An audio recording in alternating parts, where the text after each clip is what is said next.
and I don't want to close my eyes. It might change how real this feels. Oh, I am what I am. I'll walk where fate calls, but I can't hide. And it's Sunday night, our tales speak and I can't breathe, until you're resting here with us. and I won't leave, and I can't hide. I cannot be until you're resting here with us.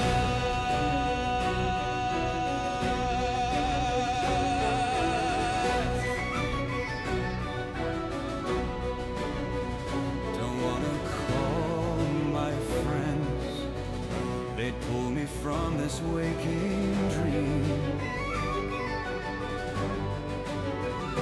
And I won't leave this map, risk forgetting what we've seen. Oh, I am what I am. I'll walk where fate calls, but I can't hide. And it's Sunday night, our tales speak, and I can't breathe until you're resting here with us. And I won't leave, and I can't hide. I cannot be until you're resting here. And it's Sunday night, our tales speak, and I can't breathe until you're resting here with us. And I won't leave, and I can't hide. I cannot be until you're resting here with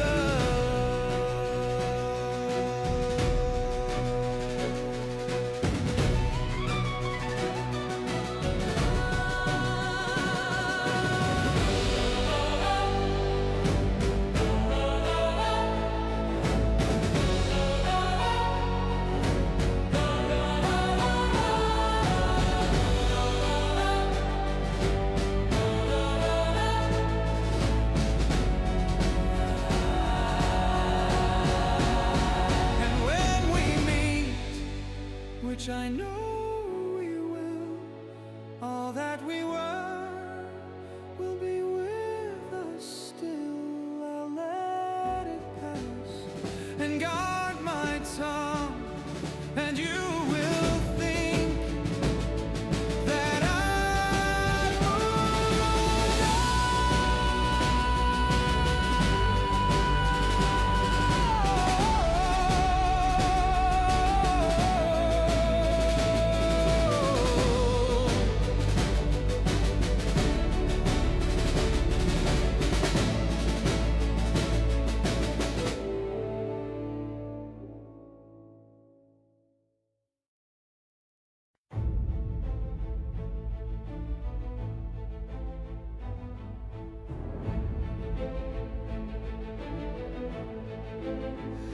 I didn't hear you land across the stars or Arden's fields,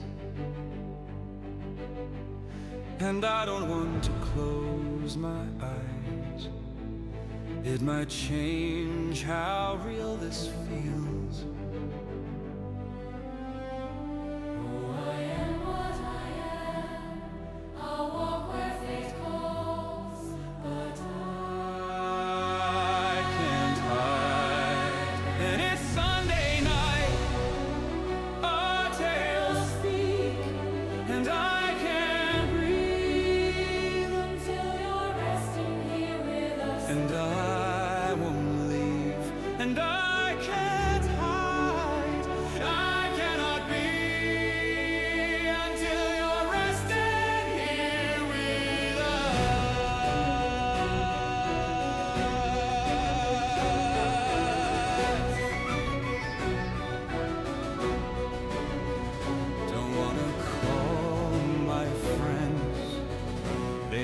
me from this waking dream.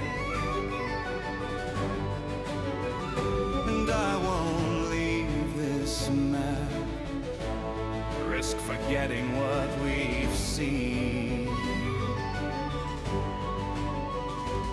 Oh, I am what I am. I'll walk where fate calls, but I can't hide. And it's Sunday night, our tales speak, and I can't breathe until you're resting here with us. And I won't leave, and I can't hide. I cannot be until you're resting here. And it's Sunday night, our tales speak, and I can't breathe until you're resting here with us. And I won't leave, and I can't hide. I cannot be until you're resting here with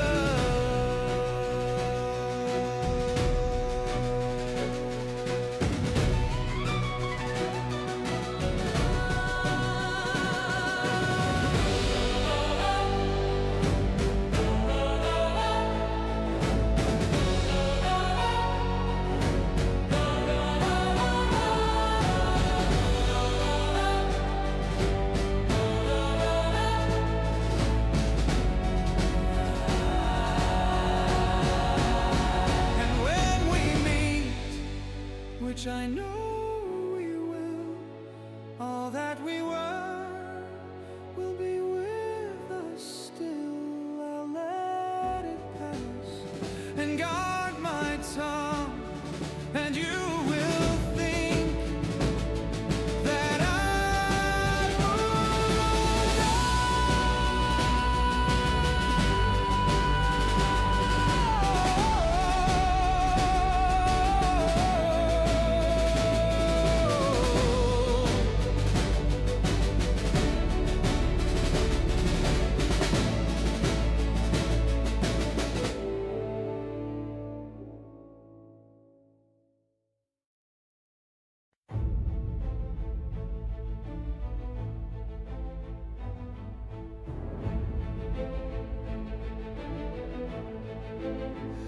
I didn't hear you land across the stars or Arden's fields, and I don't want to close my eyes. It might change how real this feels. oh, I am what I am. I'll walk where fate calls, but I can't hide. And it's Sunday night, our tales speak, and I can't breathe, until you're resting here with us. and I won't leave, and I can't hide. I cannot be until you're resting here with us.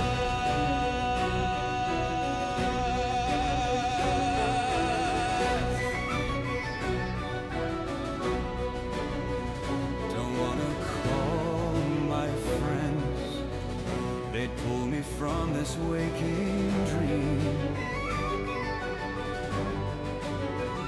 And I won't leave this map, risk forgetting what we've seen.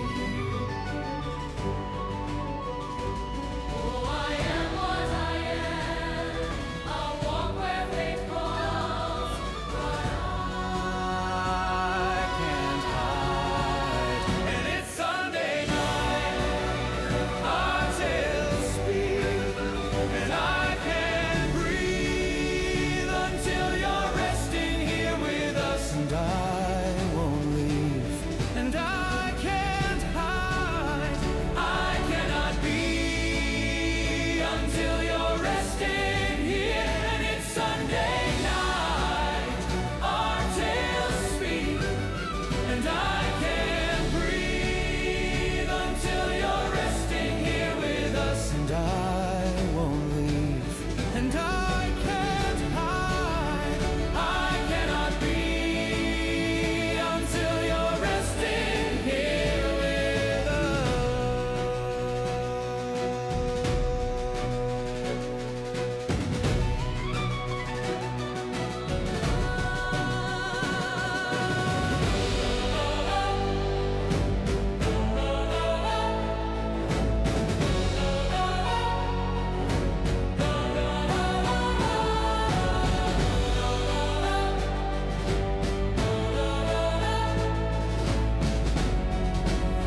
Sorry about that. I'll start over real quick here. Sorry about that. My mic was not working, so I appreciate Ni-Ella letting me know. But last session, quick rundown is this. We had Ni-Ella, Oola Tann, and Carek Mase. They were on speeders and they were heading towards the Jedi Ruins Listening Outpost. Along their way to the Listening Outpost, they got attacked by mercs that were also on speeders. This led to poor Carek Mase having some difficulty with his speeder, but the doctor and Oola Tann, with a blaster instead of her lightsabers, really managed to control the enemy situation in that encounter and giving them leeway to continue their path towards the ruins. While they were traveling towards the ruins, Suseel and HX-7T, they took a ship after meeting with the representative from the Organas to Pantier Palace, where they had to navigate a very delicate ambassadorial situation. And Suseel met with a few representatives from House Olgo, House Thul, and House Rist, and navigated them very well. Some key critical roles and some wise decisions in using light side destiny points certainly helped that situation. And while she was navigating the political arena, HX was in the background, splicing towers and trying to gain access to the primary terminal, which eventually HX did. Throughout that whole process, Suseel also had to help kind of distract prying eyes that would have befallen HX, and because of her deftness in the situation, she managed to succeed in that as well. And while everything seemed to be lining up for House Organa and House Pantier, a very dangerous situation happened where Suseel had to do something very drastic. She took a needle, plunged it into herself, caused herself to go into like almost a comatose state. It's mostly a needle that just put her under. This created a huge scene, which people were pointing fingers that House Rist did this to Suseel, and House Olgon wasn't going to go along with this ploy, and neither was House Thul, but House Thul kind of sat on the fence. Then you had House Organa and House Pantier that were pointing fingers at House Rist. So at the end of all of this, while everything was going great, it did seem like at the end there was a clear line split in this very moment where you had half of Alderaan's power base kind of going against Pantier still, and you had the other half going against House Rist, which was they were making House Rist to be like the big baddie in this situation. But through all the chaos, Suseel got lifted up. HX followed suit with the House Organa representative, and they left the delegation chambers. And this is actually where we're going to be starting our adventure today, is with Ni-Ella, Oola, and Carek, because the last couple hours in our last session were dedicated to Suseel and HX. So we're going to start probably the first 2 hours of our session with those three. And I'll just kind of set up the scene for you three, and then I'll let you guys decide how you want to approach things moving forward. So as you guys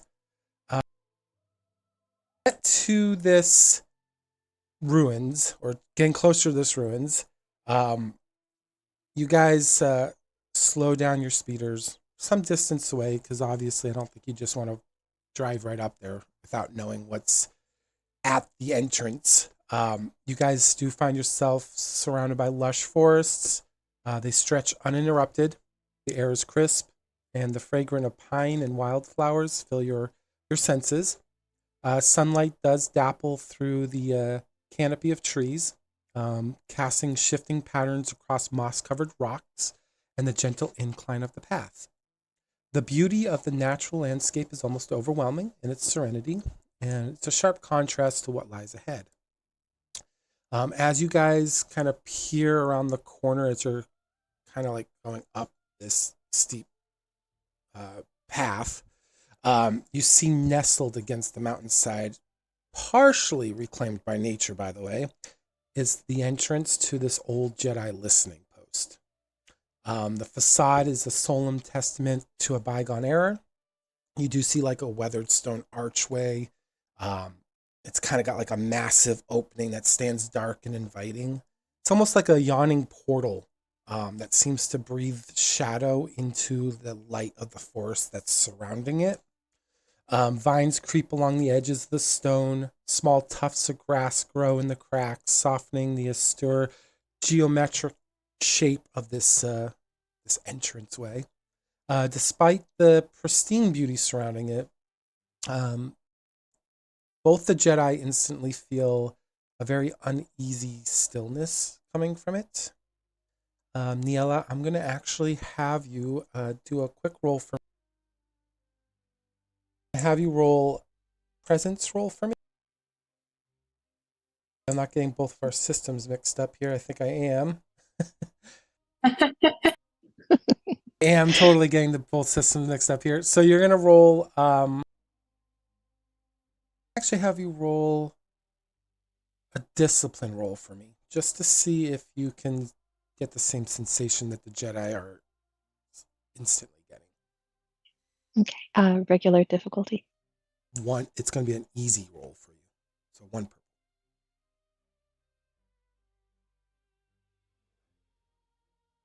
Absolutely. And with those threat, I'm going to say, not only do you get that same sensation, but you get the sensation that whatever lies beyond that mob of an entrance. That dice roll was wrong. I should only have 3 green. Oh. And no blue, and 1 purple. I don't know where the rest came from. Let me see what's going on with your sheet. Let's see. 1 purple. Is discipline. Roll it to see what happens. Do you have anything that might be adding to it? Not me. Let me try one more. Let me see something here. Reset the sheet and see if that fixes it for you. Try again. Okay. Go into roll 20's. Perfect. There we go. About that. Sometimes, because we have to use a special API for roll 20 on these dice, it sometimes acts up. So sorry about that. No worries. You do succeed. I don't know if you want to call this a success or not, because I don't know if you want to feel this, but in this moment, through the benevolent force of the benevolent force of the force itself, you do sense that uneasiness that's coming from that portal that's before you, that dark shadowed entranceway to these ruins. You sense something you probably haven't sensed since you were a kid, or when you were a younger adult, when you lost your father. It feels quite similar in that sense of dread and despair. You guys are kind of around the bend. You're not like in full view of this portal. You're probably being very careful on how you approach. But that's where you guys are at the moment. Like right at a curve in the path that leads up into like this entranceway. Actually, if you look at the board, it kind of looks very similar to what that image looks like in the back of your range bar.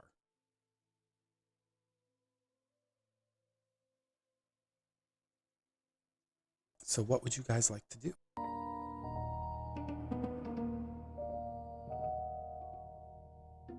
Have we already parked our bikes? Yes. Okay. Oola's going to look at the other two, but she's going to take a moment, start, I'm not going to say slinking, but she's going to carefully start moving towards the entrance, almost to the side step, not straight on. but she gets that feeling that there's, what was it, that eerie silence of nothing being there, but something's not quite right at the same time. And Carek, feeling that similar kind of sense there, is going to be cautiously approaching. His hands will kind of be tucked under his cloak a bit there, just ready in case of anything, but he's kind of opening himself out to try and sense a bit more, if he can, of anything. Just kind of reacting to the feeling of the location. Yeah, since you have a force rating, do you know where your force dice is on your character sheet? Okay, that's okay. If you go to the dice pool on the top, you'll see a in the middle. Yep, I see it there. Yep. Click that and then just press the dice directly underneath. You should only have a 1 because you only have a force rating. Oh, sorry. Oh, nope. So you want to remove the purple die on this one. And then you want to mark that central dice on your sheet underneath the dice pool. It's literally like underneath where it says dice pool. Yeah, Put with the 1. Yeah. Perfect. So reaching out through the force, you reach out with clarity of mind, peace of thought. The light side is strong with you in the moment, and you feel that there is something obscuring your connection, or maybe clarity of how far the light side can reach. You're trying to discern the dangers, or potentially something that might be beyond this archway, but it's something that you've never experienced before, except you have. On a planet called Belkadan, you had a very similar experience, a very similar feeling that something different from a Jedi lingered before you. Something menacing, something unlike anything you've witnessed at Coruscant's temple, but yet very akin to what you are as well, but not. It's confusing because you've only felt this one other time, and it was when you saw that masked man commanding all those Sith soldiers around him as they were destroying that city where you guys actually all met originally.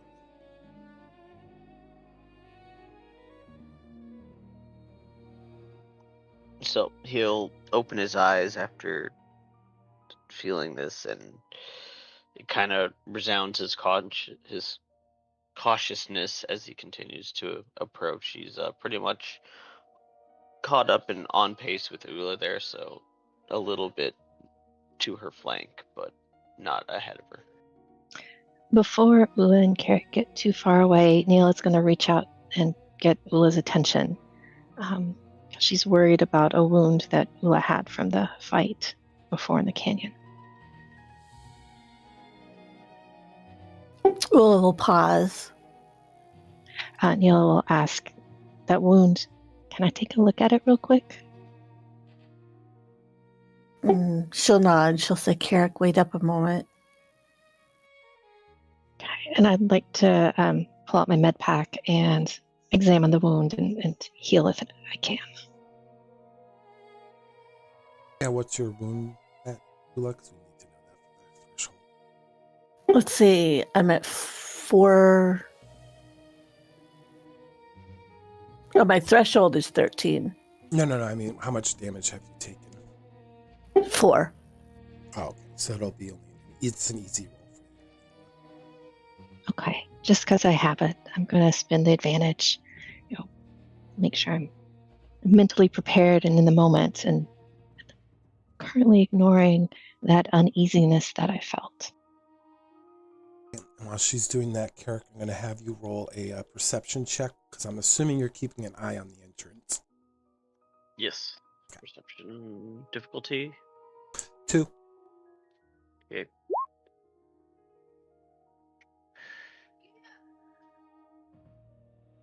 think you healed up there, Oola. Yeah, I think so Yes. too. Yes. I will just ignore that light side dice, though. Yeah. Uh, I yeah. took it off. In this moment, I'll say perhaps because of the overwhelming sensation that you're getting from inside that the ruins, you can't visually see anything that's approaching you because your mind is you don't see it visually, but you also have like a split perception in the sense that your mind is still focused on that darkness that lies beyond.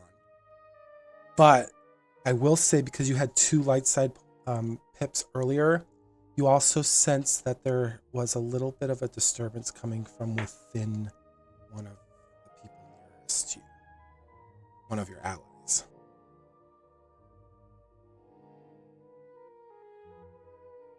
Feels, Disturbance within them.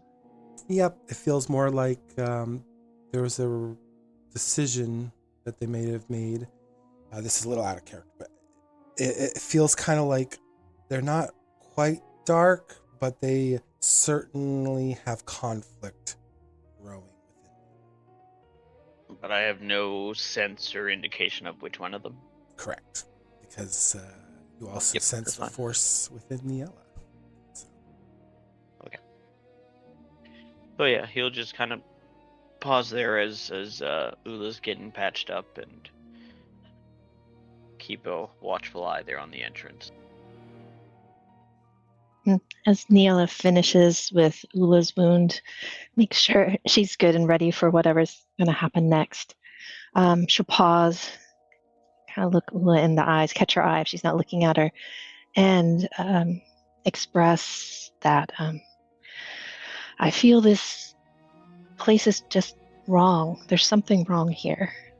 I'm not used to. I don't normally feel this. What are we getting into? I am not sure, but I've got a similar feeling. And by looking at Carek, I guess that he's feeling it as well. So we need to really be careful here. And she'll call up to Carek. Anything further? Carek will kind of turn his head back to respond. I can't tell what it is, but something's not right here. Ni-Ella and I are feeling the same thing, so we need to really be cautious. It's familiar, but I can't.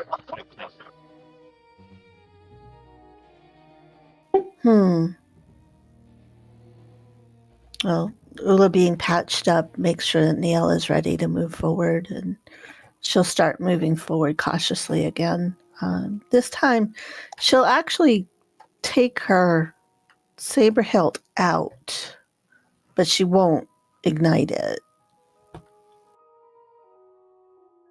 Okay. Ni-Ella will pack up the rest of her supplies and indicate she's ready, and also pull out her her pistol just in case. You shiny pistol. Yes, shiny new pistol. As you guys approach the entrance, will you guys be going stealth? Will you be doing normal pace, or will you be speeding your steps? Carek could probably just be doing a normal pace. A cautious but normal pace. I wouldn't necessarily say stealthily. Okay. Yeah, Oola is doing something similar. She's maybe a little bit slower, more cautious, but not stealth. Ni-Ella's going to try to match the Jedi and stay as close to them as she can. What's your marching order into the ruins?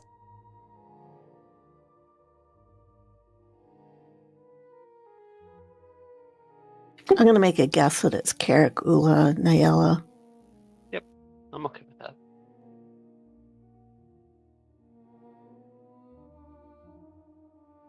Okay, got you guys all set up there, so that's perfect. All right.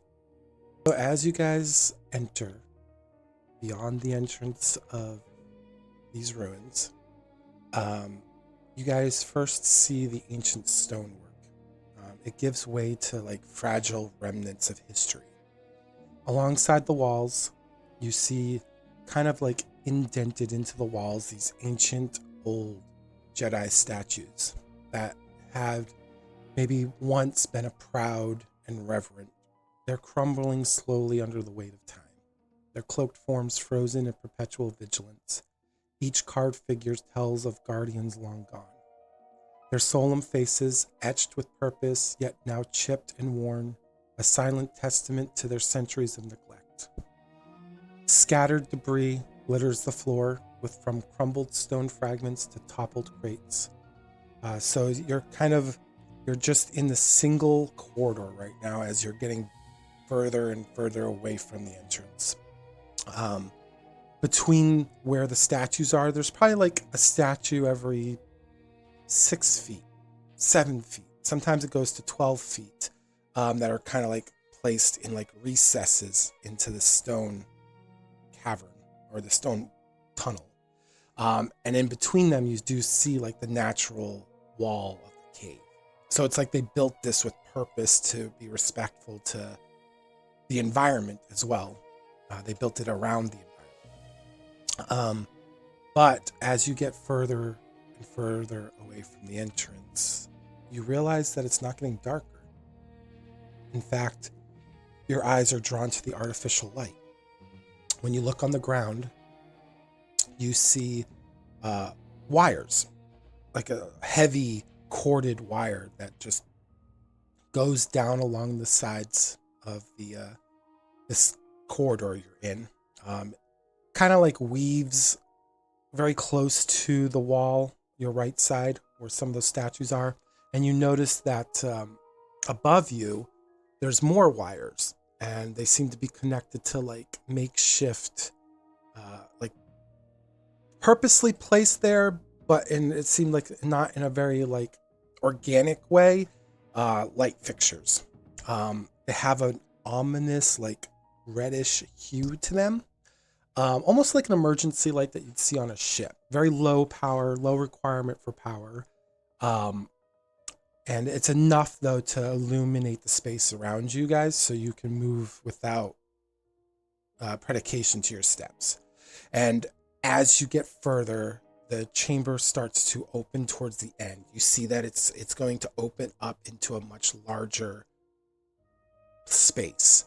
And with that said, as you guys approach closer, I'm going to have you each roll a perception check just to see if you can hear or see anything before you even get close to that opening maw of the chamber beyond.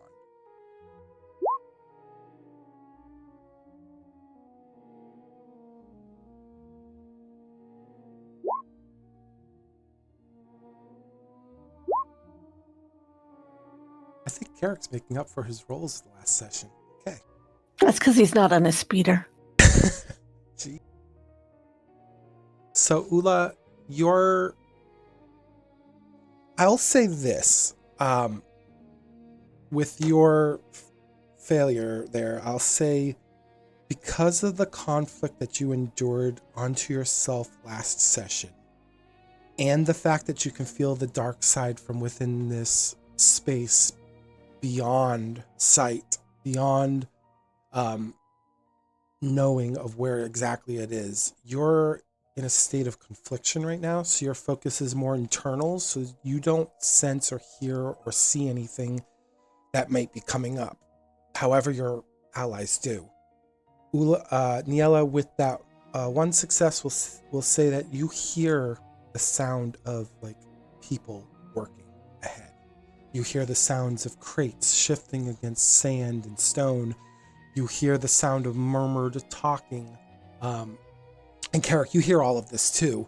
But with your, I'll say with the 3 successes, because a success is a success in this system, but I'm going to give you something a little bit more with 3 successes, is that not only do you hear the sounds, but you see the silhouettes occasionally, kind of not directly up against the end of this corridor, but kind of like further back, you see silhouettes of individuals moving about in probably groups of 3. Like they're doing either a patrol or they're doing some sort of activity.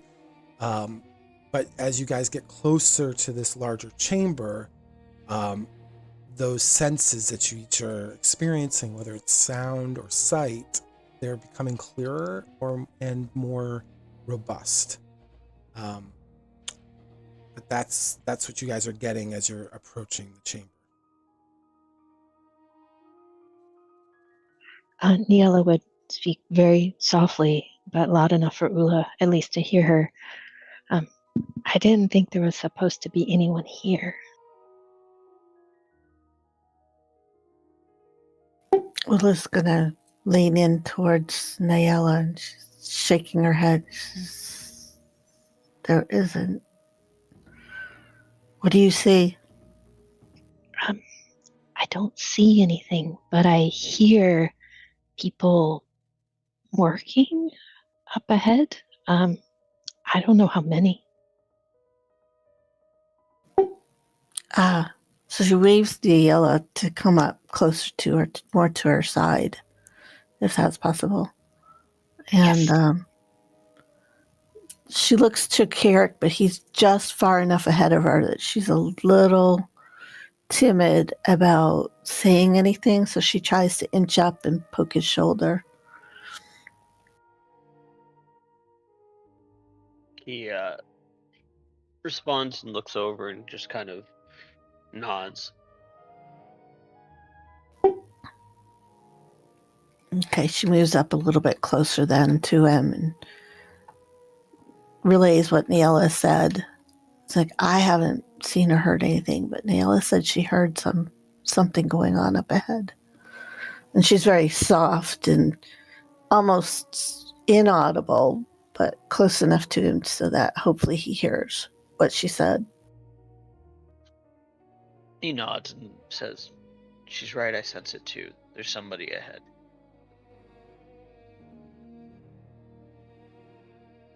That's when Oola will actually automatically crouch and try to inch forward so that she could either see or hear what was going on.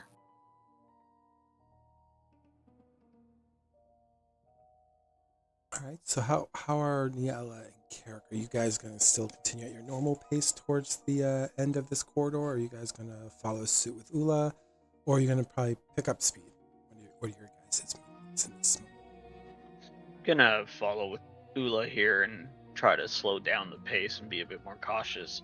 Now, possibly, I guess, like, trying to not make too much noise, so I would say in a more stealthy manner. Ni-Ella's not going to want to get ahead of the Jedi and will slow down as well and try to make herself as inconspicuous as possible and as soft as possible. All right, go ahead. I'm going to try something here.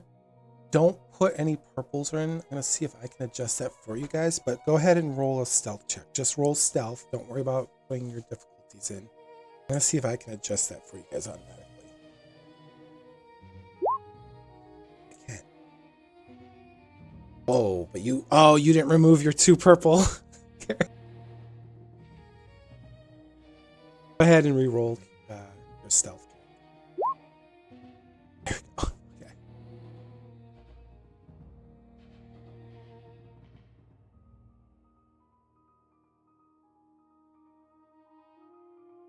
We got Oola, Ni-Ella. Oh, okay, so you guys, this is gonna be interesting, huh?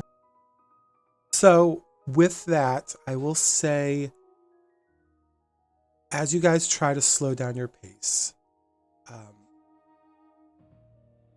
the sounds of the shifting feet in unison of one another sounds really loud in this moment. It's like if you ever watched a horror movie or been in a situation where you're trying to be really quiet, you can hear like your heartbeat. You can hear your breath. It's kind of like really loud in your ears. So you're not sure in this moment whether you're being quiet enough, or maybe you're being too loud because you're hearing like the sounds of your breathing, the sounds of your shifting steps. At least Carek and Ni-Ella. But for you, Oola, thankfully, because they both had advantages on their rolls, I will say you guys are far enough from the source of these sounds in the next chamber that you, Oola, are confident that your group, even if they were walking at a normal pace at this moment, wouldn't have been detected. Because as you guys all near the end of this entrance or this corridor, you see the chamber really opens up. On the left side of you, down a little bit along the wall, you see like a terminal that's been set up, and there seems to be like a lab-coated, dressed individual typing away at the keys. And then if you look towards the right side, you see another large like terminal with red glowing lights and fixtures associated with it, and a symbol that you guys have never seen before. It's got like a spoke like symbolic gesture to it.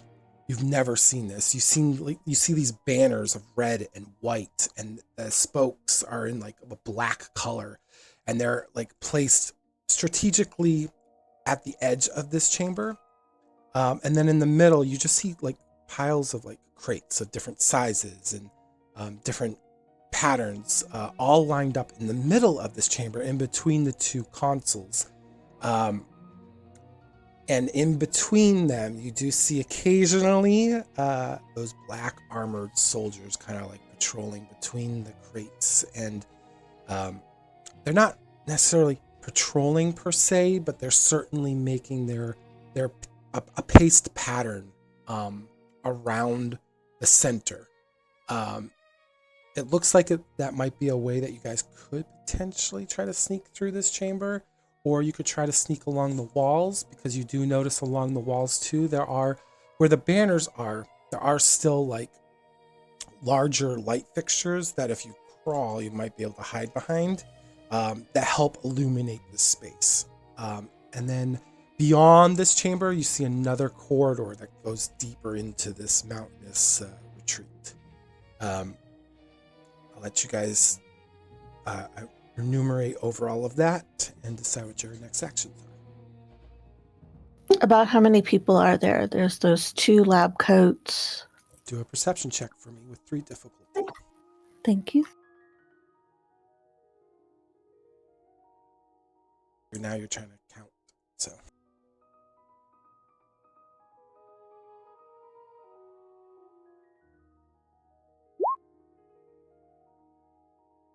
You have no idea. While it's well lit. That was 5 difficulty. Yeah, don't add any more difficulty. I'm gonna do the difficulty for you guys. So. Oh, okay. Well, hang on. Automatically add for you, so should only show 2 on your roll. So go ahead. Okay, so with the success, you do see that there's about 16 soldiers walking in this space, 2 scientists, and a few little droids, but they look to be like more like mouse droids, so they're really not designed anything for. Not designed. Sorry, how many was that? 16. Okay. This space is huge. Like when I say it's big. Like there's a lot of moving space for you. So 16 people in this space doesn't feel like a lot. That's how big this chamber is. But if it was a smaller chamber, 16 people would be scary to try to navigate through. You also threat though. You sense that these aren't just the 16 people probably in this thing. You get a sense that there's a lot more activity beyond, because the sound there seems to be like a drilling sound far in the back of this network of however deep this cave is. Whatever is making a mechanical sound in the back sounds like either a big drill or a big generator. Something's creating a very low humming sound that is so loud that it's actually piercing this far out into where you guys are.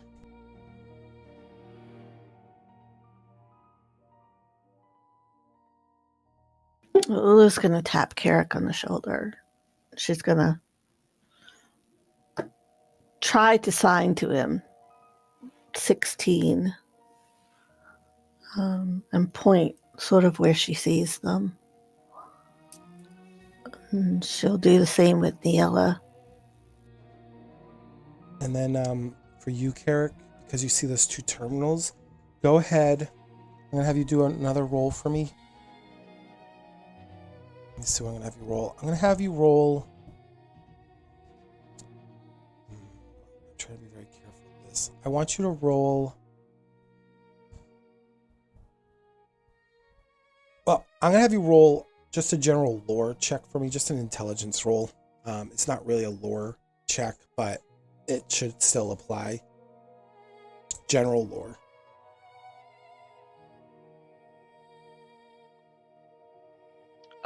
In knowledge skills?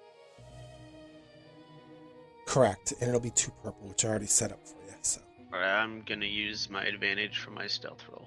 okay, those you'll have to put up on yourself. I'll just handle the right side of the blacks. And Yep. blues for you. That's fine. Okay. Wow. Jeez. Okay, so There was no difficulty. why didn't the difficulty stick? All right, so go ahead, just roll 2 purple, and then just hit the dice. Don't re-roll your thing because you did have a success there, so I don't want to cancel out your success. Okay, well that cancels out your success. Okay. Not a bad roll, don't worry. So Sorry. no, I'm glad you caught that. Whose So, side are you on? I'm sorry. why that happened too. So don't worry about the purple still. That happened because I put it in the wrong character sheet, so that's my fault. But in this moment, Carek, you look at those terminals and you're trying to remember what your purpose was here, and it slips your mind, at least right now. You're supposed to be doing something in this place. Oh, good.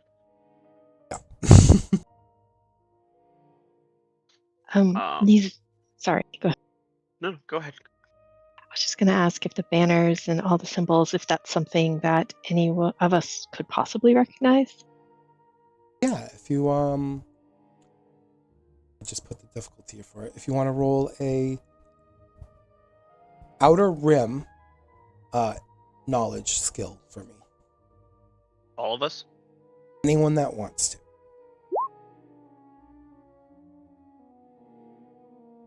You're so smart. Look at that green dice you got. I got all the bad die today. It's not a good day to have bad dice. Oola, you don't know.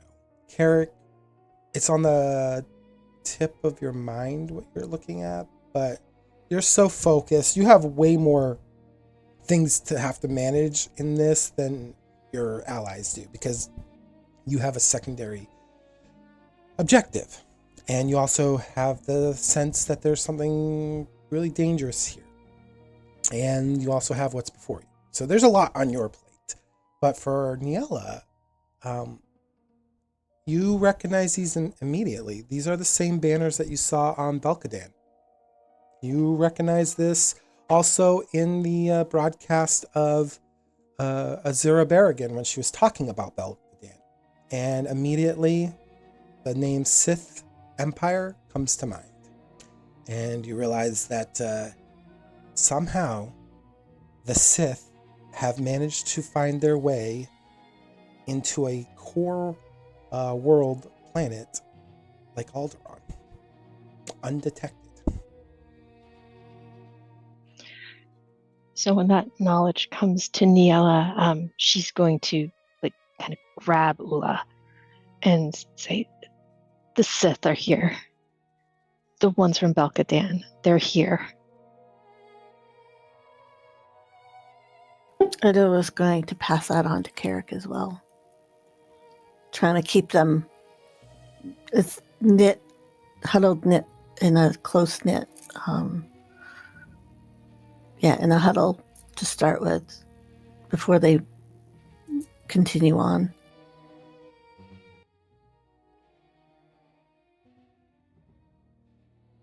Carek will acknowledge silently and try to indicate that if we want to continue forward, we should try to do it along the wall. So, kind of indicating that let's move this way and pointing at like the wall along our left hand side to try and if we want to keep sneaking around that way.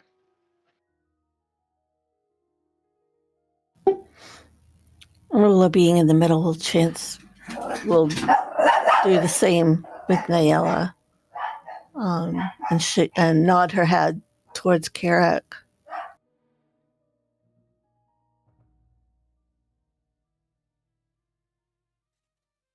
Ni-Ella will nod and prepare to follow Oola and Carek for whichever direction they go. Right. So what I'll do is I'll give you guys a choice here. You can have one person roll stealth, and you can give them 2 blue die, kind of like it's a group roll, or you can each roll independently. And if as long as 2 out of the 3 of you roll successfully, then you'll succeed. Does anybody have any stealth points? I have 3 green. You are rolling, and I will assist you. Same. So I will add the purple die now. It's going to be, at least for now, it's going to be just a 1 purple because you're just starting in this room. No one's really looking at the corridor you're in. So on the left side, Tony, all you have to worry about is giving yourself 2 blue die.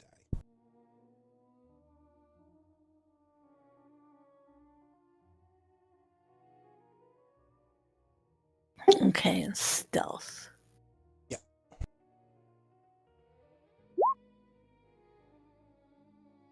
Okay. So describe how you guys are going against this left wall. Keep in mind, the first object that you could probably hide behind is like a large light fixture. It's kind of triangular. It's kind of like it's not like a right triangle. It's more like an acute triangle. So it's kind of angled with the light side facing obviously inward, but it's big. Like all 3 of you could actually crouch behind it and probably keep a very low profile if you'd wish. But go ahead and just kind of describe how this is going, just to kind of build some tension in this scene.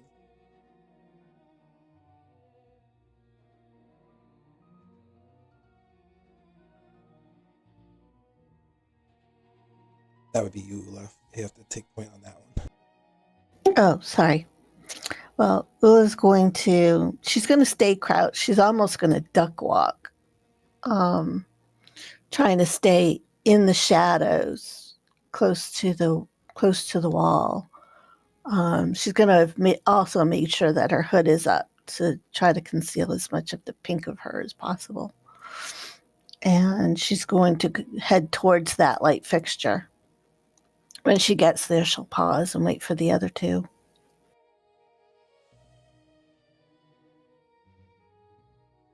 Carek will, as best as possible, mirror her movements and follow.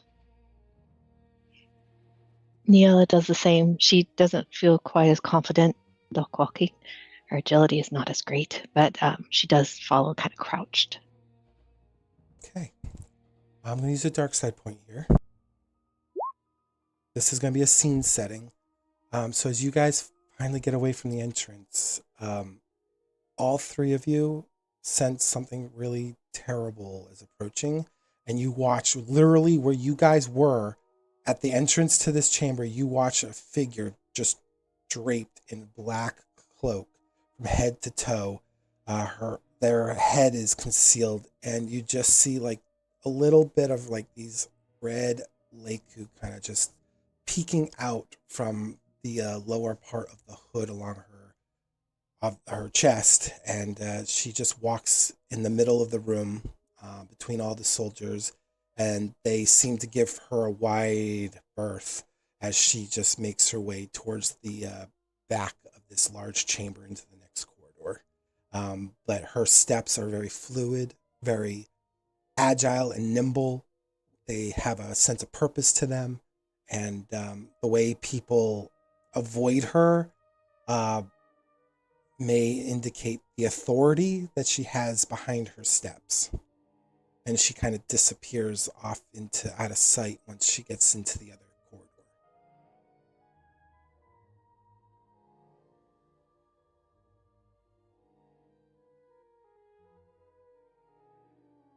All right. So that said, now that I set that scene, would you like to continue along your path?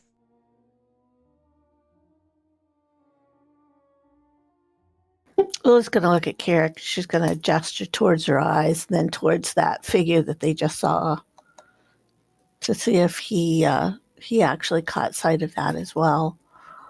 Then she'll make little walkie fingers on her hand towards the edge to see if he and Ni-Ella both agree.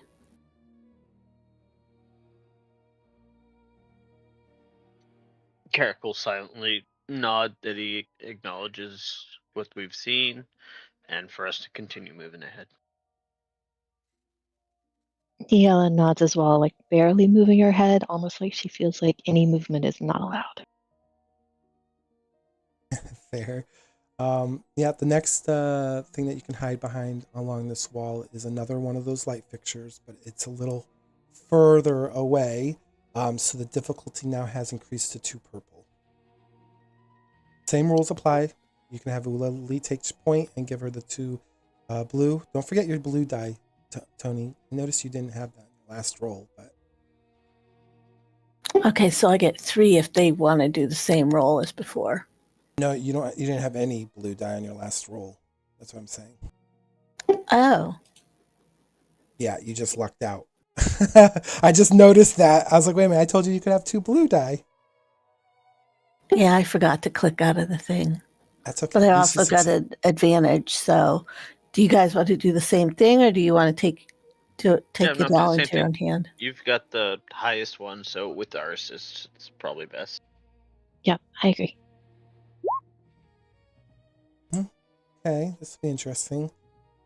I will say in this moment, there's a lot of tension built up. So you're not going to be discovered, but what I'm going to have you do in this moment, Oola, and I'm only letting it happen this way, you're going to gain 2 stress in this moment because you are trying to lead your group forward. You just saw that this very imposing figure literally made everyone stop in this room to give her a lot of leeway. And so the pressure and tension is really heavily upon you in this moment as you're leading everyone to that next place to hide. So go ahead, describe what's going on in Oola's head, and just move us to that next point where you can hide. She's not liking what she saw at all, or the tension that she's feeling from everybody. Just the body language, the tension that could almost be cut with a lightsaber. So she's excuse me, she's more on edge about being silent and quiet and getting them to the next spot. She's not shaking, but not too far from that with all the tension going on. So she's not going to duck walk because that's chances more a little bit of her dragging her feet. So she's going to raise up just a bit to not quite a full crouch. And then she's going to walk forward very swiftly, but as carefully as possible. All right, and I'll let Ni-Ella and Carek. If you want to add anything, you can. If not, you don't have to. No, same thing. Just gonna follow along. Yeah, Ni-Ella will as well. All right. Well, now that you guys got a little further in you watch that you guys are getting closer to that first. It's like a metal platform. It's got like a graded floor, so it's one of those floors that you could like see through from either side. But it's also elevated, almost like a scaffolding, so you could actually crawl underneath it. But on top of this structure is also that large terminal that you saw when you guys were standing at the entrance to this room. And the lab coat covered individual that's standing before actually steps away. He has a data pad in his hand. He seems to be like fiddling with some numbers, and he's going down the gangplank towards the center of the chamber. What would you like to do in this moment?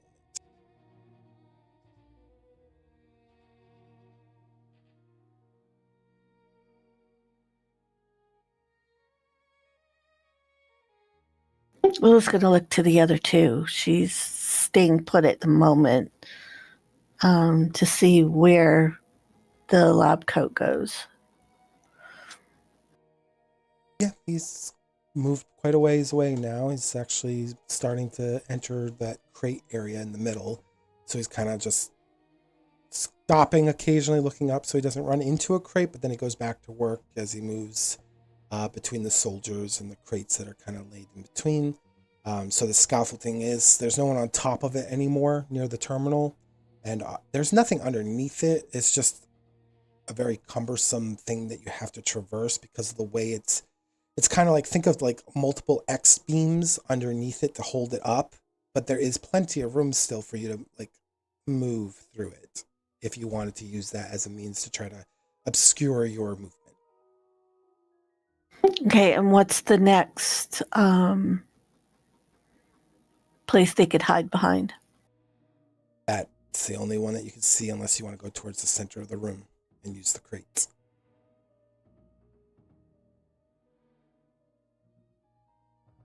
So either the scaffolding, the platform with the scaffolding like structure underneath, or you can go towards the center of the room and start manipulating those crates. Whatever choice you wish.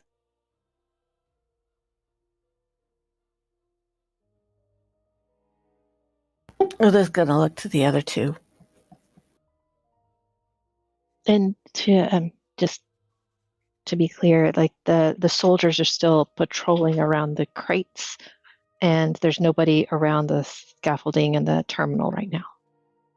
Yeah, now that you're kind of more in the room, you notice that the soldiers aren't really like patrolling the area.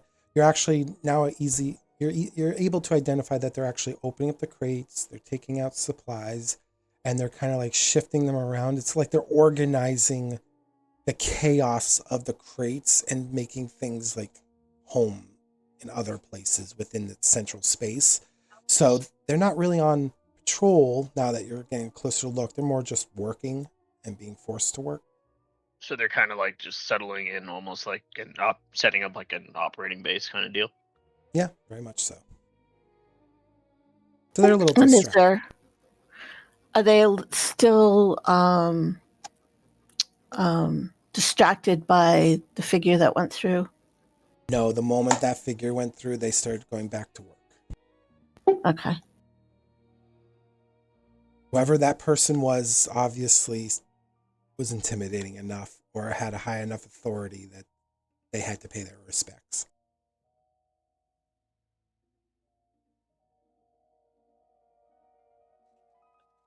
Would there be any way to get on top of the platform and to the terminal without drawing attention, or is that too risky? Yeah, I don't know if you remember in Dune, those little scaffolding, those metal scaffoldings, and then they had like the railings, but they were like solid railings. Like you couldn't see in between the rails because it was like a solid piece of metal. It's kind of like that. Underneath is very hollow. You could probably move very freely through that. There's a metal ramp. It's got like that graded look, so you can look, underneath your feet and through to the ground below. But along the edges of the upper portion of it, you could technically hide behind those railing structures because they're solid pieces. No one could actually see you from like the middle of the room, for example, if you were using the solid railings to hide behind. Hopefully that paints a clear enough picture. But could I use a perception to see what that the machinery up there is? I'm not gonna have you roll perception. I mean, it looks like a big computer. Okay. You don't know what the purpose of the computer is from just looking at it,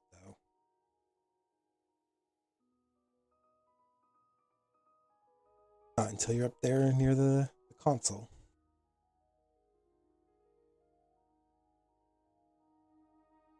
Yeah, you guys have And options.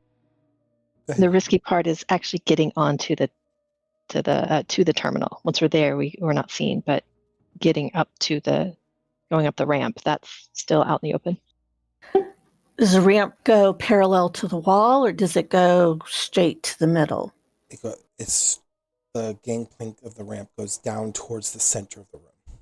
Like the computer is up against the wall you guys are on, but it's elevated onto a platform, and underneath is a bunch of scaffolding that's keeping that platform aloft. So yes, you would have to go a little bit towards the center of the room to go up that ramp, or try to find another way up. If you wanted to go up, you could also go underneath it too. I'm leaving all those options available to you. And then there's also, at the bottom of that ramp, there is a crate that you can see that you could potentially hide behind, but it looks like only maybe one of you potentially could hide behind it comfortably. If all three of you attempted to use the same cover, it might be very difficult. It's not a very big crate, Are we able to tell if that crate's empty or not? not from where you are. Or You're you know going to what? use that to crawl into. Go ahead, Carek, roll a perception. I'm going to make it 3 difficulty just to see if you can see if the lid's off. I already put the purple for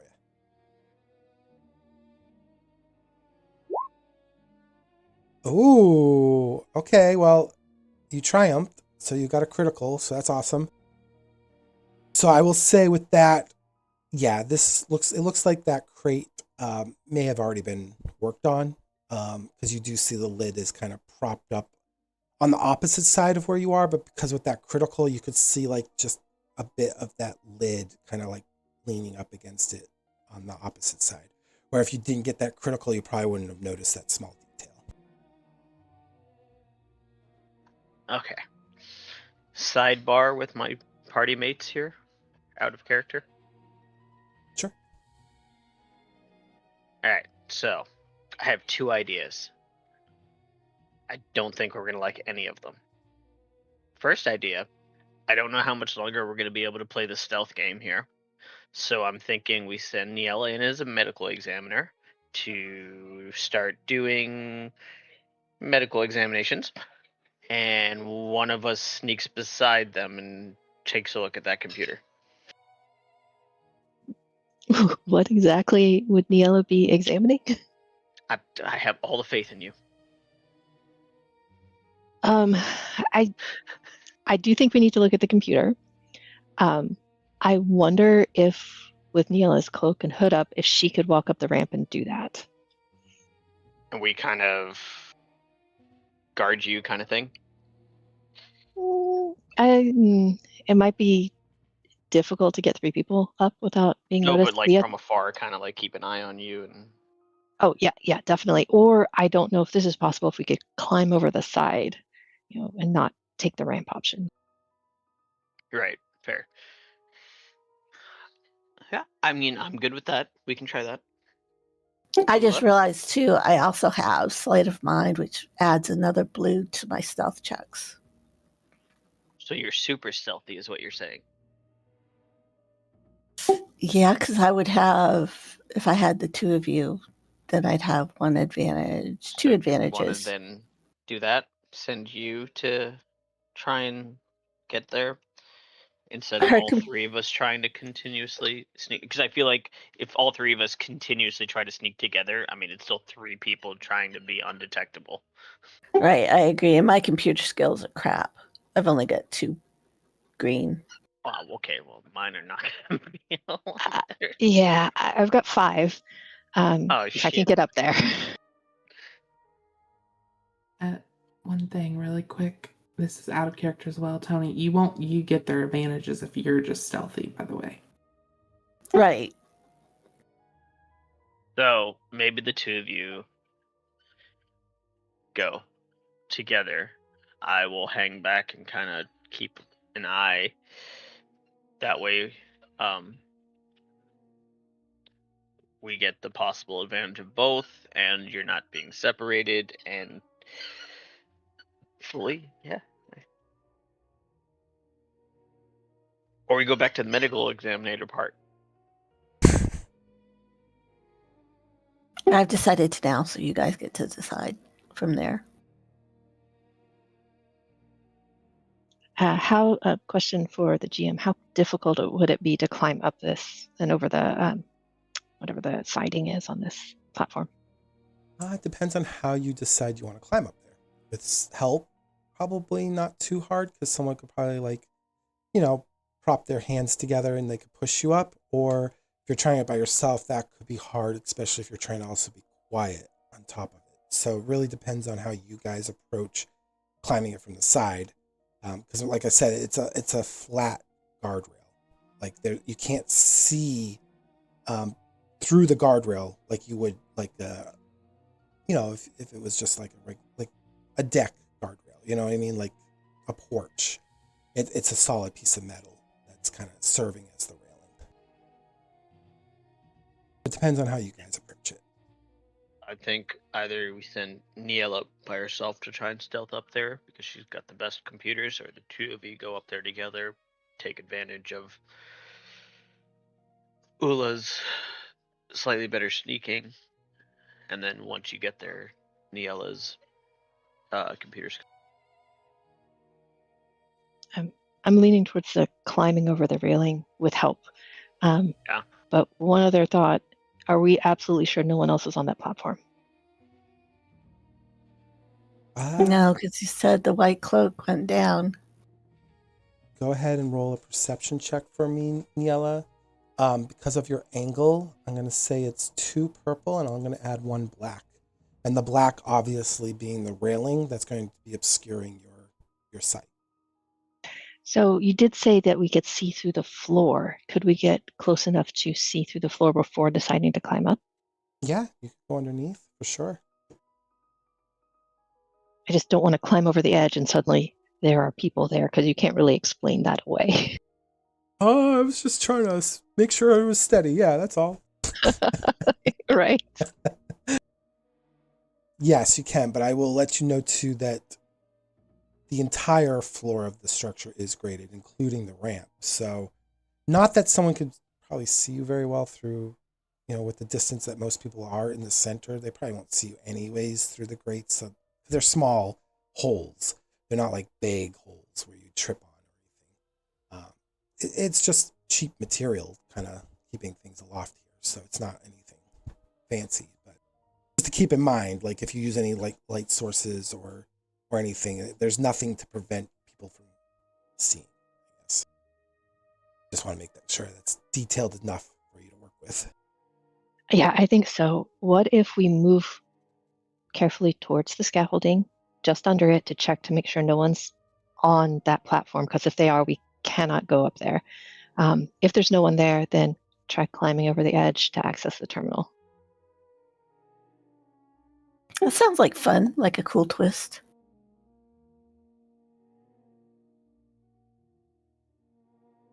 I will say, since you're being assisted so much, Oola, I'm not going to let you use advantages from rolls because you got so much assist as it is. So.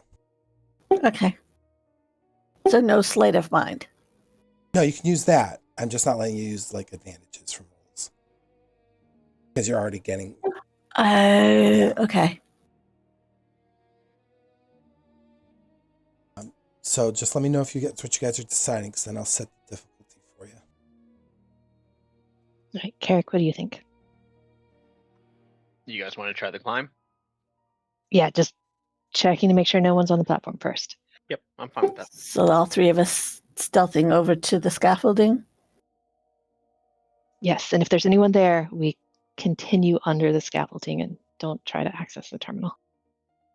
Yep, I'm in agreement. Okay.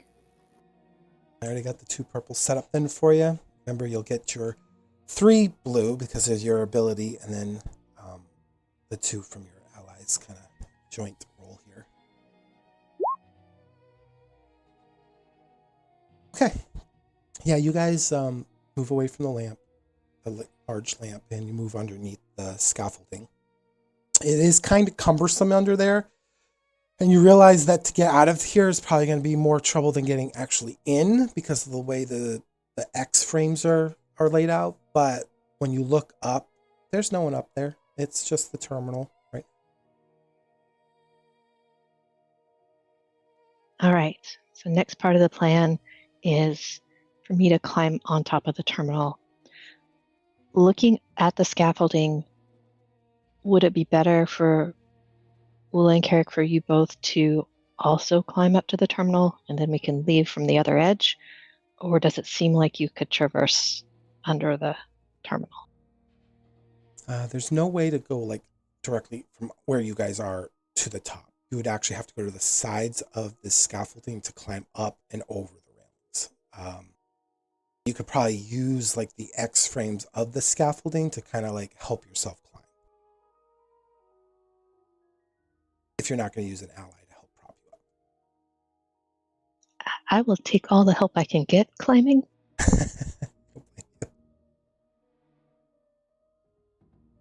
up. I'll help her with it. Yep, I'll help. Okay. All right. So this time, since all three of you are involved in this climb check, I'm going to have Carek, Oola, and you, Ni-Ella, all roll individually stealth checks on this one. This will be 2 purple still because now you guys are kind of exposed on the side of the scaffolding trying to lift her up. So do that first. And is it okay for me to use my advantage from my prior Yes, roll? you can use advantages on your previous roll too, Oola, because you're not going to get the 2 additional blue from them. Okay, thank you. Okay, that's not bad or good, so that's good. That's bad. Oh, yeah. It's up to you, Carek. Sorry, stealth roll. Yeah, I'm scared now. All Me right. too.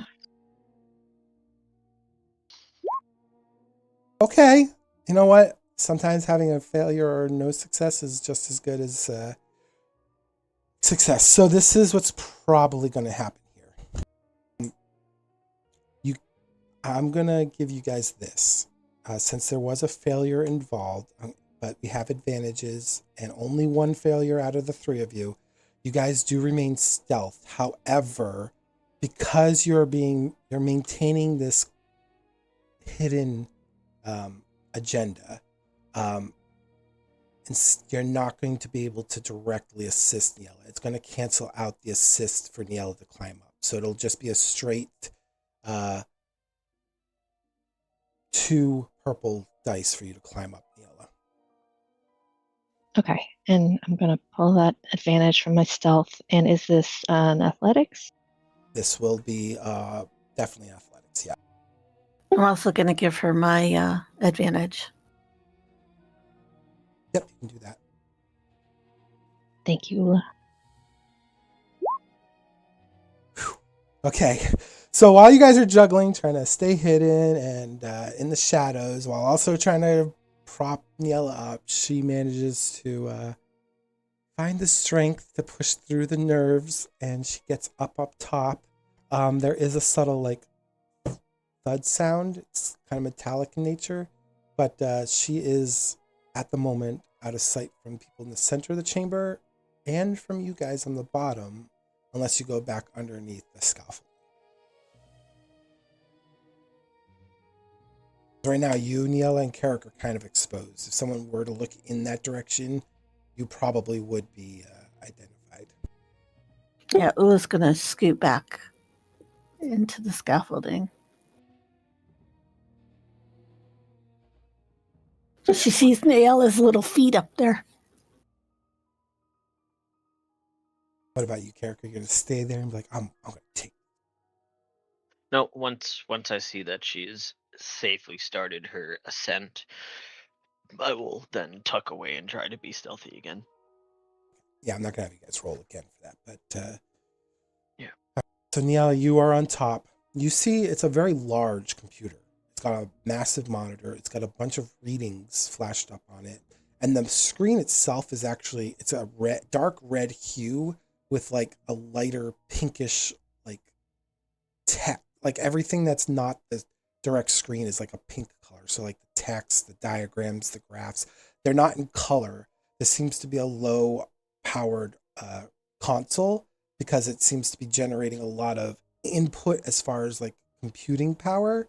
So the display is on like a low power reserve. So it's just 2 toned color. There's no like shading or anything involved.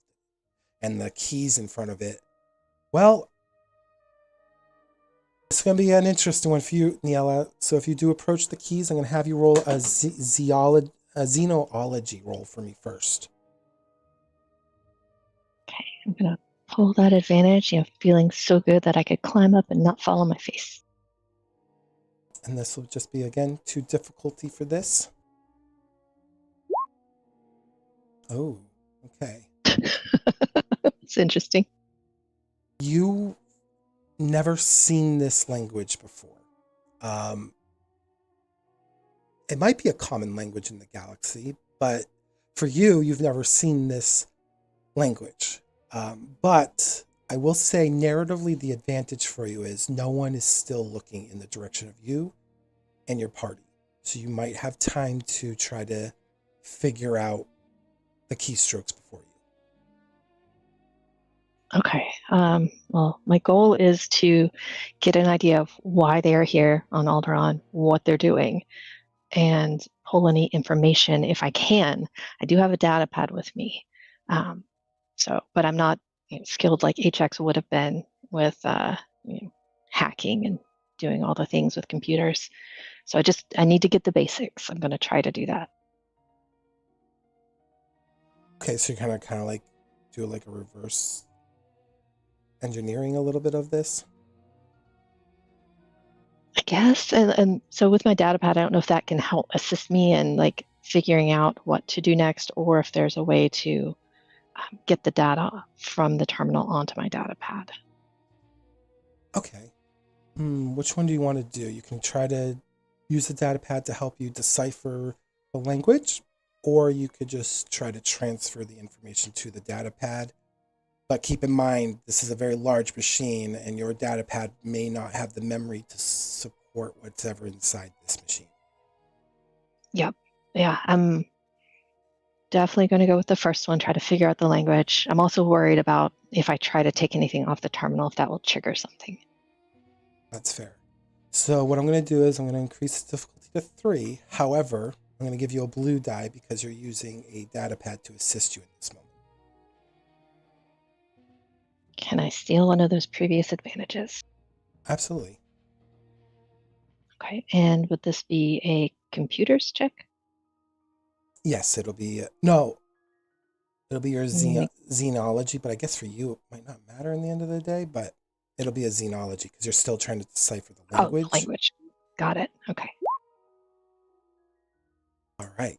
So you don't know the name of this language, but you use your deduction skills to determine where the keys are laid out. And thankfully, the way the keyboard is laid out is like a very standard keyboard arrangement. So after a little bit of thought process, you realize like, oh, this is where like an A would be, and this is where an S would be, and this is where like the numbers would be. And you kind of figure that out by association with remembering what a normal keyboard looks like. And your data pad actually flashes on the screen keys that you could actually type to input into the computer itself. So you don't have to directly touch the keys on the console. You can use your data pad to input commands. Oh, perfect. Okay. So I want to input a command that would indicate the terminal tell me what it's been told to do. Oh, okay. So this will be a computer check. And the first obstacle you have is you see what looks like a password field. Because when you're looking at this monitor, you're like, oh my God, I don't know what this says. But you see like the little like star icons, but more Star Wars like. So it's like Aurobesh star or yeah. So it's kind of like the start out and it's asking you for like potentially a password. If you are going to try to use your data pad to break into this machine, I will say it's going to probably be the full difficulty for you, 5 purple. That's fair. Okay. So when I see the password prompt, that'll make me pause. Then I'm going to look between my data pad, the keyboard, and the screen to see if anything makes sense now that I have kind of a translation ability.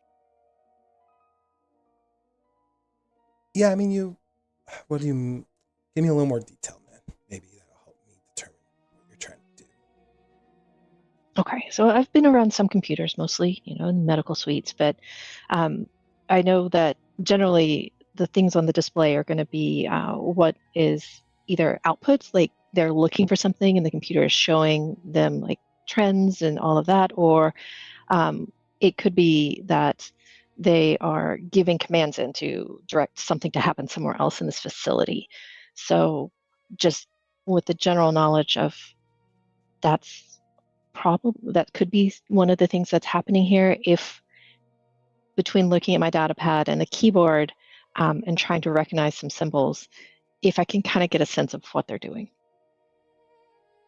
I'm not going to have you roll for this. I'll save you on that. When you look at this, you just have that singular prompt on the screen. It's kind of like the Windows login. You know that you don't know what that PC is being used for. You just know you have to log in first to figure it out. It's kind of like that. You're getting like the Sith Empire's version of a Windows screen right now, where it's asking you to log into the system to get into the actual desktop. I got you. So it's on like a lock screen. Yes. Okay, so the only way I can get any data is to try to brute force this password. Okay. We could say that maybe your time with HX kind of at least maybe gave you some indications on how to bypass this, and that's, if you succeed, maybe that's how you manage to succeed, is that you spent enough time with HX to pick up some tricks. All right. Yep, that's fair. Should have asked more questions, but at least I was kind of paying attention sometimes when he was doing things. All right. Well, I'm going to, prepare myself to run if this doesn't work. And then I'm going to take my advantage from my past roll and attempt to break into the system. Okay, remember, it's 5 difficulties, so I got 5 purple on Well, I've got 5 green and a blue. Yeah, and you can also, you have other resources too that if you need to use them. Do it. Ooh. So I've got my data pad too. Yeah. So is that another blue? Your data pad will be a blue because it's helping you in this endeavor because you're using it as a keyboard. You can use your advantage, which will give you another blue. Yep. Okay, so it's 2 blue. Team, do I have any other advantages out there? You have a resource you can use. I messaged you. Oh yeah. I'm going to use a light side point. I got you. All right, so would you like to downgrade the difficulty or would you like to upgrade your dice? I'm going to go with downgrading the difficulty. Okay, so I will put downgrade. All right, so now instead of 5 purple, it'll be 4 purple. All right. See how this goes. And this is a computer's check, right? Yep, I'm closing my eyes for you. Yeah! Yeah. Yay! That's all right, Ni-Ella. So, you gain access to the computer. The monitor's huge, so you get a sense that if someone did look this way, they would see that it's on, but with that advantage, no one's looking this way. And as you're accessing it and you see across your data pad, you realize that this is actually very strange information for a place like this. You realize that it's talking about some sort of currents that are happening within this world, and they're tracking a convergence. It's very key words. It's like you see the word convergence, you see identification of the word bogan stands out, and then you see the underlying indicator of like ashla, but it says these currents of this convergence seems to center in upon this central location here within this cave, and it seems to be like readings of how that convergence is kind of like spiking at times and then lowering at other times. It's very strange to you. So If you want to figure that out while you're standing here, I can let you do another knowledge roll, or you can bring it back to your allies. But I'm going to leave that up to you. I think Ni-Ella has this knowledge. I think she paid attention to some stories about some Jedi and knows that this is light side, dark side. Good job. Awesome. Yeah. All right. So looking at these, compared to the current time that we're in right now, like what are the convergence showing as far as spiking or lowering?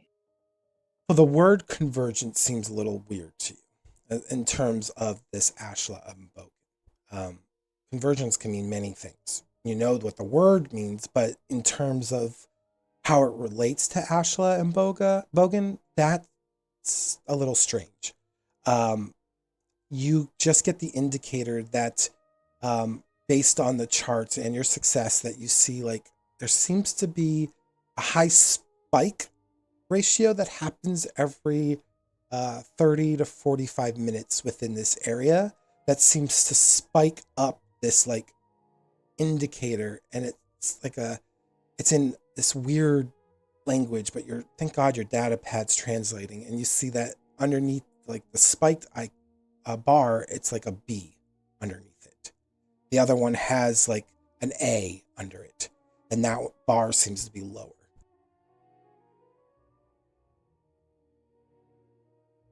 Okay. So got all that information. I don't think there's anything else I can get from this at this point, so I need to get out of here. I would like to move to the opposite side of the platform, and I'm going to try to climb down. Okay. Let me lower the difficulty here.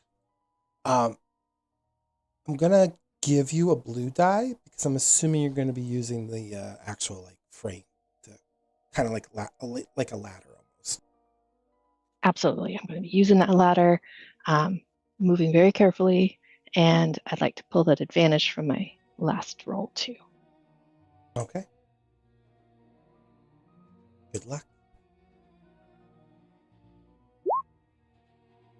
Okay, hey, you didn't succeed or fail. So what we'll say is, when you're climbing down, your foot slips, you fall, you don't take any damage, you don't make any sound either, because you didn't fail or succeed.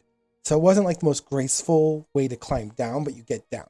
And we'll just say maybe it's because you still had your data pad in your hand, you didn't have a good enough like grip in this moment for a narrative purposes. This is a familiar feeling for Ni-Ella. She is not the most graceful of people. So she's just happy she didn't make any sounds and didn't hurt herself. Your friends you see while you're on the ground there, you see that they're still underneath the scaffolding, and the where you landed is if anyone looked in your direction, there'd be a crate between you and them. So right now you're actually safe where you are. The crate's far out. It's not like you're hiding directly behind the crate, kind of as an FYI. It's more towards the center. It's just you're prone basically, so yeah, they can't see you beyond it. Okay, so I'm going to get myself up. And how far away are Oola and Carek? Not far, a couple steps, because you just fell straight down. So we Okay. need to get to the other side. So Basically, I exited on the opposite side that I came up on. right. So Carek and Oola need to meet you over there. Gotcha. Well, the crate, I'm just going to throw it out there, is just big enough to hide her frame alone. Crates aren't very big. They're not like shipping crates. They're small, like cargo crates that individuals can actually carry if they have to.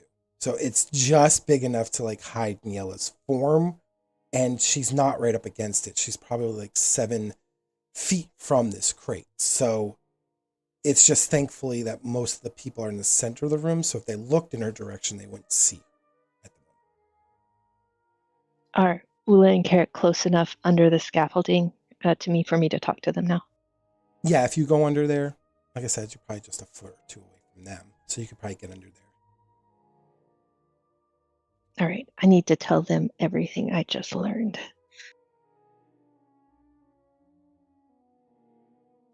So I was able to get into the terminal. It looks like they're tracking a convergence, and I'm not sure exactly what that means, but they did have the terms Bogan and Ashla tracking different spikes and decreases that seem to happen within this cave. The spikes happen about every 30 to 45 minutes. Does that sound familiar, or is that something that would make sense to you? Oola looks startled to Carek at the mention of Ashla and Bogan. And she kind of bites her lower lip. But she does, and the word convergence, but she's not sure about what the spikes are. So she stays quiet for now. Yeah, Carek's same. He's curious about the spikes. Both you, Carek, and Oola can roll a lore check for me. I'm actually going to make this 3 purple for you guys because convergences aren't a big thing Jedi tend to talk about.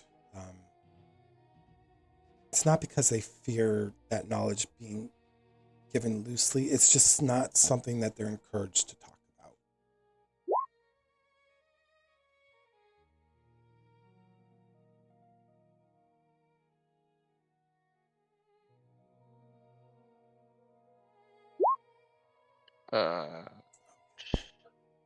I don't We didn't do very good.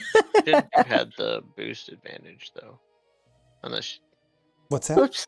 I wasn't supposed to have that boost. You're Hang fine. on. It's still, Same. that result wouldn't change. So you still got the failure, right? So boost doesn't add success. I mean, it doesn't add failure, so you're fine. I will say, Carek, even though you failed, you have an advantage there. So I will say that the term convergence is literally on the edge of your mind, but you just can't recall it in this moment. There's just too much going on. And for you, Oola, you just, maybe this was one of the lessons that you didn't pay attention to from your master. So you don't know what that word means at the moment. In relations to Ashla and Bogan, you don't know what, you're like, whatever. There's other pressing things right now.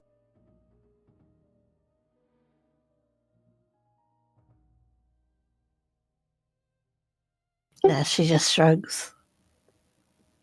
All Looks at right. the other two.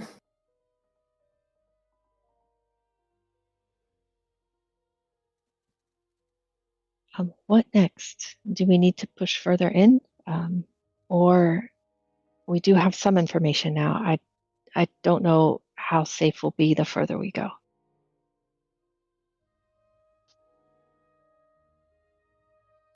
Oola's a little nervous about this as well, but at the same time, staying where they are isn't going to help them gain any more knowledge of what's going on.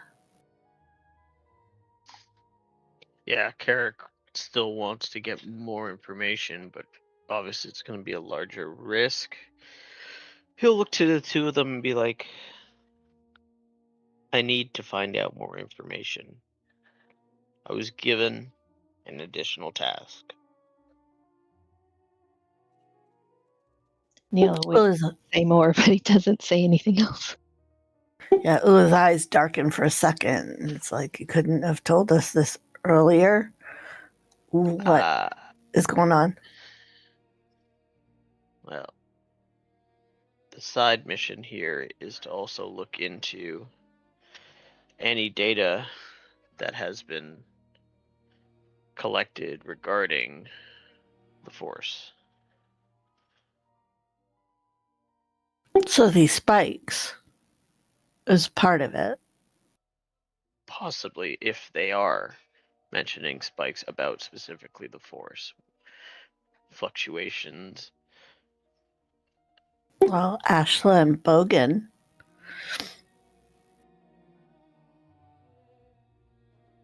So we need more information. Okay. All right.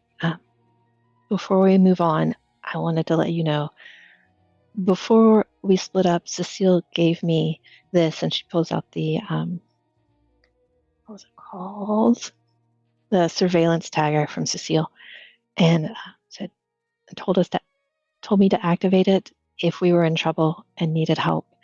If anything happens to me, just know that this is here and it can be used. It's good to know. Keep it safe. Keep it secret. Yeah, and Ni-Ella Oola nods. pats Ni-Ella on the arm. Ni-Ella nods and tucks it back into her robes in a safe place. So while you guys are staying underneath the scaffolding, you hear more noise coming from the entrance that you guys had entered into this chamber, and you see another squad of soldiers walk in. But they're not your standard soldiers. They're not wearing black armor. Instead, they're wearing red armor. And they've got red cloaks that drape down to the floor, and they're each carrying like these pikes.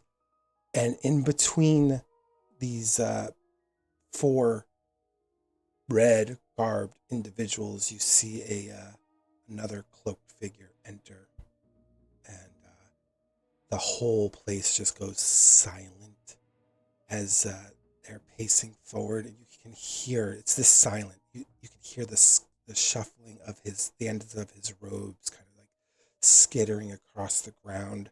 You hear the sound of these red soldiers' footfalls hitting the sand underneath their foot, and they stop. They're not moving beyond the entrance of this room, and 3 soldiers move up, including a person wearing a lab coat, and they seem to be disseminating some sort of information from afar from where you guys are to this individual surrounded by these red armored guards.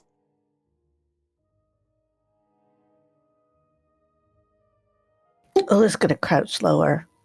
And I don't know if I don't think I have concealed force.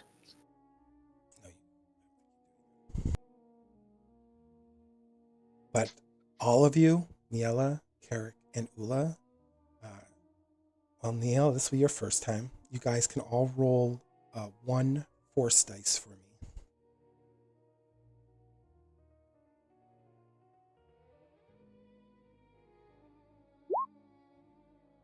Oops. Whoa, but where were all those things? Yeah, don't ignore the difficulties and stuff. We'll just focus on the circles. Okay.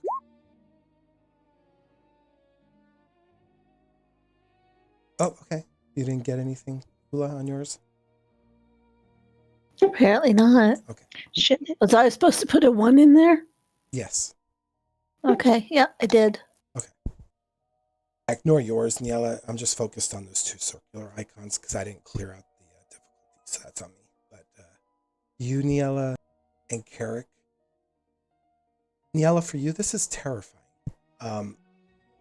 The Force has just really started coming into your life in a fuller current than in your previous life, your younger life. You feel this overwhelming dread has entered this chamber. It's like if death had a form, this is what it feels like for you, because you've never felt the dark side of the Force before in this way. For you, Carek, you felt it a few times, especially on Belkadan. That was your first time yourself feeling it in any heavy form. This feels heavier than that, and it's can be a little terrifying. So I'm gonna have you both roll a calm for me in this moment, and I'm not going to set your difficulty. I'm going to have you each individually set your difficulty. For you, Ni-Ella, it's going to be 2 purple and a black.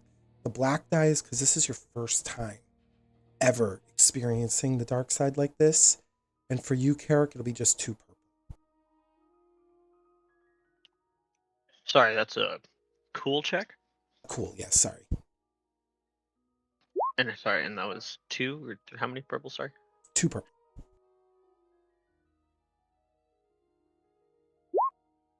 Okay.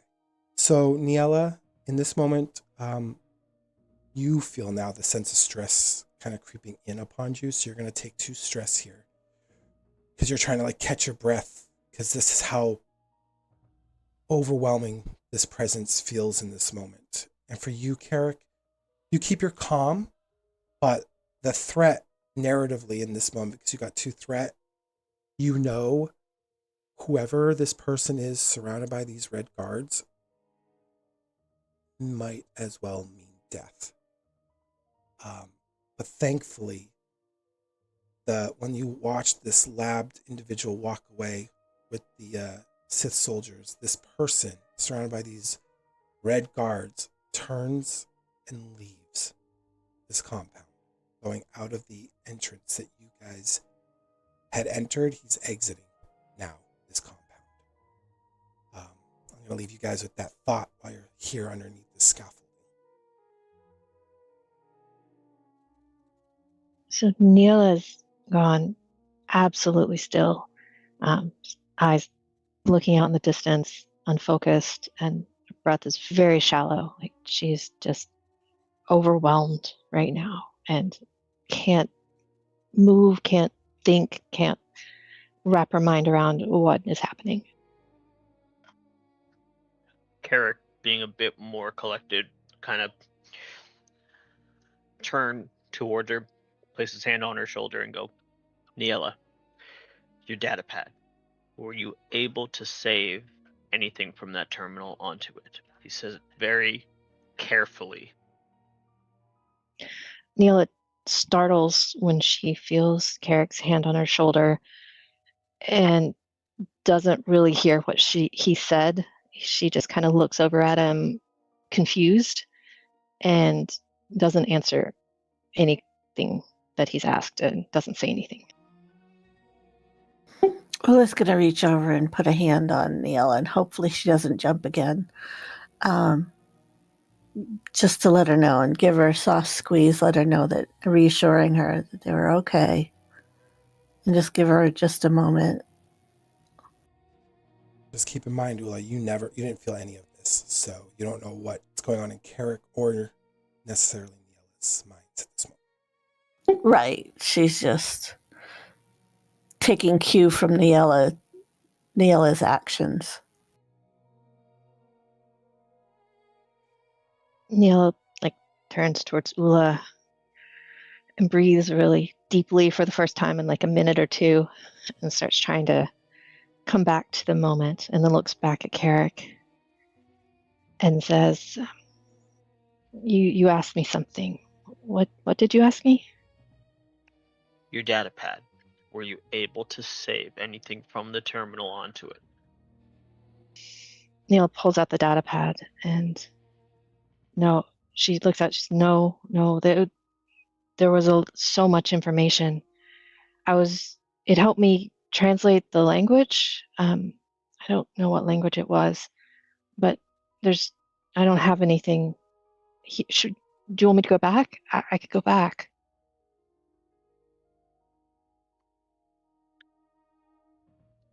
Takes a deep breath, looks kind of off back to where the person that had the overwhelming sense of death attached to them had walked away from.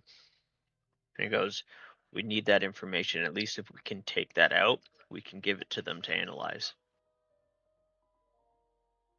Okay. Yes, I can try. Do you want me to go with you? And in this moment, you see the entrance to the chamber actually close, and the lights in the room that you're in actually just turn solid red. And it looks like the soldiers and the scientists in this room are scrambling to get things together. And you hear as someone passes by the ramp, they don't see you guys, but you hear him say, oh, I can't believe we're on lockdown now. We have to make sure everything's prepared when he comes back. Oh my God. He's got this scared voice, he's just, even these people are scared of this individual, and they're like, I can't believe we're under this gun now. Oh my God. I hope Lord Aegeus is working hard in the back. And he kind of wanders off and his voice tampers off, but this is just a scientist who's terrified of what is going on right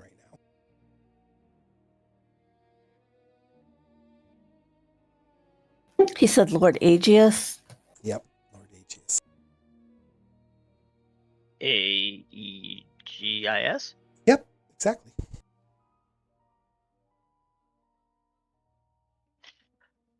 Hi, Lord As Aegis. the area kind of goes into lockdown, Carek's gonna curse slightly under his breath after his previous conversation with Ni-Ella.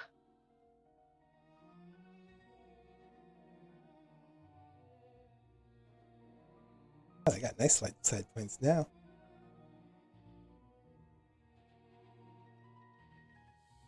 Okay, so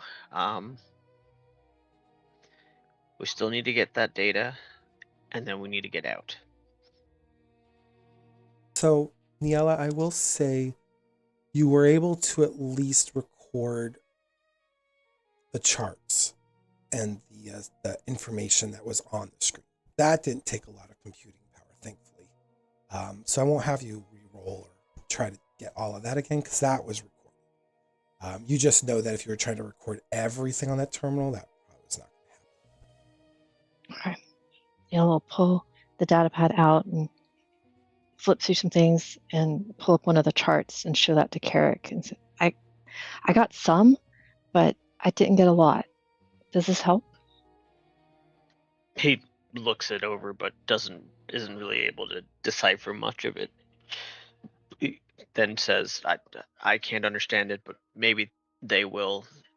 It's all we need. It's all we can get right now. I'm not gonna give us any additional risks by going back to that terminal.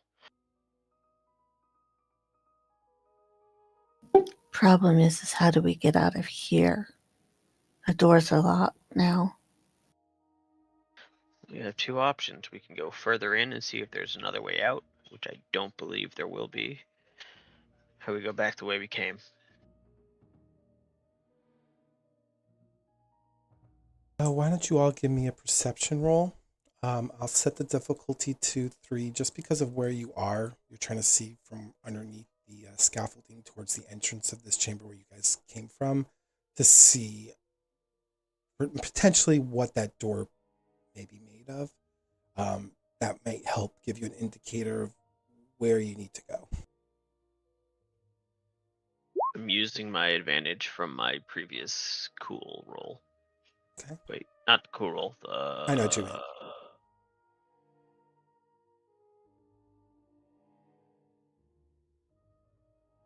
Oh, yeah, you can't though because you rolled. I rolled after, yeah. Yeah. Okay, I will use my advantage then. All right, good. Carek's got one. Oh, nice. All right, and then Ni-Ella. Okay, so I'll say, all right, with the threat as the narrative piece here, with your success, I will say, Carek, you realize when you look towards the entrance, and it's far away, you realize that it's not just some thin piece of metal that's now barring your exit. It's a full-on blast door. Those can withstand almost really strong like cannon fire from like vehicles and stuff or bombs. So they're meant to withstand a lot. That's not something you might be able to cut through very easily with your lightsaber, or at least not quickly enough. Yeah, and they're not advanced lightsabers either. They're just night lightsabers. No, I mean your lightsabers are fine. It's just this is a blast door, so even to cut through it would take a while with your lightsaber. Let's just put it that way. Even if we do the ye old Qui-Gon move, stick it in there and let it heat up, take about a couple minutes for it to actually come apart. There's quite a few people in this room, so yeah. You know there's a risk. Let's just put it that way. Big risk.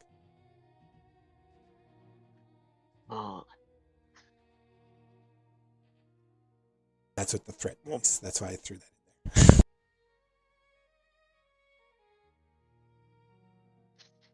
Maybe there's a way for us to deactivate this lockdown. Kind of looks back at Ni-Ella to think as if asking if she would know a way of doing that on the computers. Ni-Ella looks back at Carek kind of wide-eyed. Says, there's probably a way to override the lockdown, but it's probably not within the terminal above us. But I don't know for sure. And because you guys are hanging out underneath this scaffoldings for as long as you are now, you actually do hear the sound of footsteps going back up the ramp towards the computer. It's one of those lab coat individuals going back to work on the console, and you hear him say, I don't remember leaving this unlocked. Oh well. Click, click, click, click.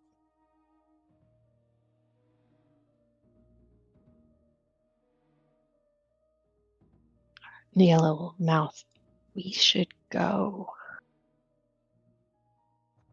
Carrick nods silently. Oola points to deeper in because it's no way that they're going to be able to get out the door.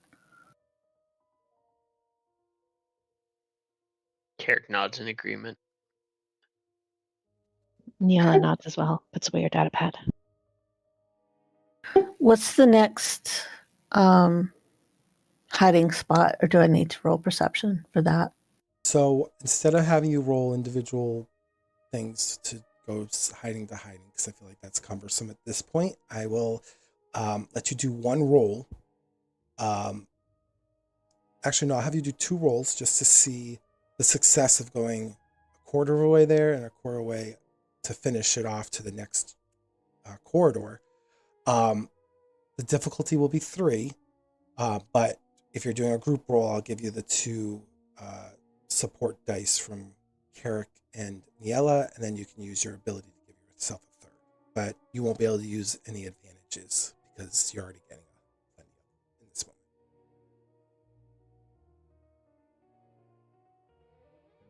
moment. Is that what you guys want to do? Yep. Yes. And because you know this is probably a very important role, you have other resources available to you. Yes, I was going to say I'm going to take a light side. I'm trying to indicate you should use them, just trying to remind you you have those. You do not have to use them if you don't.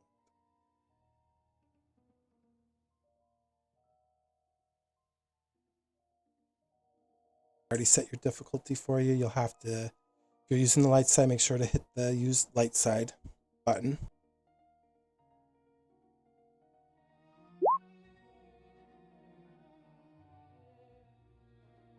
Oh, you didn't use a light side. Okay. Well, I thought I did. You normally have 2 green and a yellow, right, for stealth? Or do you have 3 green? Just 3 green for stealth. Okay, yeah, you used a light side. Just click the button. Can you hit the use light side?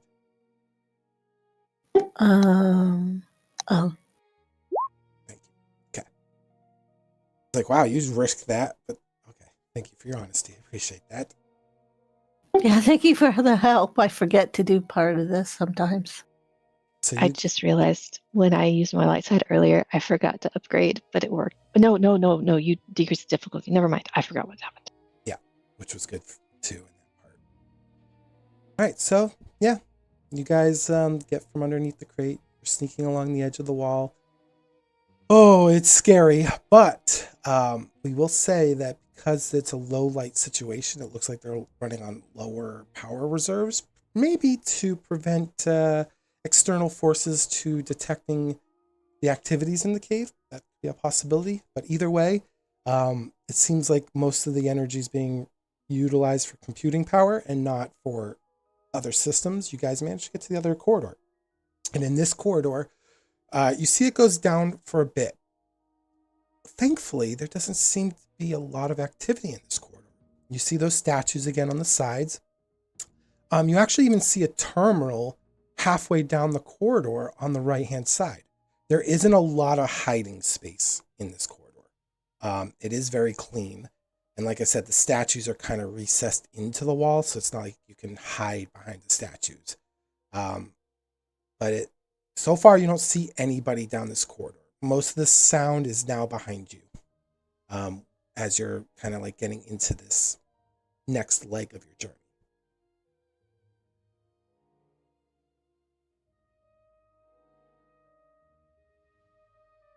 Oola's still going to be cautious, and her she's going to take her lightsaber out again, which she had pocketed earlier, just in case.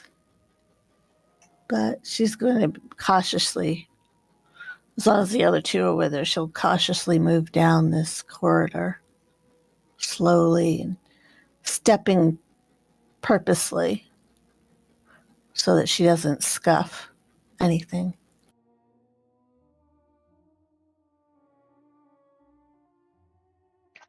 Carek will continue moving along with Oola, but he'll actually just wait long enough for Ni-Ella to pass him so that he's bringing up the back. Ni-Ella will see Oola pull out her lightsaber, and she'll remember to pull out her pistol as well.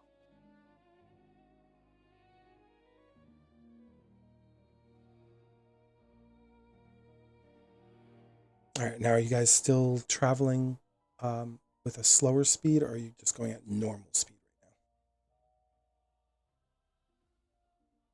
right Oola's going to be cautious, so it's probably slower speed, unless the other two push her to go a little bit faster. Yeah, if there's nobody in this corridor, I think I would urge Oola to go a little quicker, just so we don't get caught, with no place to hide. I agree. Okay, so she'll nod and she'll pick up the pace a little bit, but still stepping purposefully.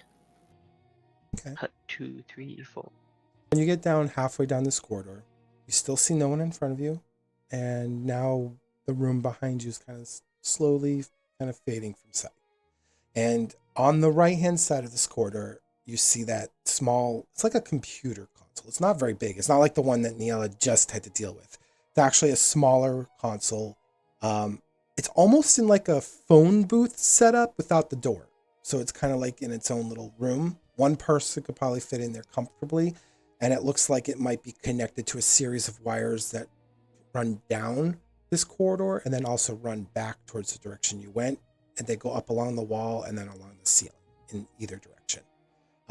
Or you can continue forward down this corridor to wherever that leads. Ni-Ella will pause when they get to the terminal and kind of look at Oola and Carek to see if it's okay to take a moment to see what they can do with it. Oola Carek, agrees. yeah, Carek nods emphatically. So Oola will take up spot on one side of the telephone booth. Let's let Ni-Ella in. All right, Ni-Ella will approach the terminal and pull out her data pad again, stow her pistol, and see what she can see.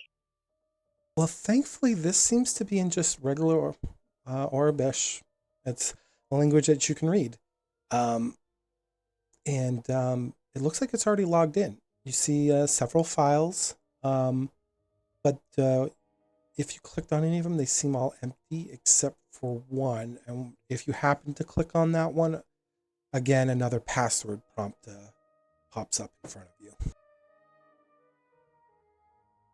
All right, and the only information on this terminal are these empty files and this one passworded file. Correct. All right, we gotta see if we can crack this one too. Okay, this one will also be another, this will be 4 purple because it's not in a language you don't know. You also get your blue die for using your data pad. Let's see if you get access to this folder. All right, I'm going to use a light side point for this. Okay. Will you be upgrading or downgrading? I'm going to downgrade again. Okay. I marked downgrade for you with the 4 difficulty. And this is a computer's check. Yes. Nice. Okay. Wait. I thought you said it was for difficulty. Didn't get downgraded? It didn't, but you still succeeded. Interesting. Well, you know what? Let's give you back another light. And there we go. I gave you 3 light again. Okay. Whew. That's interesting. So the downgrade doesn't work on that. So that's good to know. Perfect. All right. So you succeed. And when you go into that folder, you actually see, well, you thankfully visited the Jedi Temple on Coruscant. And in that folder, you just see a still image of the Jedi Temple. And underneath it, there's a series of codes, and they read as Alpha 1, Niner, 6, Omega, execute order 6, 7. And it looks like that's all that's in this folder is this picture with that string of code. And that image was of the Jedi Temple on Coruscant? Correct. Okay, I'm going to capture that information on my data pad and close the files and turn around and say, all right, let's keep going. Also going to have Carek and Oola roll another force roll for me. Before you do that, could you give me those notes again, those numbers again? It's alpha what? I put it as OOC knowledge, but Ni-Ella will have to if she has it. I put it in chat. okay, great. Thank you. She got And what am I rolling? Ignore those extra dice, but you got a black. Okay. Just a force dice. One force dice. Because you only have a force sensitive rate of 1. Gee, Shula, you're not very force sensitive today. I'm not very sensitive at all today.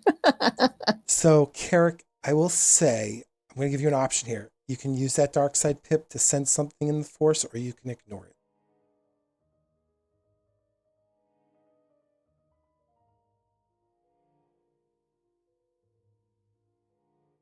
Yeah, I'm gonna use it. Okay, let me make a note that I have at the end of the session. You're going to have to roll a 1d10. So,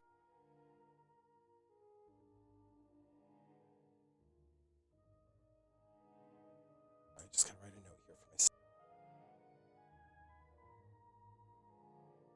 Okay, so in this moment, Carek, you see or you feel in the force that there's something underneath the statue that resides nearby the console.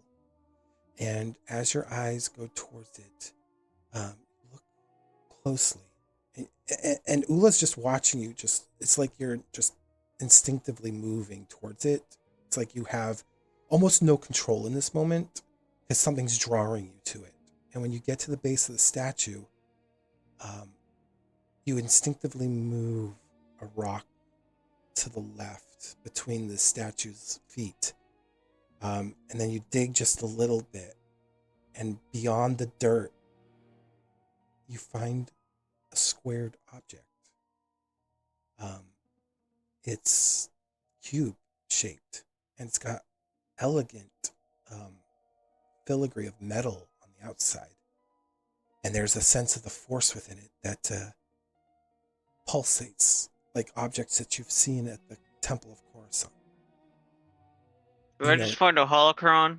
Found a holocron. Oh man. What color is it glowing?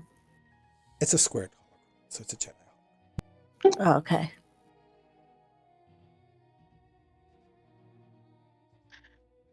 So I used a dark side pip to find a Jedi holocron.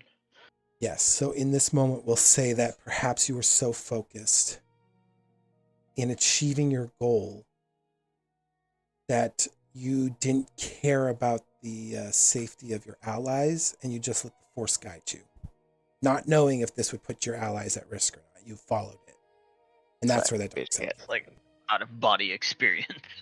Pretty much. Okay, well he will cup that in his hand and then tuck it beneath his cloak safely, before kind of snapping back to it, kind of shaking off the way that he was just behaving.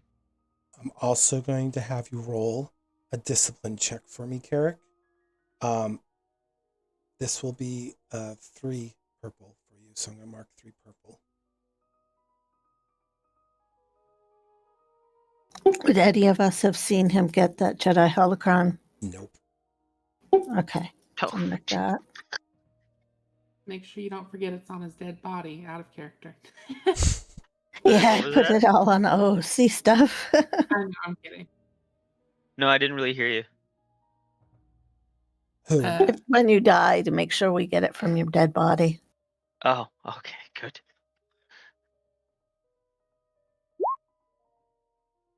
All right. So I will say, because you didn't succeed this, I know you didn't fail it because you didn't succeed it.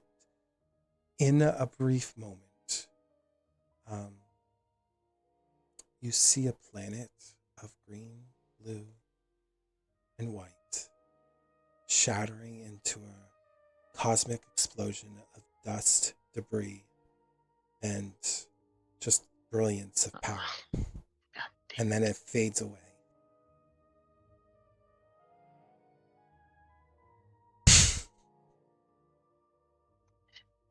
As he has this vision, he kind of takes a sharp inhale and instinctively kind of clutches back at the holocron before letting it go and composing himself again.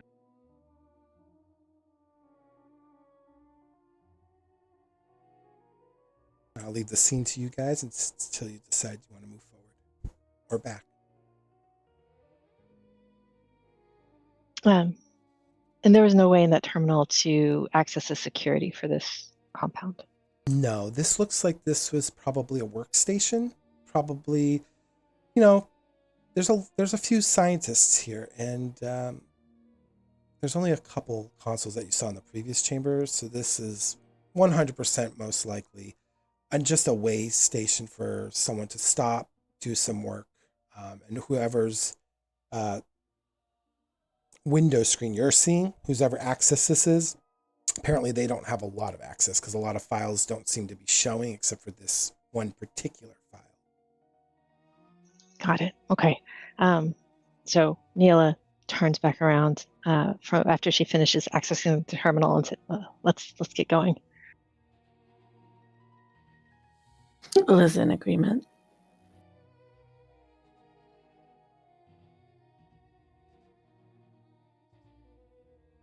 Carek? Yeah. Keep going. Yeah, and as long as there's no one else in the corridor as we are descending, I'll fill Oola and Carek in on what I saw on the terminal and that the information's on my data pad. Okay. So you guys now know Yep. about the temple. Carek does not mention anything about the holocron. Oh, you are a sneaky Jedi. I love it.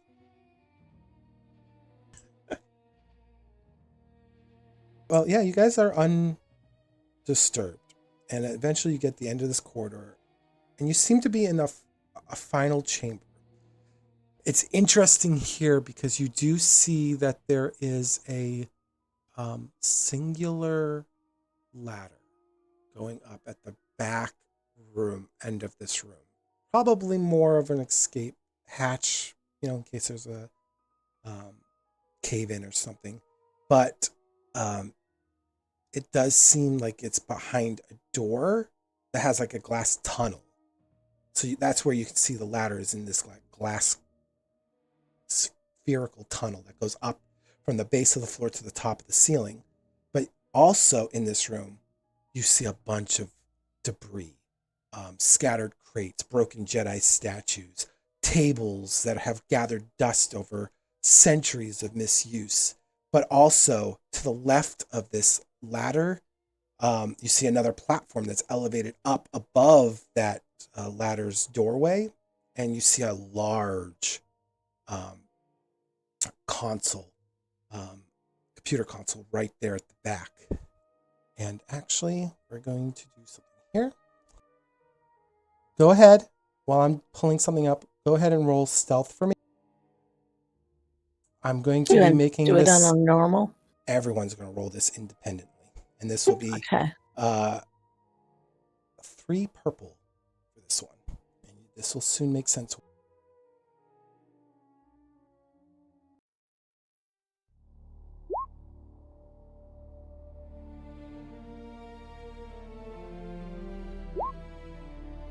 Holy shoot. Whoops, I forgot to get rid of that.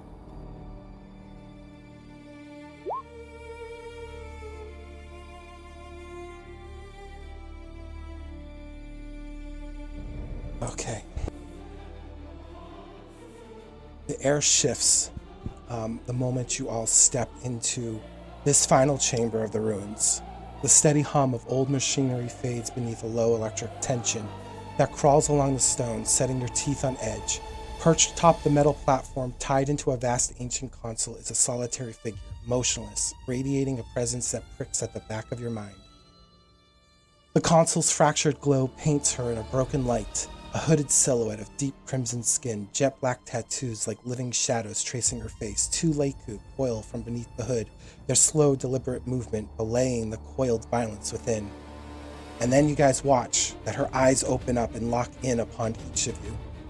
They're predatory, jaundiced in yellow, and unblinking with malice. In one fluid motion, she drops from the platform and lands between you and the humming computer.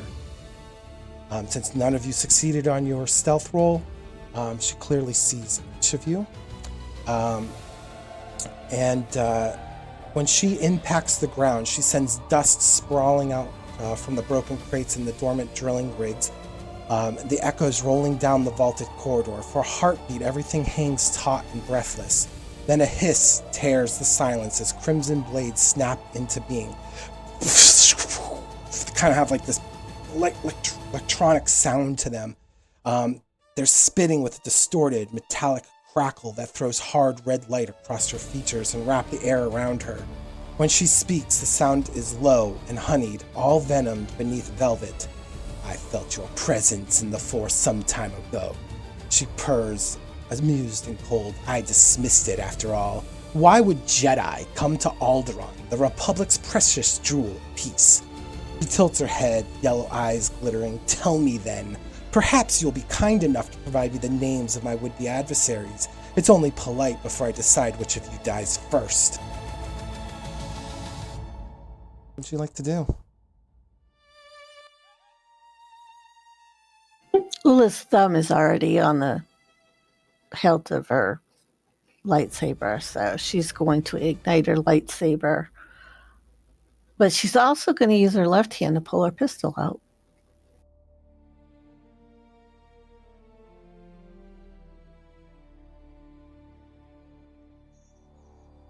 Ni-Ella's going to look around for any place she could go for cover.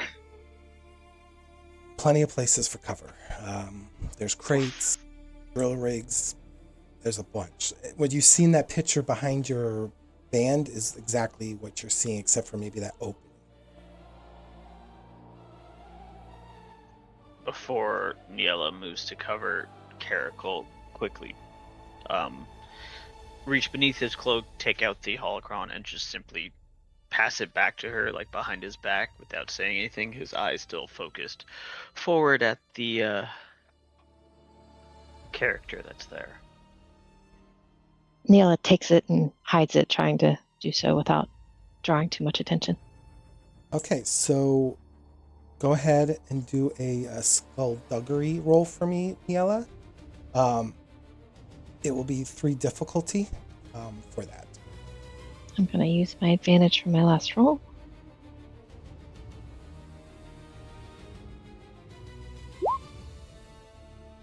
Okay, now I'm going to use a dark side.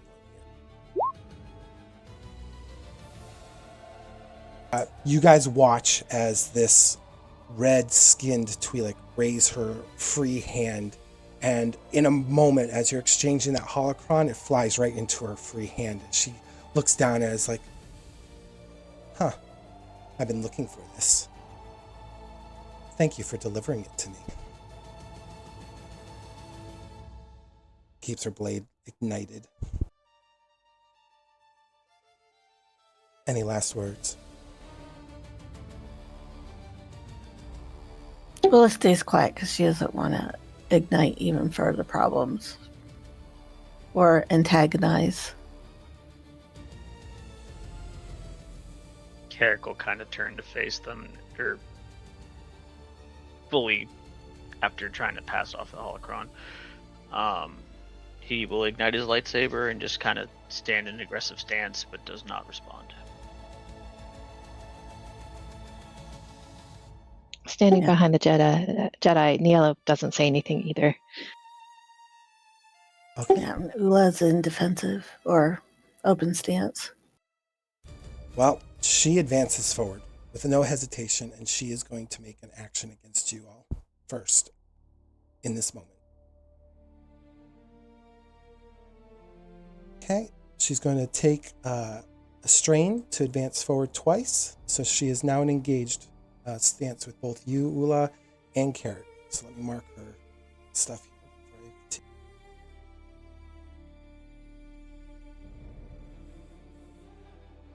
Okay, and she is has this like wicked smile to her face. You look at her teeth; they're yellowed.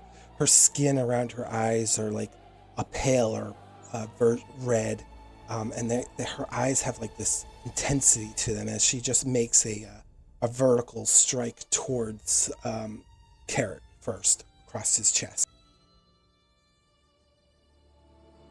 Just make sure I remove all the general difficulties out. Hard.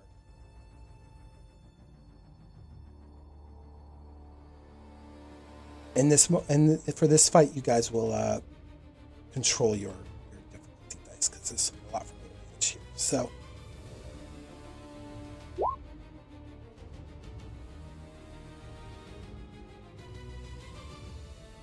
Oh, what's happening with my dice? Whoa. I don't like the word destroyed there. I don't know why what's going on there. Do you see what's happening? Mm-hmm. Interesting. Let me try that again. Nope. What's going on with my dice now?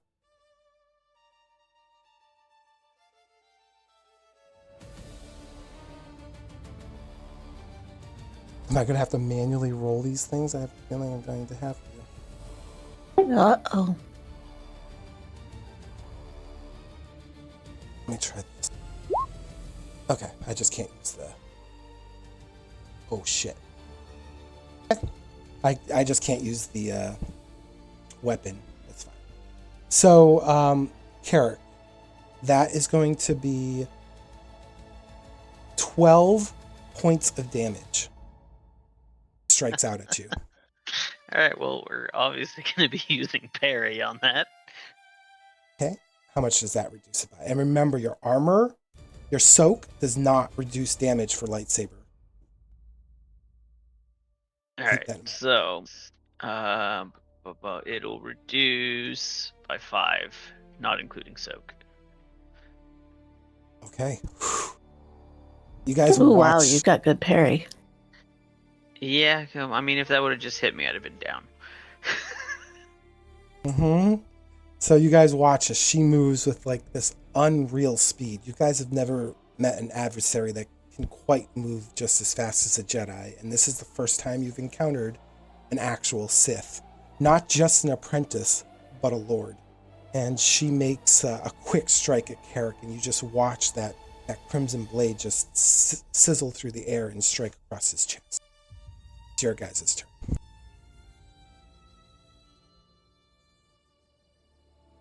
Ni-Ella's going to move to any close cover, staying within short range, and use her stem application to take 4 strain and increase her agility by 1. Okay. That's one of your abilities, I'm assuming. Yeah, that's a new one. It's only for the length of the encounter. Perfect. That's your Oops. action. So. Is there anything else you want to do, though, Ni-Ella? Can I still take a shoot at her with my pistol. Can you describe what that ability is? That might help me. Yeah. It is an action, so that might consume my turn. Okay. You still can move though, and you can use it incidental, so you can say something as well. Okay, yeah, I did move to the closest cover, but staying within short range, and then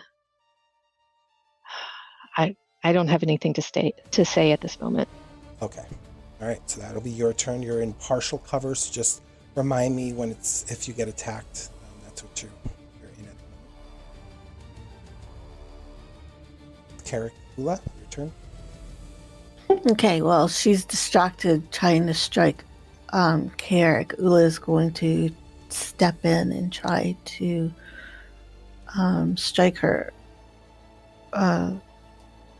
offside. Okay.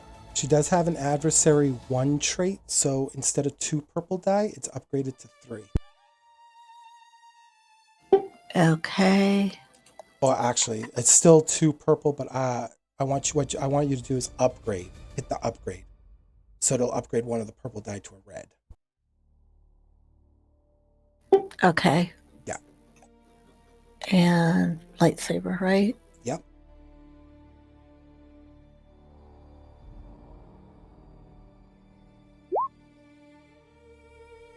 As you thought she was distracted, you watch that she quickly just brings up her blade to meet yours, and there's this loud, like, crackling hiss between her red crimson blade and the color of your blade, and it's just this brilliant clash.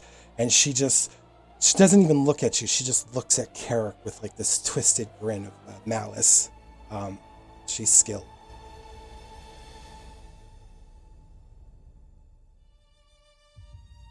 Do you want to move, Oola? You can still move if you want. No, Oola's going to stay there trying to keep her attention. Or half her attention, or part of her attention, whatever she's got of her. Yeah. Keep her lightsaber. I forgot my word. Engaged. Your turn, Carek.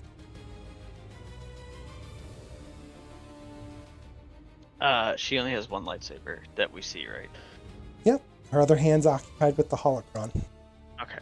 So with them doing a blade dealy clash thingy, Carek is going to take an aggressive horizontal slash at her legs.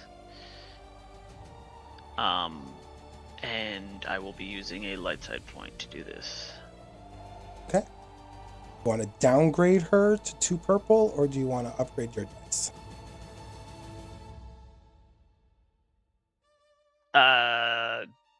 Downgrade her. Okay, so don't hit the upgrade button on this attack for yourself for the purple. Just put 2 purple. 2 purple. Use light side. And then because it is an engagement with only 1 opponent, I do get duelist training, which is a boost die. Nice. And I think that's it for right now. Yeah, that's it for right now. Okay, rolling that. Nice. You hit her. That's what, for 6 damage? Yep. Is going to use parry, and she brings her blade up to negate the damage, and she's going to take 3 strain for that. Is she negating all of the damage? All but 1. Oh, okay. Thank you for that information. Yeah. Got 1 wound. She feels that pain, and she just gives you this low guttural laugh. She's like, that felt good. And then she makes another strike at you, Carek. Of course. Actually, she's going to use a dark side point. Going to upgrade her dice.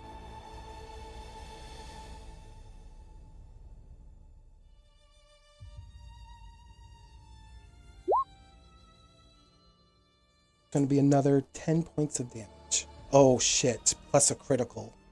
So, Carek, what do you want to do first with the damage? He's gonna fall down. That's what he's gonna do. You only have 10 hit points? I only got 7 left. Oh, you don't have any more parry? I do, but it. So wait, how much damage she's gonna do? 10.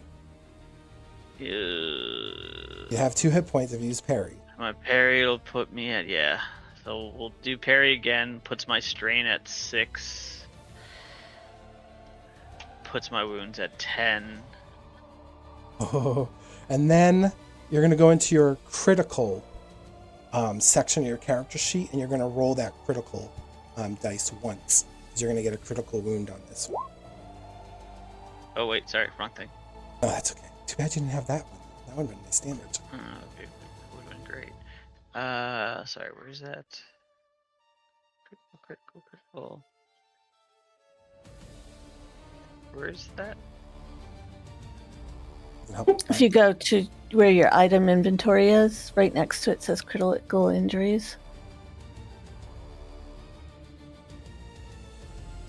Okay. Any offset or anything, or just roll critical? You just roll the dice. Just roll the dice. It'll automatically apply the critical to you. You suffer 1 strain each time you perform an action. Oh no! Great, this is thrilling. Oh my god. Okay. Wow. It's okay. All right. It's okay.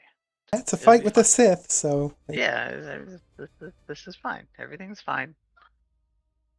Alright, it's your guys' turn. Carek is not doing hot right now. Does Carek have a stim pack on him? I don't believe so. I think I used it up already. Oh no, I still have 1. Okay. Am I close enough to apply a stim pack to Carek? Yes. You're in short range. So Okay. you can move to engage. So you're going to be engaged with this potential threat too, but you can if you want to move into engage to do that.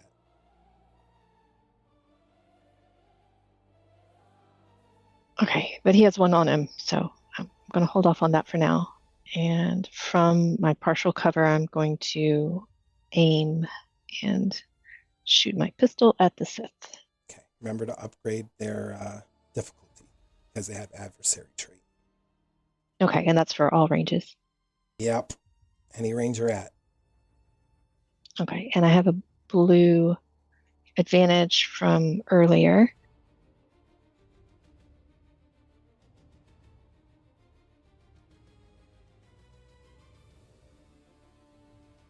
I'm going to use the light side to downgrade her difficulty. Okay. Probably smart. Okay.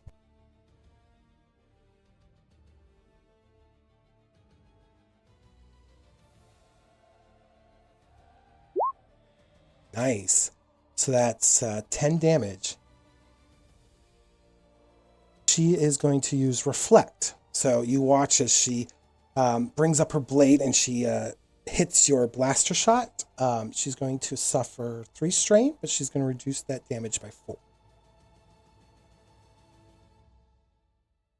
So she took 6 damage. Yeah, that was a good shot. Nice job. Awesome. Is there anything else you'd like to do there, Ni-Ella? That was a good round. Oh, I forgot to aim. I don't think there's anything else she can do in this moment. Okay, perfect.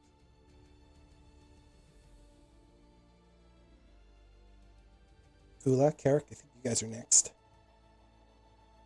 Oola's going to step in again. She's going to try to strike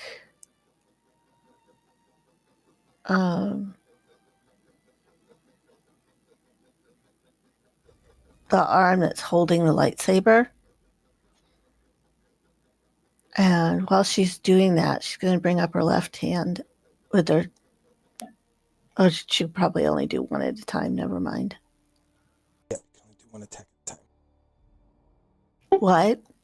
Because you don't have that dual wielding trait. Yep, I don't have that yet. So, yeah, she's going to try to strike and cause the Sith to drop her lightsaber. You're gonna do what? She's going to try to sever the arm of or the wrist of the Sith to make her drop the lightsaber. Okay. You're gonna upgrade her difficulty dice to hit her to a 2. I'm going to use a light You side point. can't. Oh, I can't. Oh, I because you just used did. dark side. Okay. All right. So 2 purple and 1 upgrade, right? 2 upgrade. Oh, shit. Yep, she automatically gets the first upgrade free because of the adversary trait. Still hit her, but you're not going to cut her off her hand because you don't have that trait. But she's going to use parry again.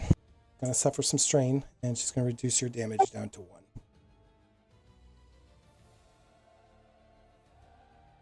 Takes a hit. Any movement you'd like to do, Oola?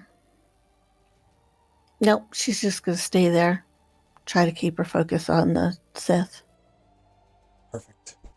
Okay, and Carek, your turn. Carek's gonna use his last remaining stim pack. Okay, so you heal yourself up 5. That does take an action, so I don't know if you want to move out of her range this round. He's gonna slide back slightly, to like just a little bit behind Oola, so that he's within an arm's reach of Ni-Ella. Okay, so you're like in short range. Yep. Okay. Is he close enough for me to hand him the stim pack? Tell you what, I'll let you do that if you can roll just an athletics because it's kind of out of turn. I'll let you do it just because. Oh no, I mean on my next turn. Not yes, this one. yes, you can. Absolutely. Do you want to hand it to me, or do you want to use it on your next turn? You can also use it on too. I know, but I want him to have one on him. We'll figure it out. We'll figure it out next. So she is. Well, she's actually going to step back from Oola. Okay. And she's going to do a saber throw at Carek. She literally just uses the force to spin her lightsaber in a very fast rotation, and it's going directly towards Carek. She has saber throw? She does! She doesn't like you, Carek. That's not nice. Saber throws? Oh my god. Well, here we go. It's literally a That's a 11 total damage. striker force skill. Damn. 11 damage, Carek. Of course. Crap. It is not a melee skill. I take that, but but it's still lightsaber, so it still doesn't count for soak, does it? Correct. Sunder effect on lightsabers is brutal. Oh, okay. Well, Carek's down. Carek is unconscious at the moment. And she is going to turn to you now, Oola. She points the edge of her blade towards you, and she just smiles and says, "You're next." It's you and Ni-Ella's turn.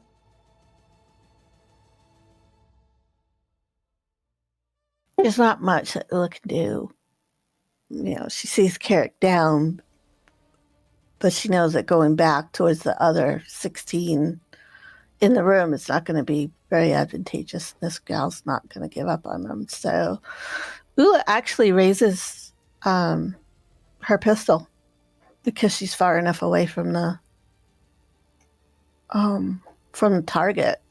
She aims and takes a shot at her. All right, go for it. Remember to upgrade the difficulty by 1. 2 purple and then 1 upgrade on the right. Right, and I'm going to use a light side point. All right. Do you want to downgrade that dice then and keep it 2 purple, or do you want to upgrade your attack? I'm going to downgrade. Okay, so just 2 purple.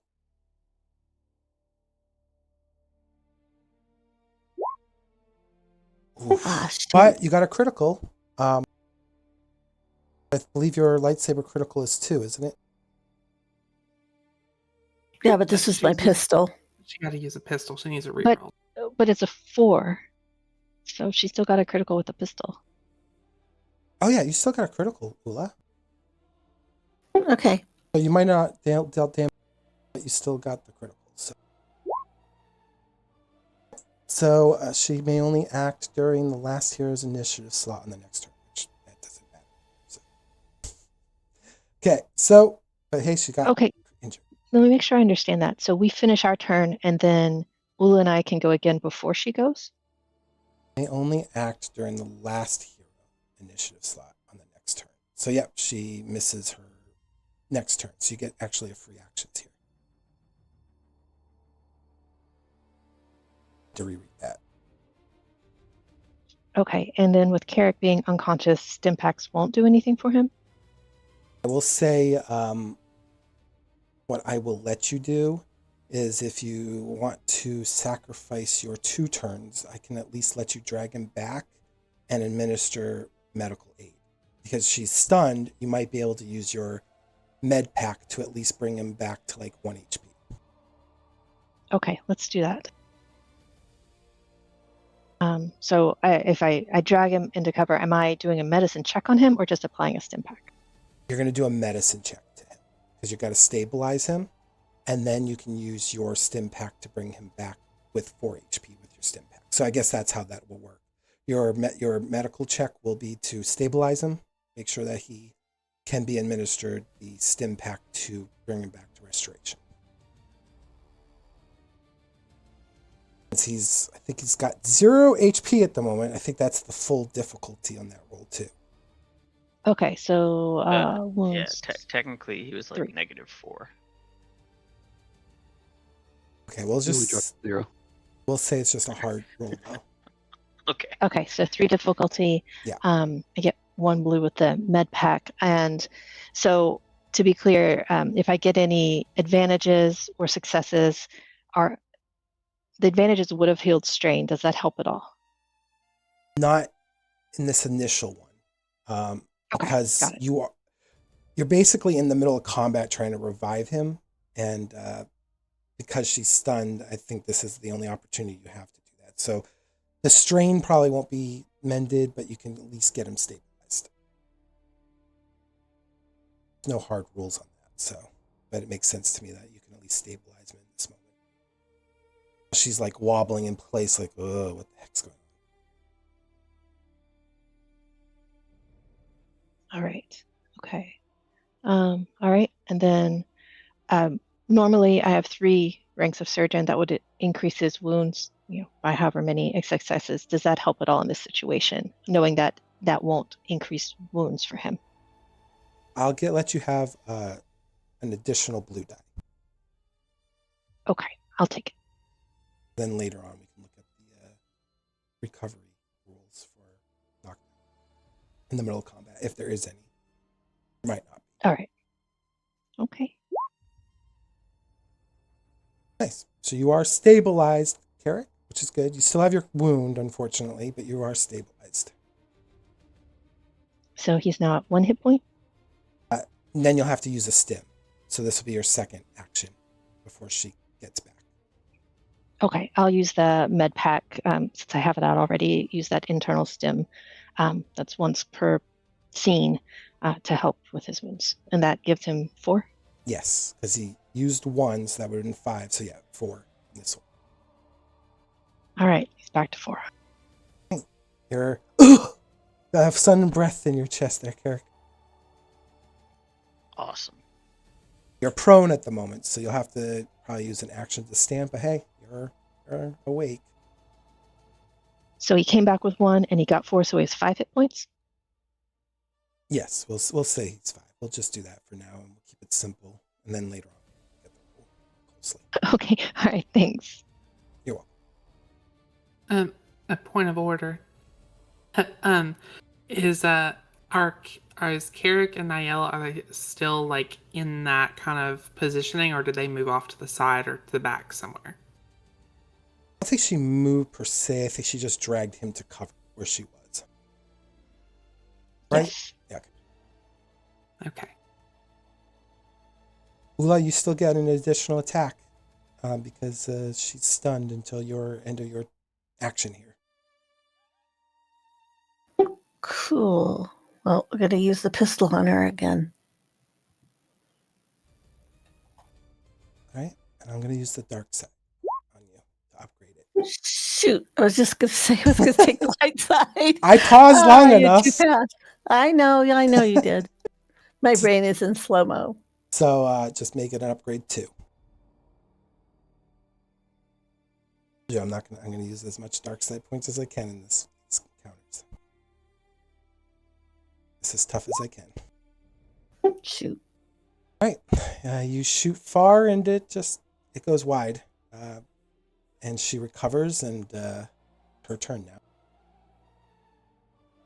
Let's see. She is going to look at you, Oola. And she is going to press upon you this heavy presence of the dark side as her words come out like venom and says, "Don't you wish I could just end your life and your suffering and make things so much easier for you? Why don't you just succumb? You can either die here or join me." So she's going to use a move called Terrify. I'm going to roll a coercion check against your discipline. And we're both going to roll with 2 purple die. And we're going to see how this goes. Get 2 purple on this. Whoever gets the most successes wins the roll, okay, Oola? Okie doke. Ah, shoot. Oh, shit. Well, I think she won that one. You are now staggered for 1 round as fear just overcomes you in this moment.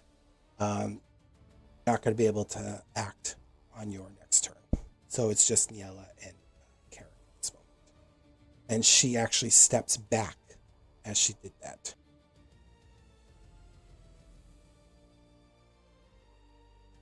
All right. So Carek, Ni-Ella, it's your turn. Oola is... well, why don't you describe like how the dark side is keeping you kind of at bay here, Oola? Well, you'll see her lightsaber disengage. And she'll be literally staggering around just a little bit, like she's really off balance, while her free hand is on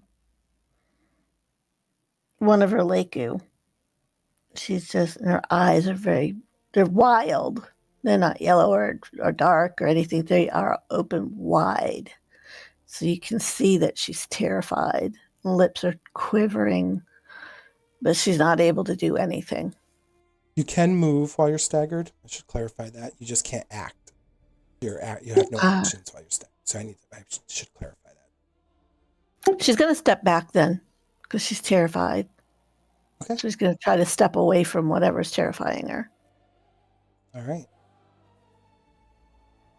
We'll just say in that moment too, maybe you got glimpses of Carek being sundered by that presence of the dark side. You don't know that Ni-Ella brought him back. So as maybe the terrifying moment is the fact that Carek could be dead. Which makes sense in the scene, for sure. But Ni-Ella, Carek, what do you guys want to do? Remember, Carek, you're prone at the moment.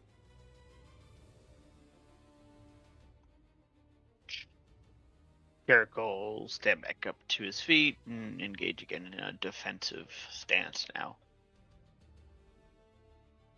All right, you're standing and you just looking forward. Not looking so great as this lady's just standing there. Yeah. Ni-Ella's gonna take an extra stim pack and put it on Carek's belt somewhere so he has it readily accessible. Easy enough to do. Okay, and then I'm going to, let's see, we're what now? Long range? Yeah, because short range would be 1 square, long range. No, you're medium, so yeah, you're in long range, yeah. Okay, I would like to still shoot at the Sith Lord and use a light side point to downgrade her difficulty. Probably smart, yeah. So that's great. 3 purple instead of 3 purple and a red. Okay, 2 purple. I'm going to use an advantage from that medicine roll.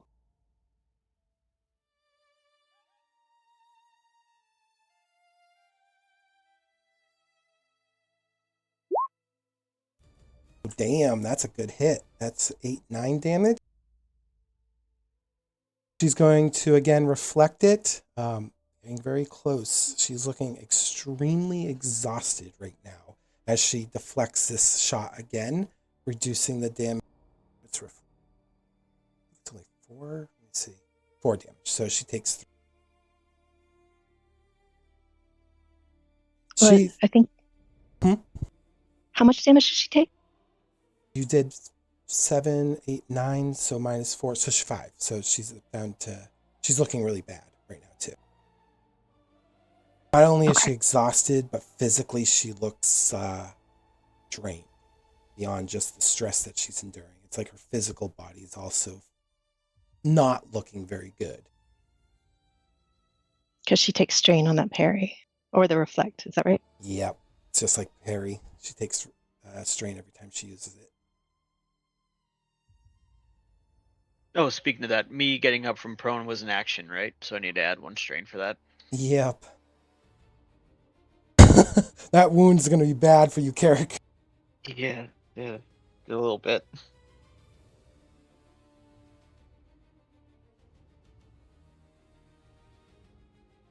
All right. Well, she is going to. Oh man, she's looking at her options here, and she's looking at the 3 of you, and she's gritting her teeth like she doesn't want to admit that this is a lot harder than she thought it was going to be, and so she is going to use 2 strain, pushing her very much to the limit at this point. And she's going to take 2 steps back to get towards the ladder with the holocron in hand. And she is going to use her action to open the door to this ladder. It's your guys' turn, all 3 of you now. Oola's still staggered, right? Nope, you're not staggering. It was only for 1 round, so. Okay. Then how many squares can I move forward? You can use strain to go 2. Okay, so I'm going to use a strain It's 2 strain. 2 strain. Close, yeah. To go forward 2. Okay. That'll put me at long or extreme range. That will be, so if you look at it, she's engaged, so it'd be short, medium, long. You'd be at long range. Okay, and a light side point to minimize. Okay.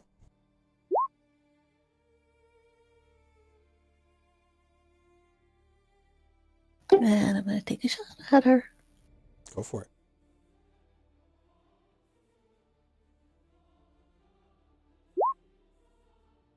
I can't hit the side of a barn today. Nope. Your shot goes wide. And when you hit that glass tunnel, you realize that it's not just glass, it's transparent steel. And the blast doesn't seem to affect that corridor. That's your turn. Okay. Ni-Ella is also going to move 2 forward, so take 2 strain. Okay.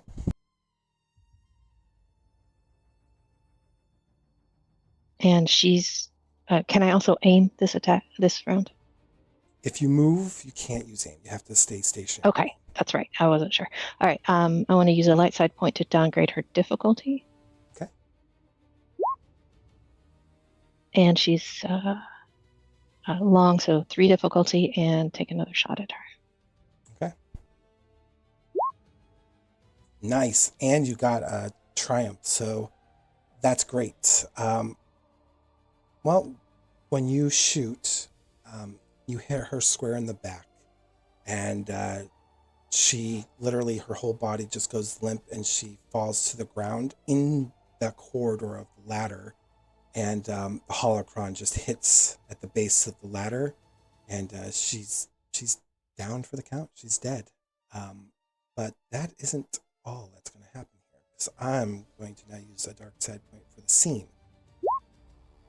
Coming up behind you guys, you hear the sound of several footfalls. It sounds like a squad or squads of soldiers are now making their way towards you. You're not in combat at the moment, but you will be re-entering it very shortly. You have 2 actions each. Let's just put it that way to do. Oh shit, I've got somebody at the door. I've got to be right back. I'm going to try to rush everybody up the ladder. Well, you're still... I'll wait till you get back, Oola, because you have to make actions. So you're not in combat, but you're still in combat in terms of what you can do. Okay. I'm going to step away while she goes to get the door. Okay.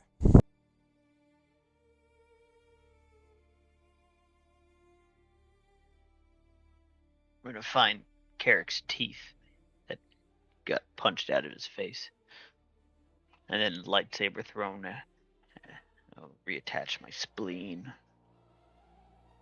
Yeah, at least you got to see what a combat-oriented class can do. Oh, I know. As soon as I was like, all right, great. And then reflect too, I was like, oh, good. All the favorite skills. Yeah, Taro Striker. That was the one that I was actually looking at. Yep. Oh yeah. As soon as I was like, you devil. Ooh, you're Yeah, gonna... that was the one that I was talking about looking into. Not I think I said Juyo, but it was a Taro.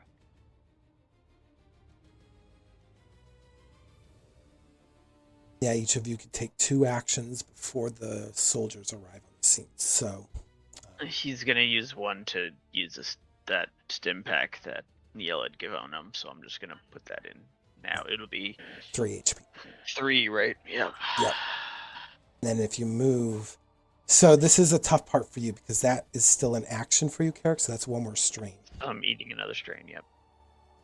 But you can only move once before those soldiers arrive on the scene. So Yeah, because I've already used one of the actions, so that's yeah, scary. it'll depend on what they do is what he'll do, because he's gonna try to kind of form up with them, with Ni-Ella and Oola. So whether that's moving Okay, I'm back back. or if they move towards him, he'll just kind of stay put, kind of thing. Okay. Carek used one of his actions of his 2 to heal himself 3 HP. Okay. Okay, I'm back too. Welcome back. Just real quick, with these 2 actions, could I use one to move and one to heal Carek? Because I think he moved towards us.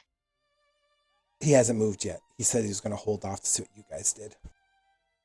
Okay, got it. Yeah, like if you guys were going to move towards me, then I obviously wouldn't move as long as it puts you in range to be able to do something like that.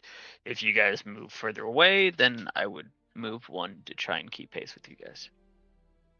Well, I was going to try to urge everybody to go up the ladder and grab the holocron on the way. So you're going to use both your And- actions to just grab the holocron and go up? Yeah, that's what I'm going to do. I think we're not. Are we going to be able to get to the ladder and start climbing before they get to the room? Since we only have 2 actions. You and if you strain to move 2 and then an additional 1, yes, you and Oola could probably get up the ladder or start getting up the ladder as they approach or arrive on the scene. So But that leaves Carek, who pretty much alone. Yeah. Okay, I'd like to do a medicine check on Carek because I don't think we're gonna all be able to get out of here before everyone arrives. But I agree we need to start moving towards it. Carek is able to move 1. Able to move 1, unless I use strain, and then but even to move 1, I'm gonna eat strain to do it. Not with maneuvers. Thankfully, Okay. only your actions are going to cause you strain. So it's not like every round is like you using the stimcac. That was an action, so that caused you strain. But to move, oddly enough, is not an action. That's a move. So Oola's going to see the other 2 not moving in the same direction, so she's only going to move 1. Well, she's concerned about that holocron. Okay, and Ni-Ella's gonna move towards Carek because I think we're gonna have to take both actions to move towards each other for me to do a medicine check. Okay, and then my second action, I would do the medicine check. okay, go ahead and perform your medicine check. All right, Carek, what are your wounds and strain at currently? My strain is at 8 of 15. My wounds are at 4 of 12. So I have 8 health left.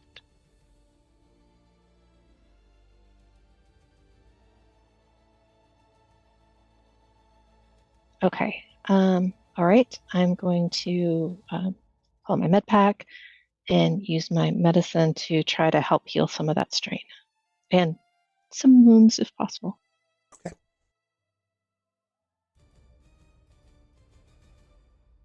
That was the dark side point. I'm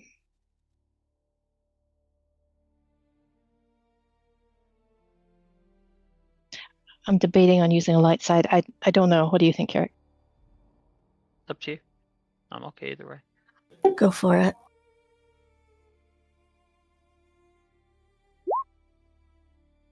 Okay, so I'm going to upgrade my dice.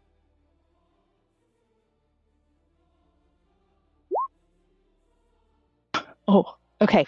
So didn't help any of the strain. It does heal for 5 because I have 3 ranks of surgeon, so that adds 1 per rank.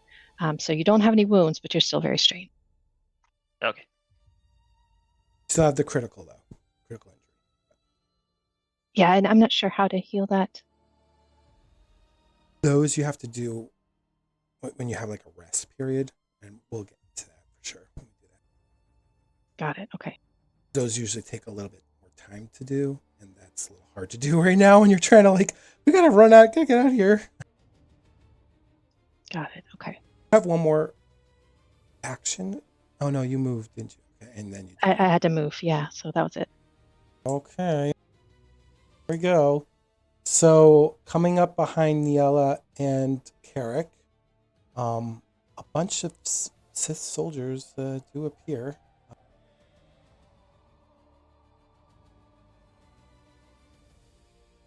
Each of these represent 3 soldiers each. Quite a bit of them are considered at long range, and they're all going to literally open fire. 2 of them are going to open fire at you, Ni-Ella, and 2 are going to open fire at Carek. Scared about this one. Okay. I do get 3 purple for this. They are at long range. Yes, long range is 3. Okay. Whew. Here we go. See if the weapon works on this. I don't think it's going to, but we'll find out.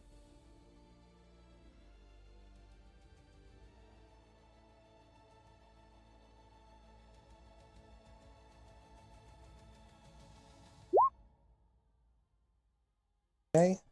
And then the next.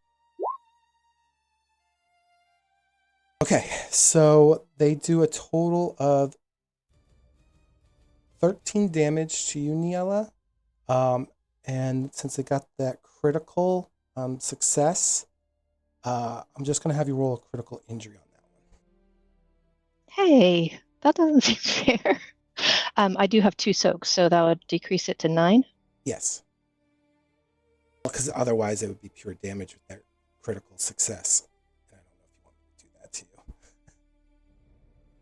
What's a critical success? It would increase the damage output on you. Okay. Or the injury would be fair in this moment. Okay, so this is just an encounter length critical, it looks like. Yeah, so you lose just a free maneuver until the end of the encounter. Okay. What does that mean? Just means Like- that she doesn't get an extra bonus action. Gotcha. And then Carek, these are to hit you. That's 8 damage to you, Carek. Soak does apply. Sorry, so does apply, right? Yes, because they're not lightsabers. So 6 damage. Okay. Can't advance forward because they just entered the scene, so they are stuck at long range at the moment. So it's your guys' turn at this moment. Okay, I'm moving away from them. Don't blame you. Do you want to move 1 or 2, Ni-Ella? That's 2. So 2 strain. 2 straight. Yep. And Carek?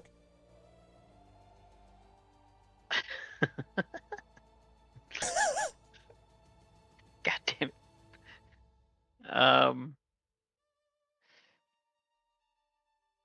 Yeah, he'll move 2 as well. Okay, so 2 strain for you. Oh my god, your strain is so close. Oola's going to move forward 1. Get herself between. Forward towards the enemies. No, towards the troopers, to get herself between the troopers and. Okay. But she's going to look at the other 2 and urge them to grab that holocron as soon as you can and get out of here.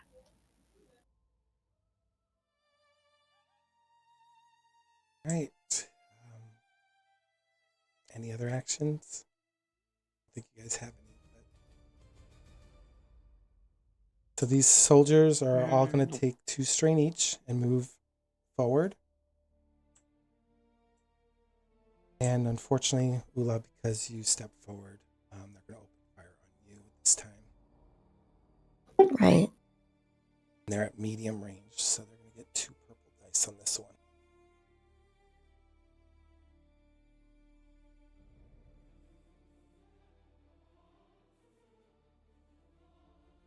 Really scared to roll these.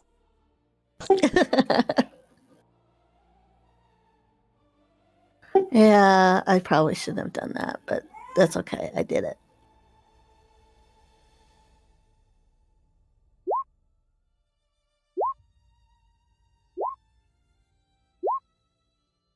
My God. Ooh.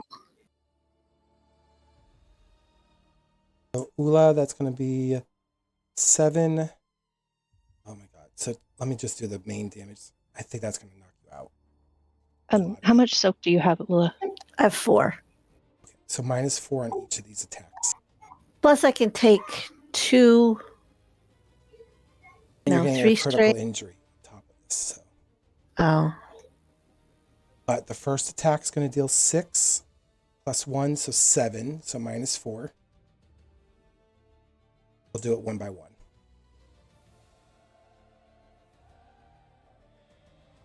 Okay, do you have that marked? Yep.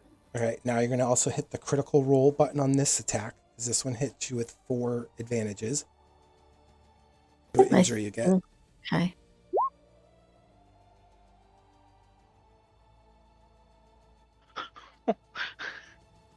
Oh my God. What a fucking terrible one to have. Oh my god. That one's My pretty bad. My What's the- rolls today have been What's the terrible. dice roll offset? She got an extra 18 for something? Oh, where did you get that? I don't know what she got that for. It's been sitting in there. Do you have an injury already? No, Must Ni-Ella have another cleared injury. it. Oh, you forgot to clear it, so. What's 58 on the chart?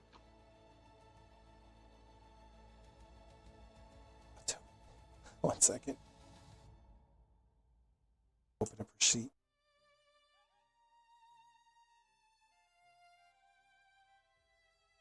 Yeah, you had, oh my God, you still had, okay.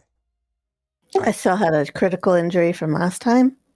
All right, please re-roll your critical injury. I just cleared them for you. You forgot to hit the heal button. So when someone heals your criticals, you have to hit the heal. Otherwise, it still shows you have critical injuries, but I cleared them for you. So go ahead and, did you already re-roll it or no? Yeah. Re-roll one more Well, no. time because you didn't remove the offset, and I just removed that for you. Okay. Wait, did it apply that? Oh, hold on, Tony. I think I've rolled it, and I think no, you're good. Okay, Clear. that's good. Yeah, no. So increase That isn't the difficulty of worst all one. intelligence and cunning checks by 1 difficulty until the end of the encounter. So at least that clears at the end of That's this. not bad. So that's the first attack. Second attack, you're going to take 8 damage, -4. Got it. Next attack, you're going to take, again, 8 damage, -4. They rolled the same. That's why.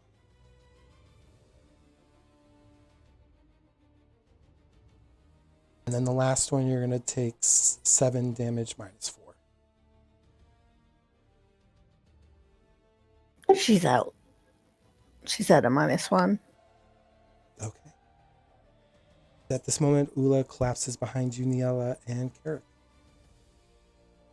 It's their turn ended, so it's your guys' turn now.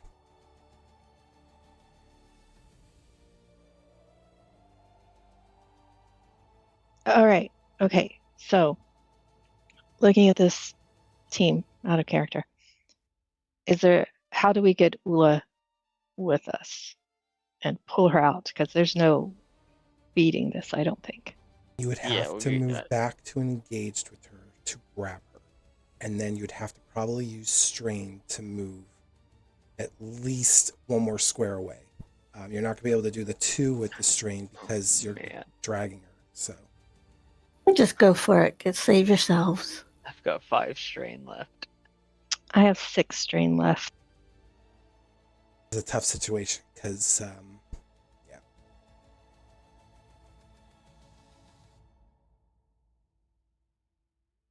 This is your Mass Effect moment. You have to decide, I guess. It's important Yep, here. gotta be a Jedi now. Ni-Ella, have you pressed that little button? What button? Oh, to help Cecile, to get help from Cecile? No. I can certainly try, but I don't think they'll get here in time. You should have said, "Oh, I pressed that when we entered here." As soon as I saw the Sith, I pressed that button. Yeah, I saw a red That- lightsaber that and the would've been a button good got save. pressed. Well,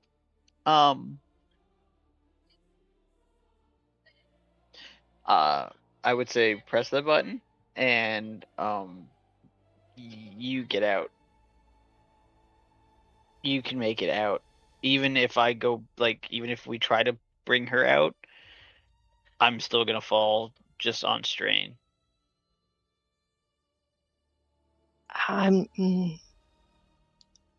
You have 5 strain, I have 6 strain, so it's going to be challenging. And any you could get action I out take there. is gonna because of my critical injury. Any action that I take, I'm also gonna take an additional strain. Okay. I can't get.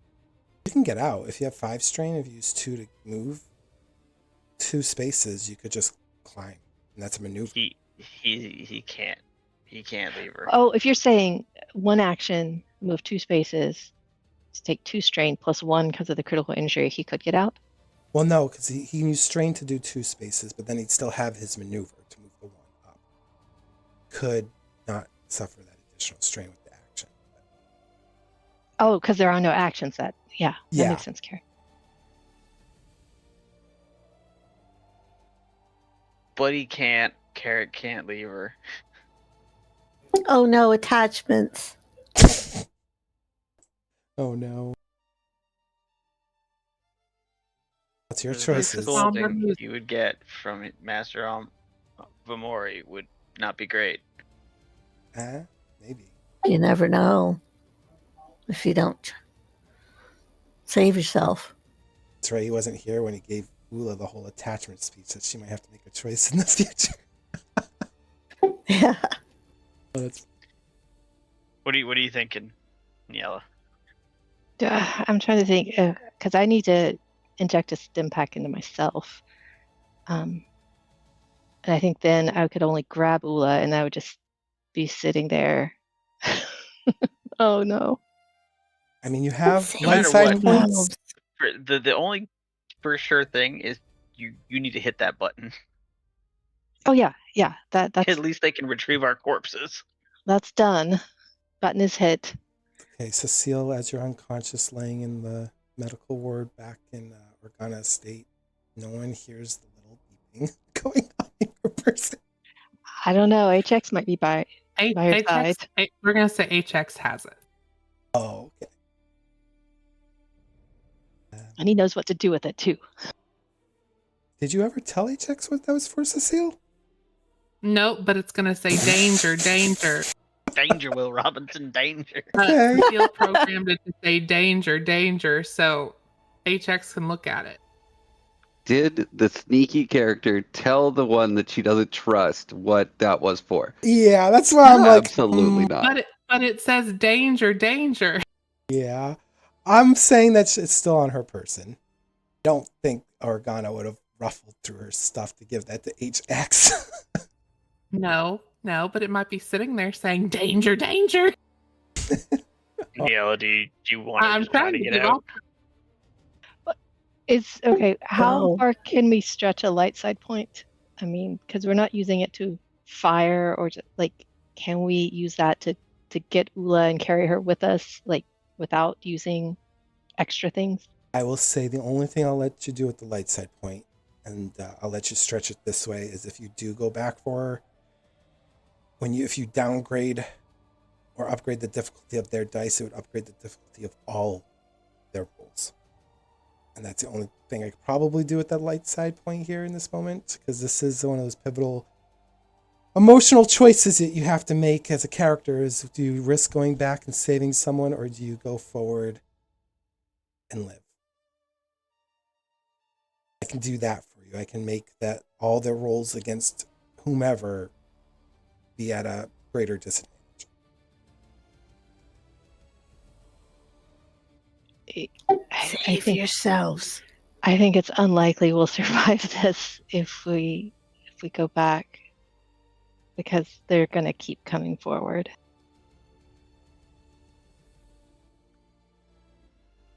Oola, play unconscious. Yes, sir. And she is unconscious. I will say this in the moment, and it's an incidental, and because you guys have role played this well, I will say that they're asking you to surrender and drop your weapons.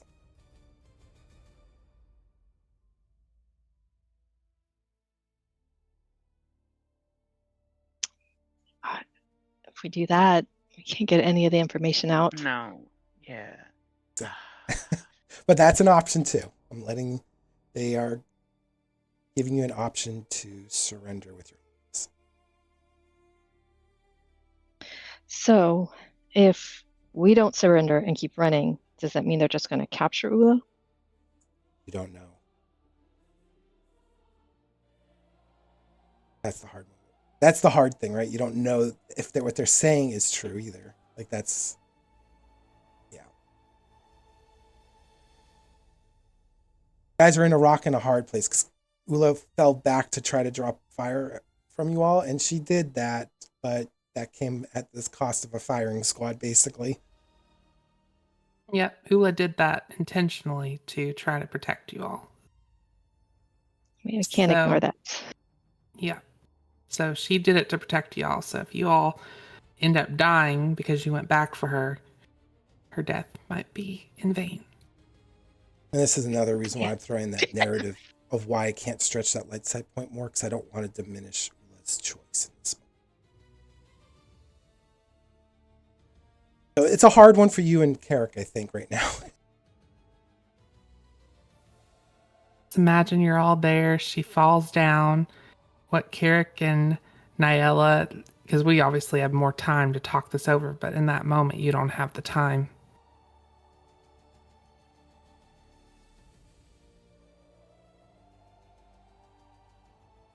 Yeah, I think we only have one option here. Yeah, I think you're right.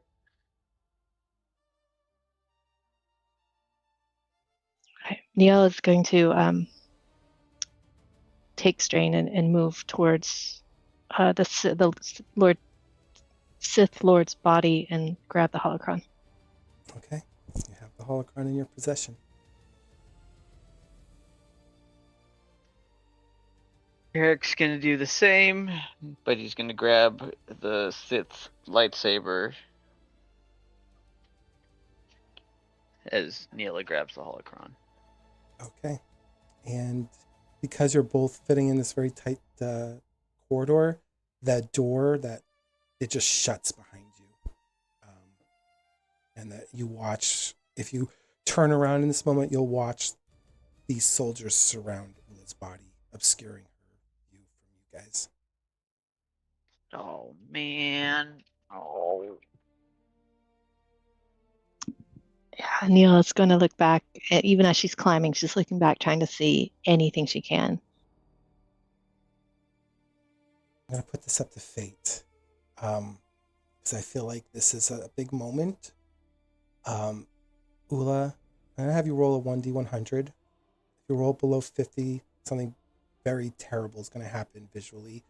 If you roll above 50, there's going to be the obscurity of not knowing. Oops, is that supposed to be it? I did it backwards. It's all right. You're nervous. Okay. So, as Carek and Ni-Ella, as you climb the ladder, and you know this is a transparent steel corridor, you look back, and all you see with these bodies surrounding Oola is the flash of constant red. Boom, boom, boom, boom, boom, boom. It's muttered. It's thumping in that corridor, and you just hear as blaster fire just riddles her corpse.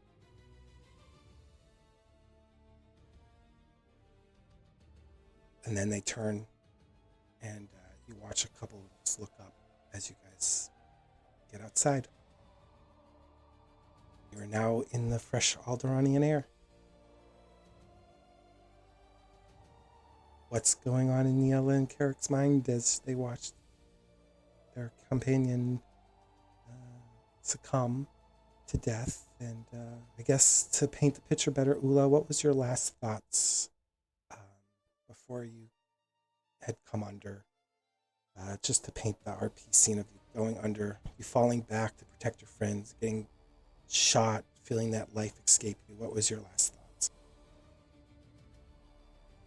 May the force be with them. Oh, that's it. Oh,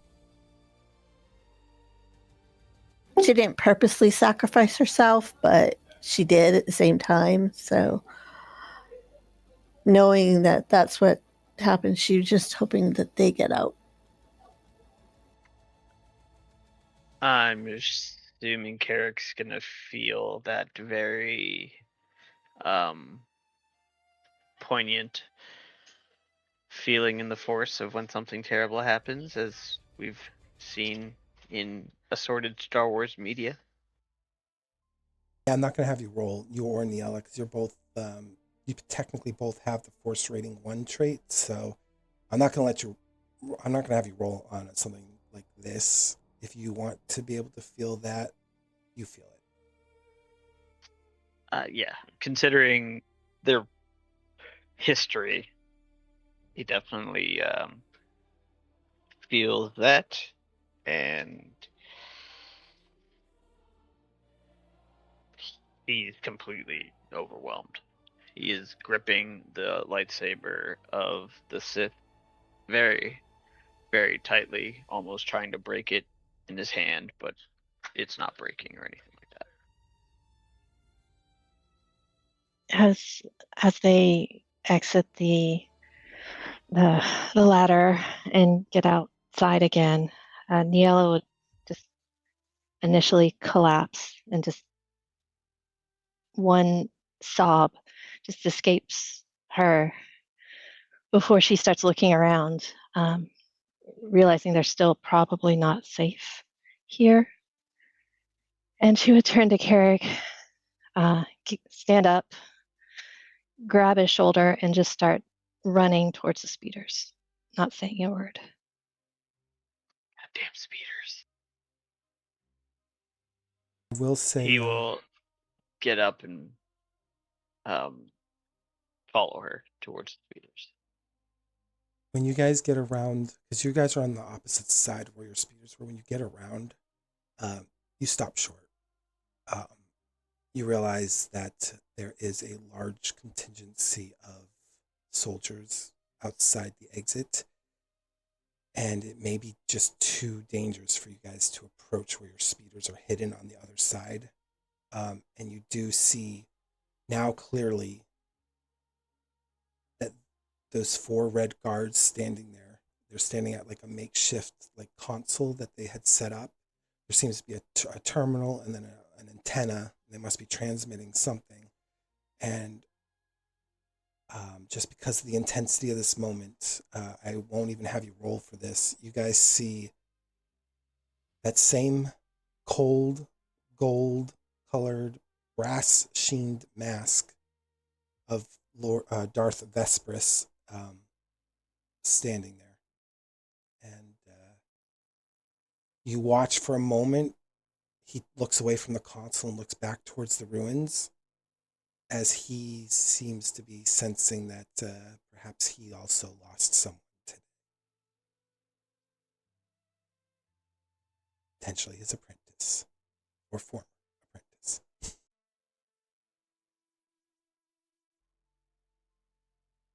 You guys know that you could probably head back.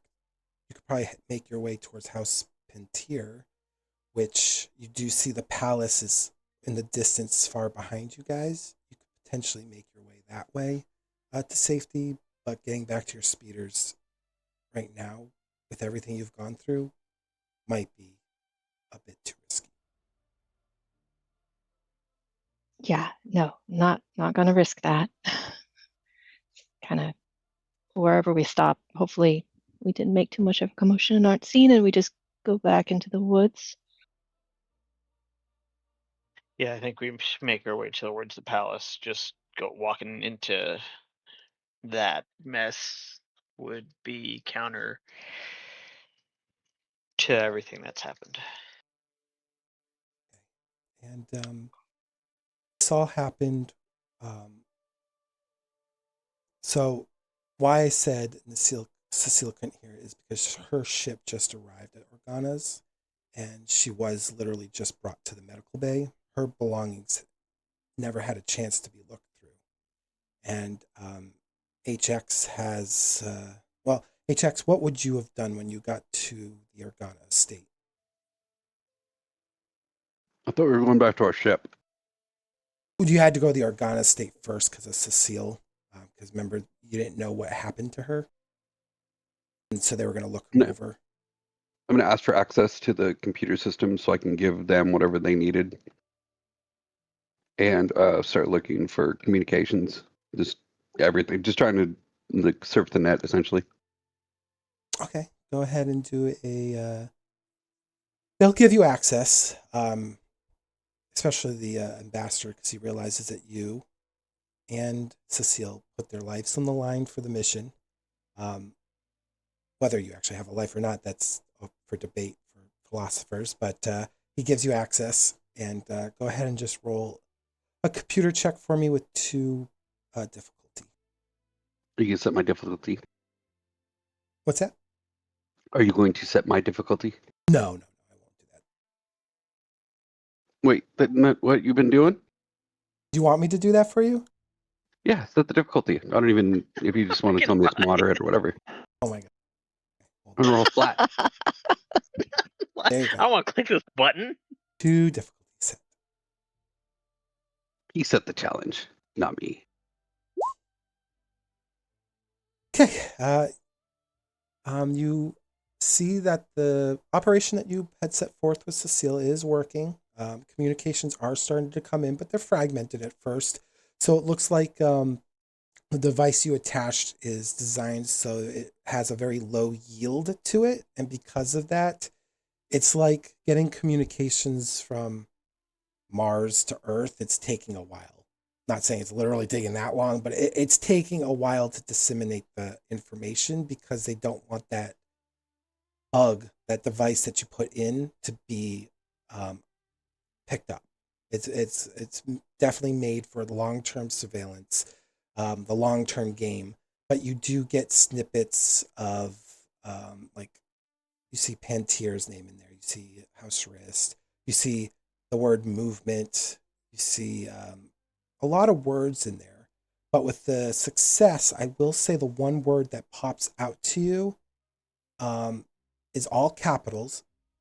And before, it's like just jumbled text that hasn't been like formulated yet. But after that jumbled text, it says Empire ? And I will let you do one more thing for me. Go ahead, roll one more computer check for me. Again, 2 purple. I'm not going to change the difficulty on you.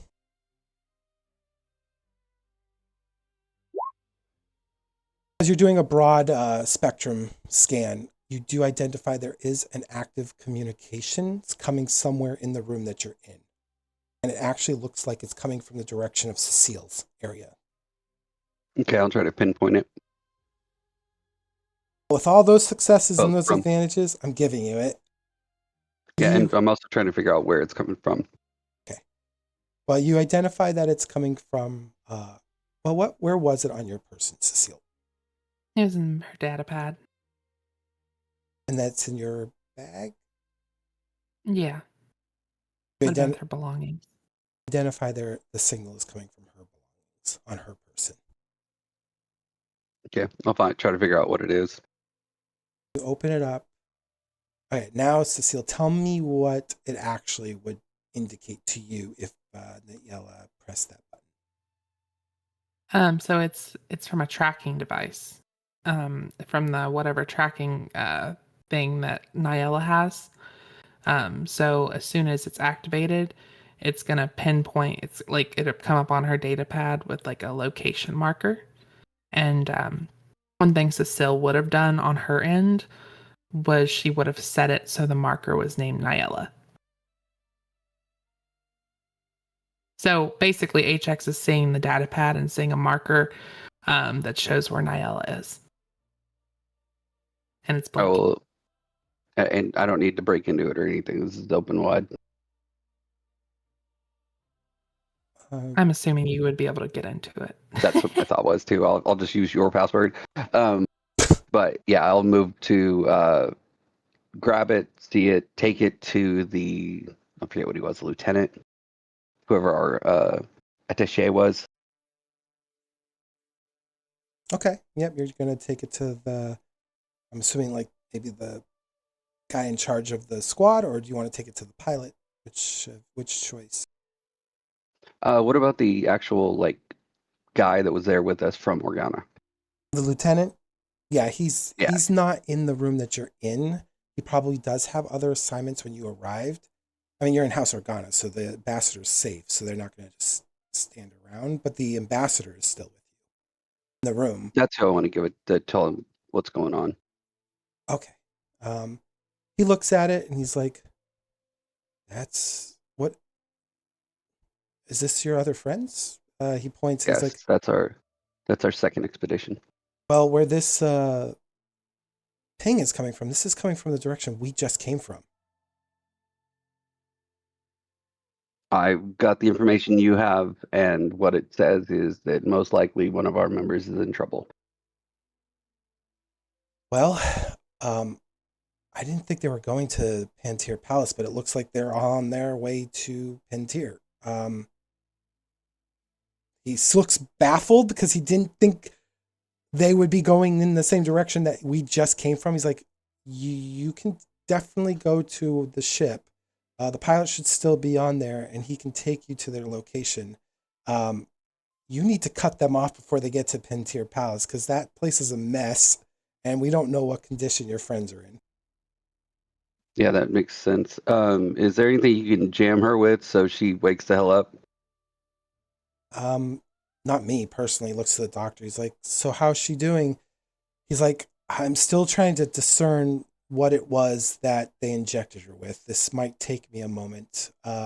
Maybe by the time you guys get your friends, we might have ascertained what it was. Too bad we couldn't pick up that vial before you all left. But I'll do what I can. She's breathing. Her vitals seem fine.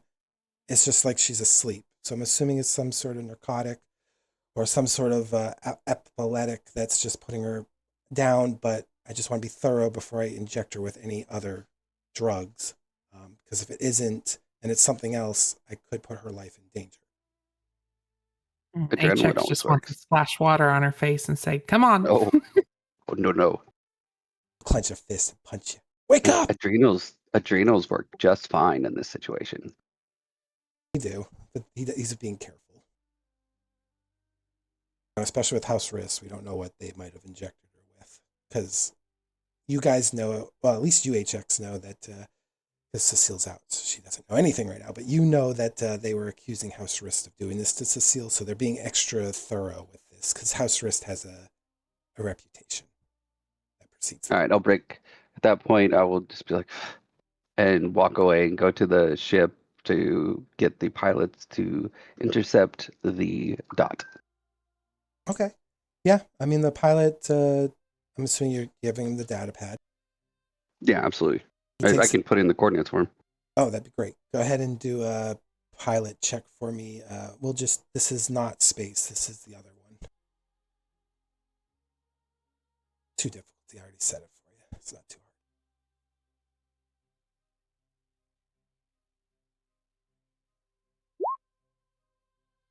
But he's assisting good. you, so we'll say it just takes a moment. Eventually he gets the coordinates, like, you just came from there. Okay. He doesn't argue, Engage. just goes. Make it so. Your ship is heading that way. So as it's heading that way, Ni-Ella, Carek, you guys are exhausted. You are definitely you, Carek. I don't know about Ni-Ella, but Carek, you are dragging your feet to the palace in the distance. What's going on in your mind? Are you guys silent in this moment? Are you expressing anything to each other? Like what's going on as like HX, you don't even know, is heading your way?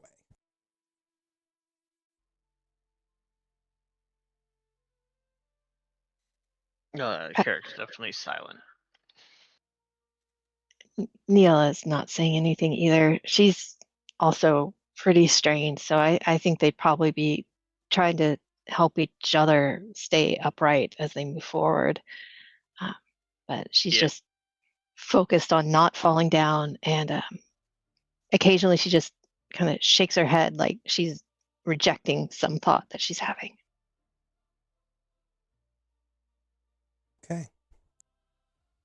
For the sake of time, we'll say that as you guys near Pantir Palace grounds, the first thing you notice is there is a lot of activity there. There are numerous colors moving about the outside of the palace, from greens to reds. It's just a whole bunch of delegations from various houses moving about to their individual ships. Some of them seem to, what you can tell faintly from the distance is that they're engaged in some sort of conversation Whether it's heated or not, you can't tell from where you are, but it looks like there is a bustle of activity. And you don't even know if Suseel and HX are still there. In the distance, you do hear the sound of engines coming in your direction.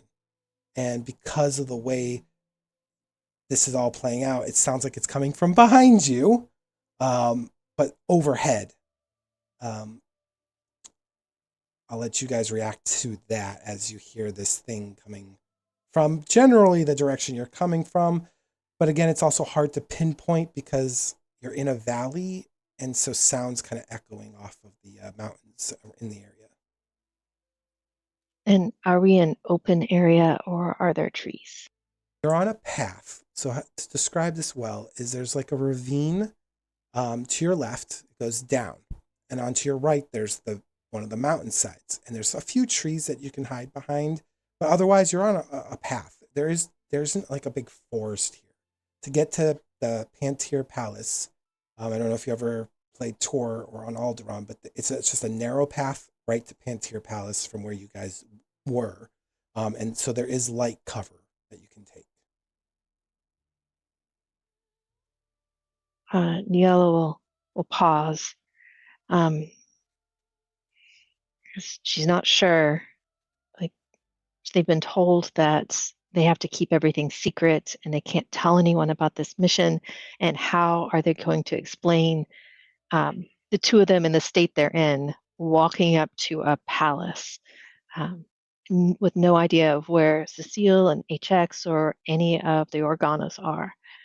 So she just kind of pauses and looks toward Carek, kind of looks around, hearing the things in the sky, and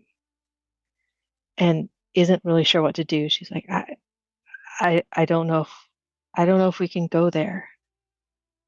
I don't know how to get back to the ship.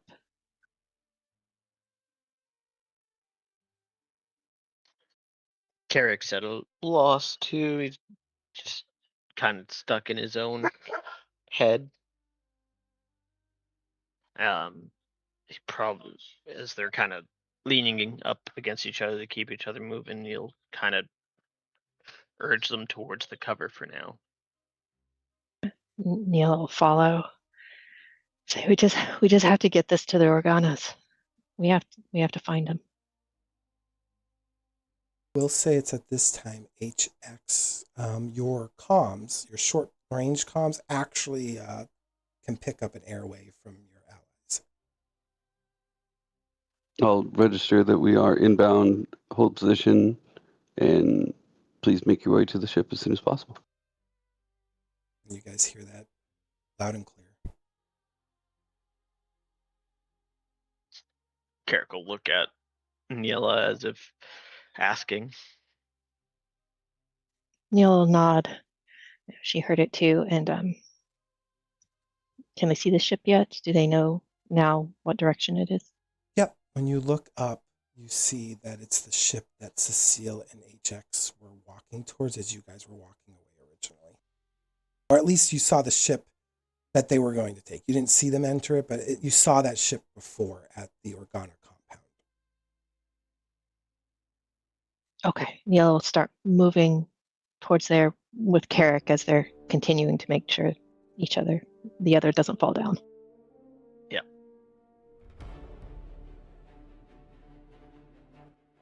All right. So the shuttle lands, the ramp lowers in the back, and we're waiting for you to board.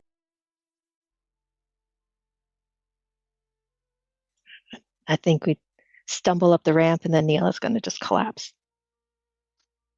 Same with Carek, pretty much. As soon as they're in securely, he collapses completely.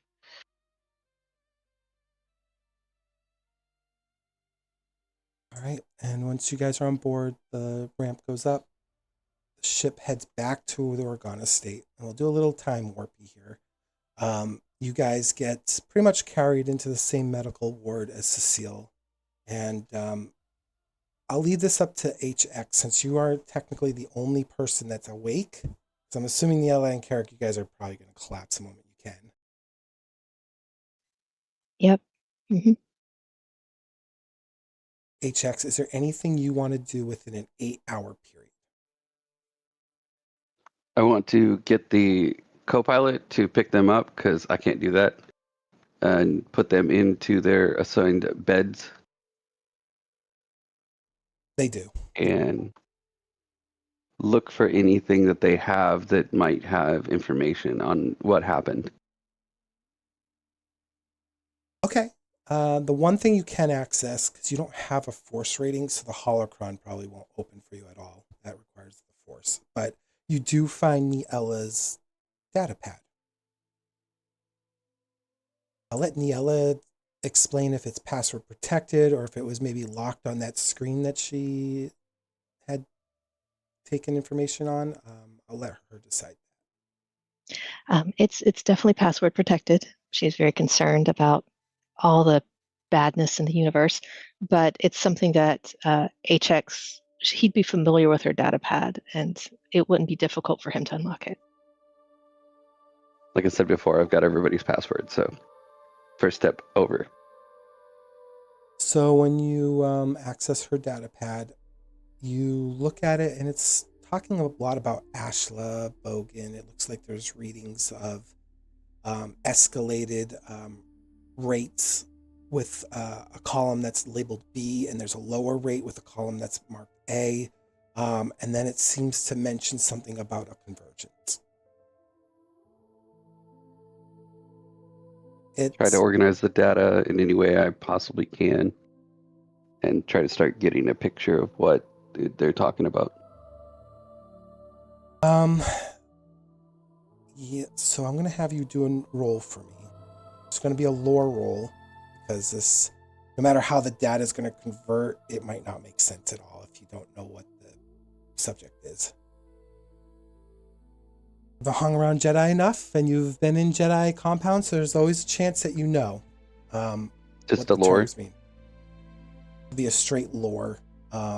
This will be 4 purple dice for you since you aren't a Jedi.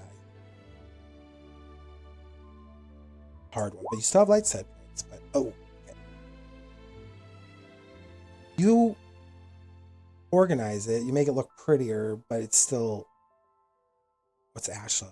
What's Bogan? What's this mention of convergence? And why is this B column going higher than lower? At least you identified with your computer check earlier that B must stand for Bogan and A must stand for Ashla. And for some reason, this Ashla column is much lower than this Bogan column. In addition, on the data pad, there's that code we got, the Alpha 196 Omega code. Yes, and that you can identify as an attack sequence, HX. Looks like... Can I figure the location of said attack? Oh, it's there. You see the picture of the Jedi Temple on Coruscant.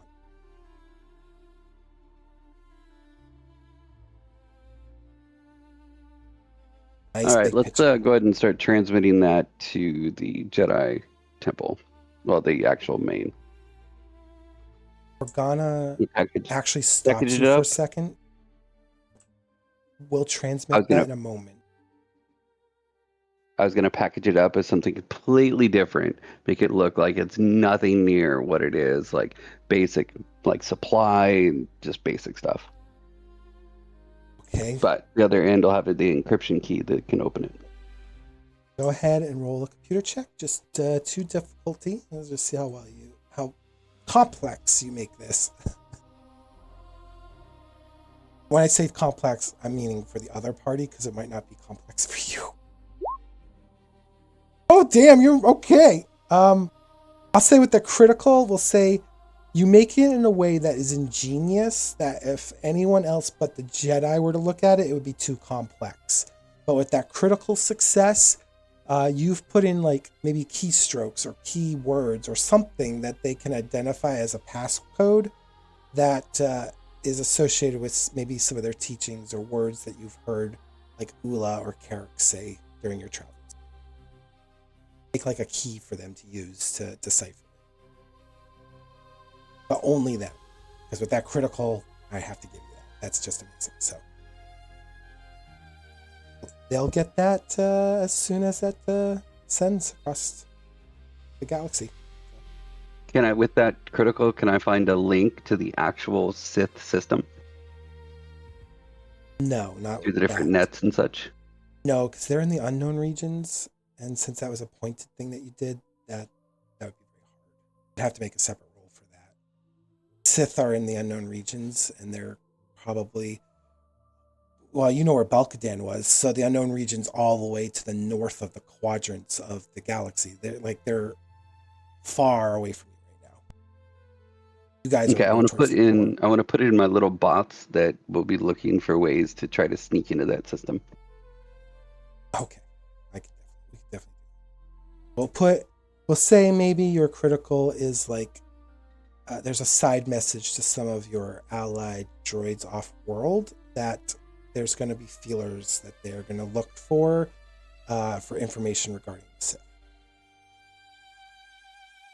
Roger. And then I'll keep going about if I think somebody's on my tail, tracing, doing any of that, I'm making moves through different subnets and such to try to get away. With that critical, no one's even the wiser. That seems Excellent. fair. Because you had 2 advantages too. You had nothing that was negative in that roll, so great. Yeah, so after 8 hours of you working hard on that and making sure that that message got out with uninterrupted and not intercepted, Cecile wakes up. Finally, they figured out what it was. She's kind of covered up with a blanket. So they're all in medical beds. They're all covered up in probably to their shoulders with a thin blanket. Ni-Ella wakes up after 8 hours, and so does Carek. And there's no Oola. And they're all in the same room. You guys are all in the same room. I'll let you guys just have this moment here when you look at Cecile kind of waking up too. Cecile's just gonna wake up and she's gonna kind of blink twice and then she's gonna stretch because she's had a very long nap. Yeah, you did. And she honestly, she's probably gonna be the most refreshed she's been in a while, other than of course her spa day, on Coruscant. So she's getting up and she's kind of just, taking in her surroundings, and she's looks over at HX first, almost like she doesn't 100% notice the others are in there, and she's looking over toward HX and she's like, "Did we do it?" It was complete, but I think you need to veer towards them and point towards the other 2. And Cecile looks over toward Ni-Ella and Carek, and she looks for a moment. She feels peace because she thinks, okay, we're all here. And then she looks around and she's like, did Oola go get something to eat? Where's Oola? And she looks over toward Carek and Ni-Ella.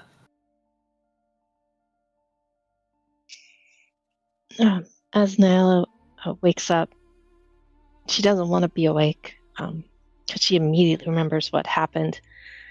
She doesn't even have that moment where she feels like everything's the same. And she looks around a little and sits up, but then just kind of pulls her knees towards herself and doesn't move, doesn't get off the bed. So she doesn't really hear Cecile or see her. She's kind of just in her own mental space right now. And Cecile looks at that, and then her eyes immediately go to Carek. And she doesn't say anything, but she's looking at Carek now. Carek meets her eyes and then just looks down and shakes his head, finally quietly saying, "It should have been me." Cecile's looks. She's still staring at Carek as he kind of says that, and then she looks down, and she just she gets up off the bed, and she walks out of the room.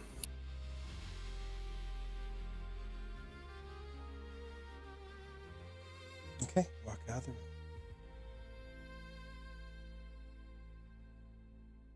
Anyone else wants to do anything in this moment?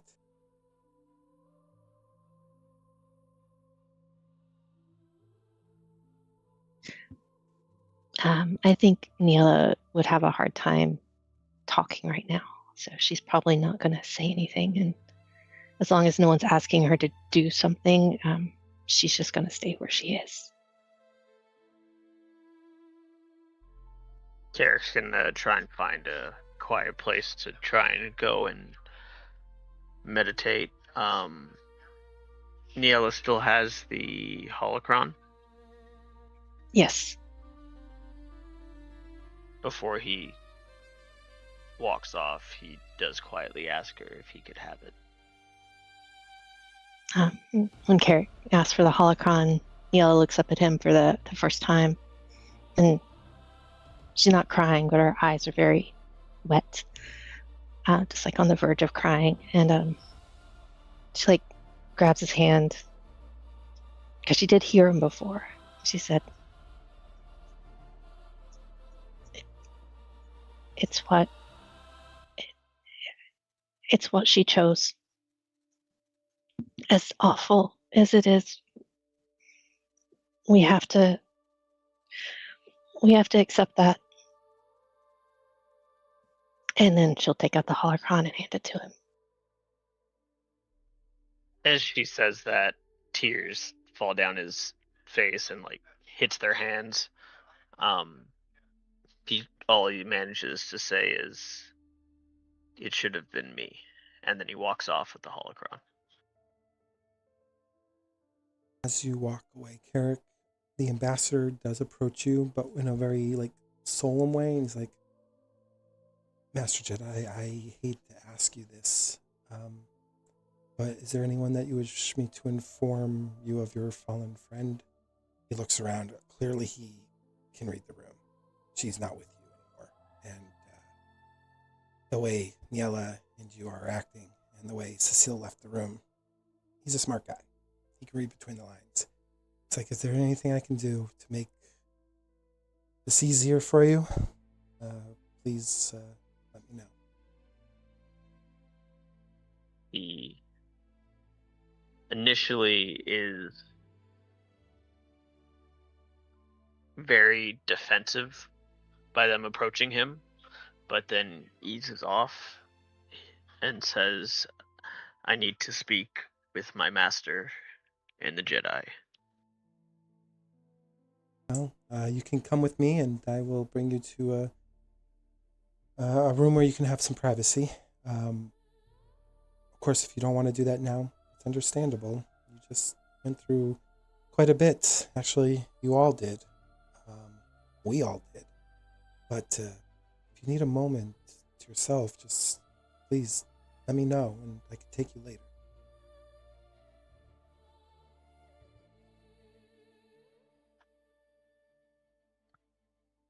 Now will be best. Very well. He looks to HX and he goes, "HX, I have a favor to ask of you. Go ahead. Do you mind checking up on the ambassador, Miss Kesvir?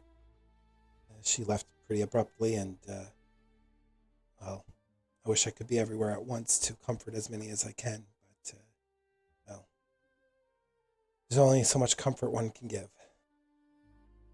Indeed. I recommend you go to her.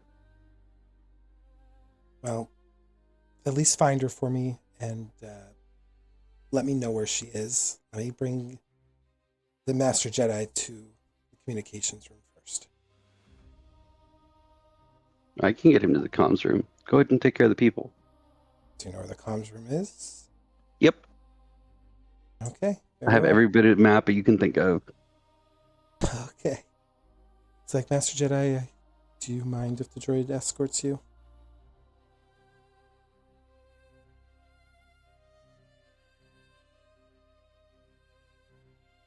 Oh god, that's a long pause, Carek.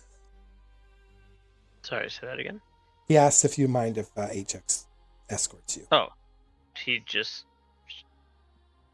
shakes his head. It's fine. Very well. He leaves to pursue Suseel.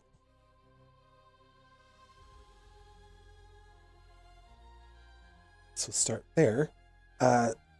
Suseel, where are you in the Organa estate? She just left that room and she's been walking, and she walked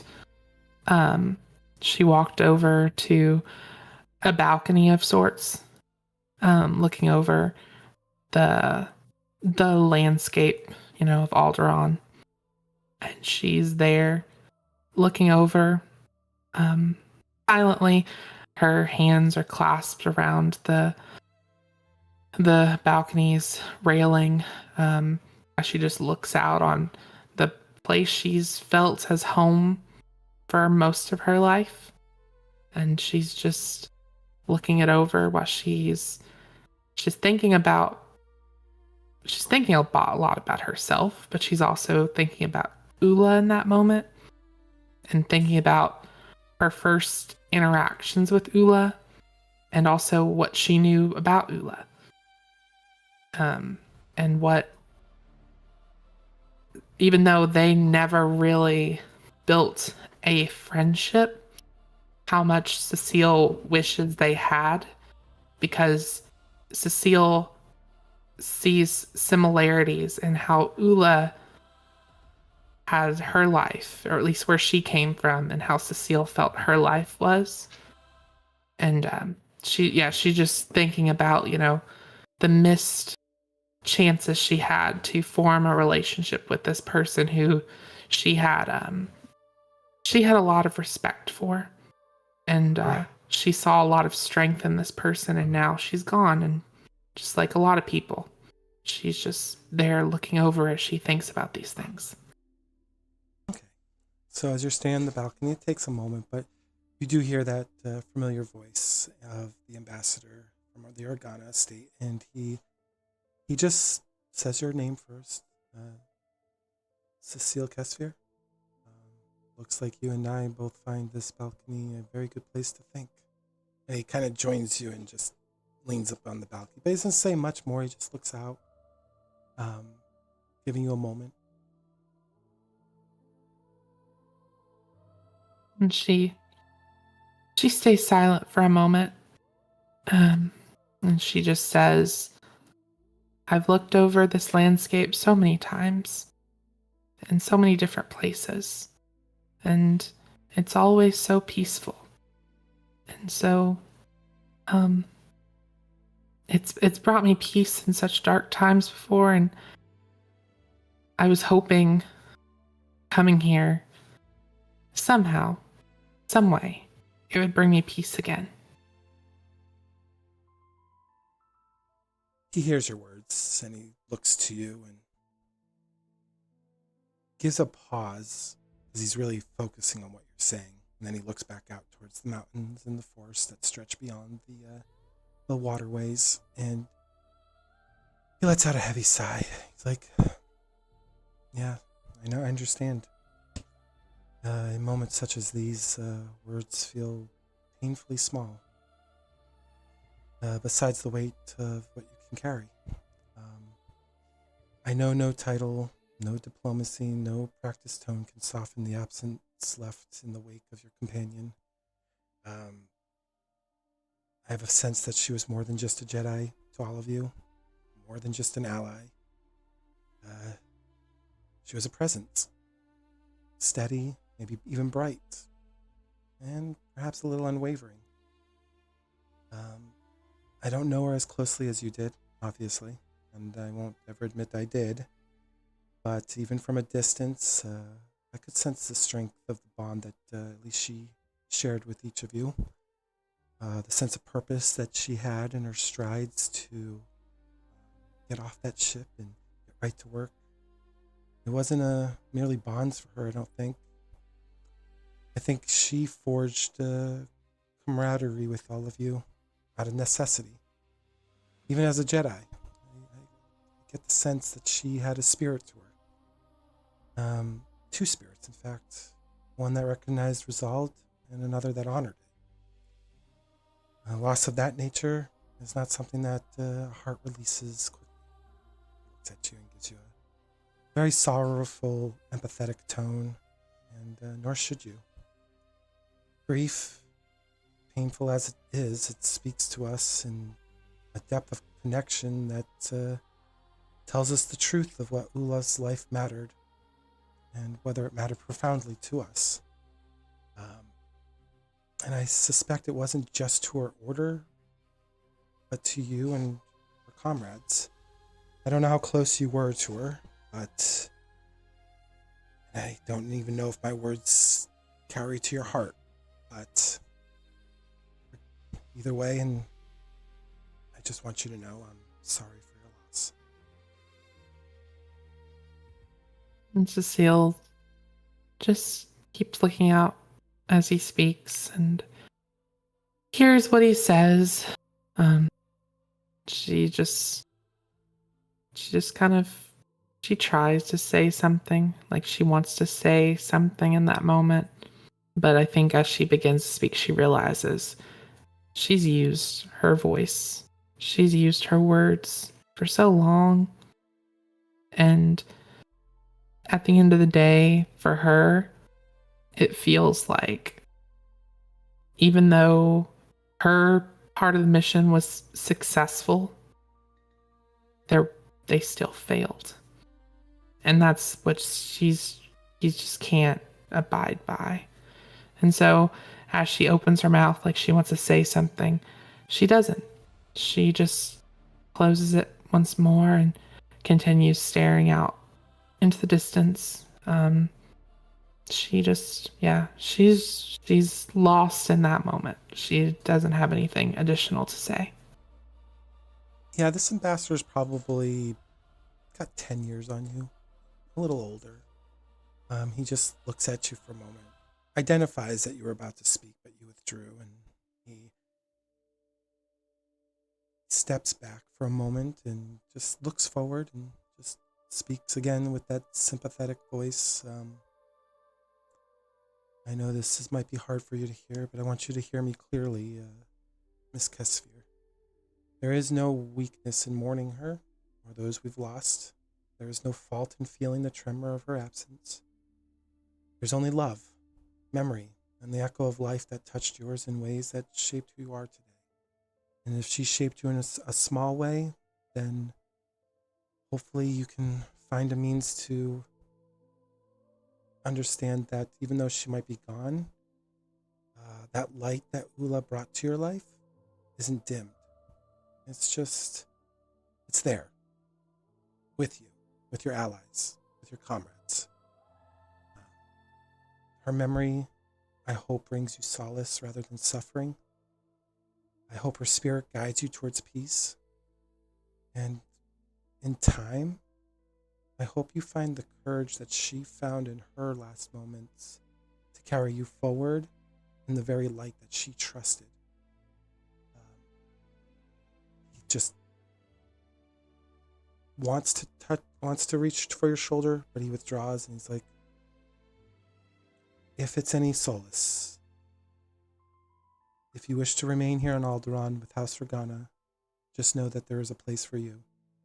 Your duties aren't the only thing that we commend. We understand the sacrifices you and your allies have made today.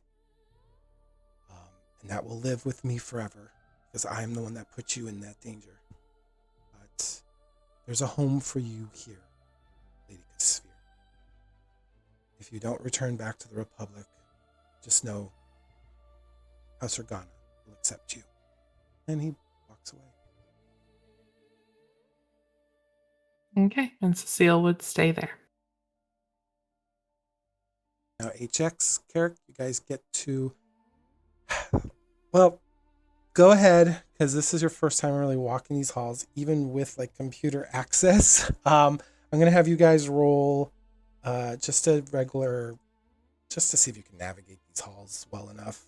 I'm gonna have you roll something here.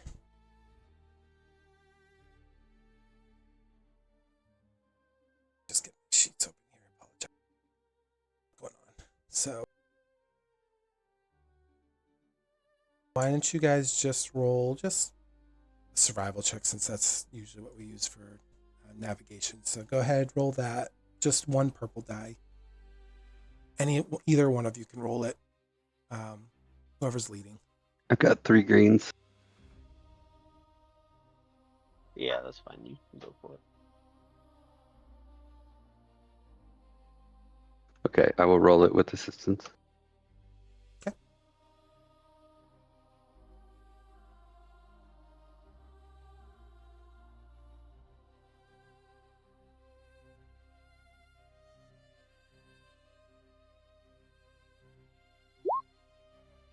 Excellent.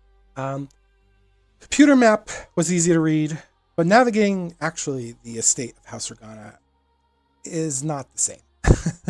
One corridor looks the same sometimes, but you do find your way, and it's a private room. You notice it's actually not a very big room. It could fit maybe 2 people comfortably, but there's clearly designed for one person, because there's a single seat at the center of this small room, and there's a console in front of it with like a hollow projector just behind the console to project anyone that they need to speak to.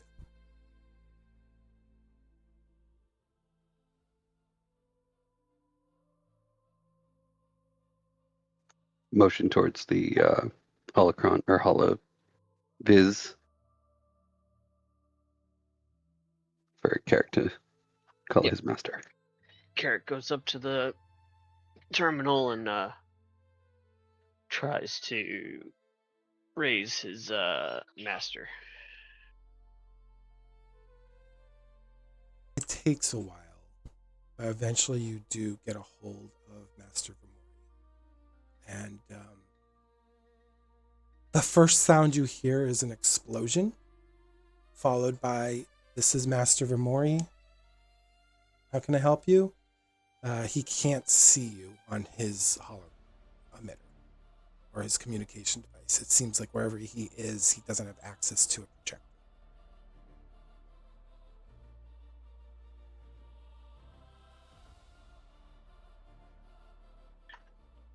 Carek will wait a minute and then say, "Master Vermori, it's Carek. We retrieved a holocron.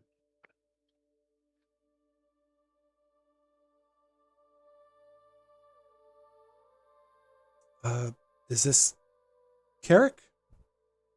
I'm sorry, I can't hear you very well. There's a lot going on. You found a holocron, you said? Yes.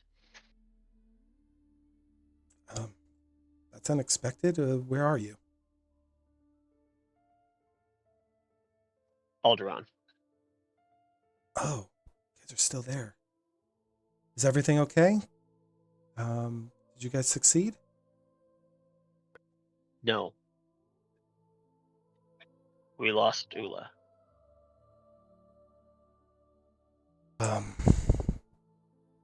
Probably in your first time in your life, your master doesn't immediately respond. You just hear this ambient sound behind him of like blaster fire and explosions, and occasionally some yelling and shouting. Then you hear his voice go, "Well, I thought I felt something in the Force that didn't sit well with me." He interrupts him. Did you know? Did I know what? Did you know what we were walking into? I had absolutely no idea.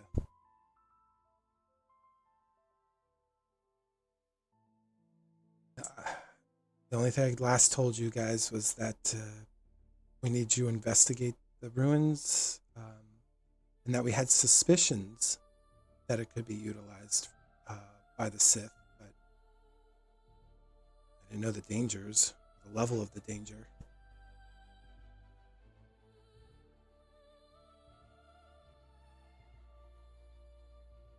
He doesn't really reply, just kind of makes a kind of grunt sound. Listen, Carek, I know this isn't easy for you, and I'm not going to pretend it's easy for me. I mean, to pretend her loss is something we can simply accept without pain, well, wisdom does not remove our grief. Discipline does not erase the ache left behind when someone like Oola, right of spirit, departs. Even the most seasoned of us feel that departure sharply. He's really, you can tell he's composed, and that's probably because of his decades of training, but there's an underlying emotion there, for sure. He's like, what matters is not the absence of feeling, but the truth we draw from it. Oola, Carek, embodied compassion in its purest form. Not as ideal recited in the temple halls, but as a choice she made every day. She reached out to those who suffered. She listened when others spoke. She saw the worth in allies and strangers alike. But, Carek, I need you to know, I did everything I could to protect Oola. I even warned her about her need to protect. I told her there was a time that she was going to have to make a choice to move on or to continue the path that she has always done with her allies and friends, has put herself in harm's way. And from what it sounds like, she didn't heed my advice.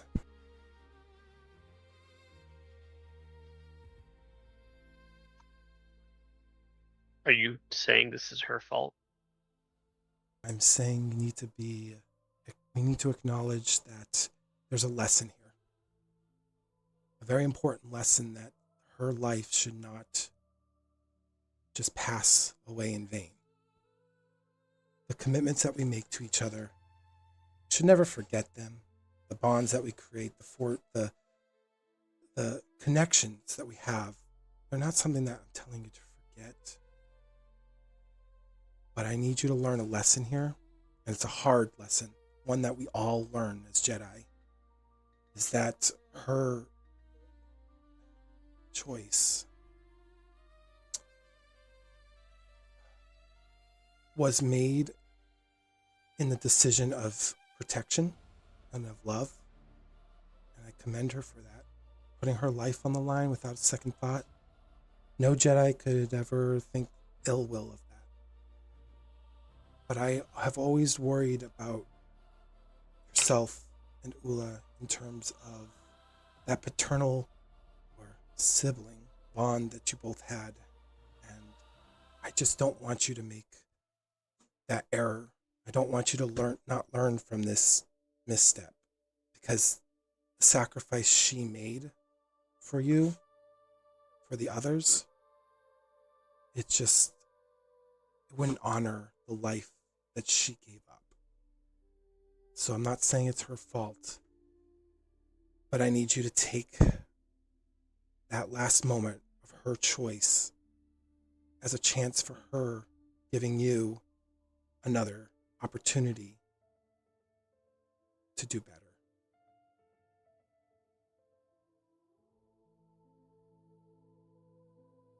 He grips his fist really tightly at these words and then says, the doctor, Ni-Ella, saved data from one of their terminals.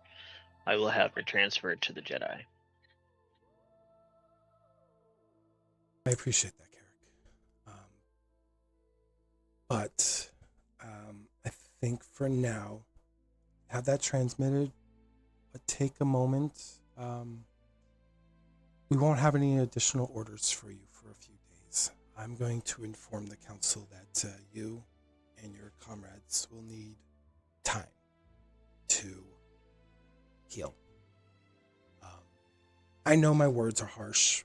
I know they come across callous in the moment. But I would fail you as your master if I didn't take what she just did for all of you as anything more or anything less than what I've already told you. As a Jedi, we put ourselves in harm's way and we make actions. Sometimes those actions cost us our lives.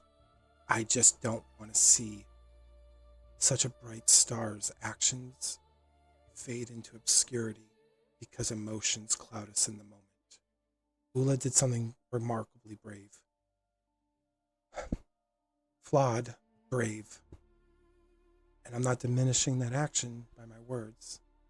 I'm trying to honor the life that she's just sacrificed and gave you all a chance to live as a means to say, hey, take her loss as a lesson so that way we can honor her moving forward. She would want that. Because right now it's just as hard for me as it is for you, whether you believe that or not. It's just I have many more years on you. And I've lost a lot more friends. Just don't hang on to anger, please. Don't let compassion overrule you. Let connection override withdrawal. Let clarity override despair. Let Oola walk still with you is what I'm saying to you right now, Carek. His voice kind of raises a little bit because he's upset, but he's holding back. And he's like, her presence has not faded into nothing. It's simply just returned to the current of the Force where it can flow through us all. You need to honor that. Grieve when you have to, but you have to learn to also let go because you would not honor her in any other way.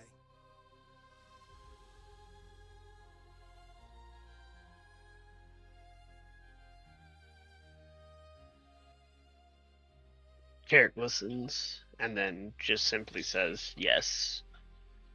Pauses for a while. And then finally says master. And then abruptly kind of shuts off the comm after that. Okay. And that closes.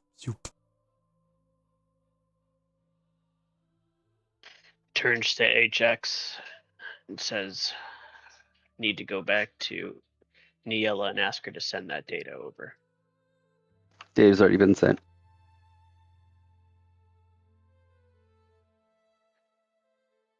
He takes a kind of deep exhale and then kind of walks back out of the comm room. Oola, I'm going to have you in this moment roll a light side dice for me. Okay, let me pull it up.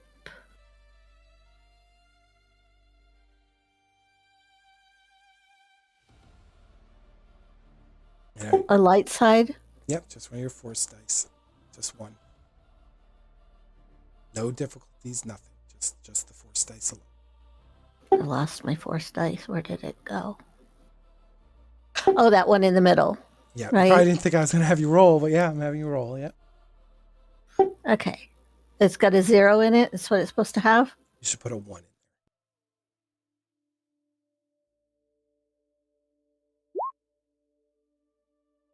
Okay, well, ignore the fear, so that's good. So, with 2 light side dice, being able to corporal yourself into a force ghost, that's not possible. But why don't you tell me? You get to choose one person that's force sensitive in your group, whether it's Ni-Ella or Carek, just one. A message you'd like to give them from Oola, from the force. It could be an impression, it can be an image, it could be a memory, just something that would have passed through the force from you to one of your allies. Because you had 2 force pips, you managed to succeed. So Okay, well, because she was only because she's closer and knew Carek better. She would just convey to him that it's okay. Everything's okay. and what emotion are you associating with That she knew he'd be grieving or worried or whatever. And so it's like a calming, it's okay. Just a general, let him breathe. that? Okay, and then any image you want to associate with that, with those words. One of the times when the two of them were actually laughing together. Okay, so Carek, in this moment, as you're walking down the hallway back towards the medical area, you get the image of you and Oola kind of laughing. And in this brief, fleeting moment, you feel the presence of the Force close by. It's a warmth. It's like touching your shoulder, and you just hear the words, "It's okay." And it's in the tone of Oola's voice. It doesn't sound sorrowful. It sounds calm, peaceful. It sounds just like Oola. And then it fades like the wind, passing over you.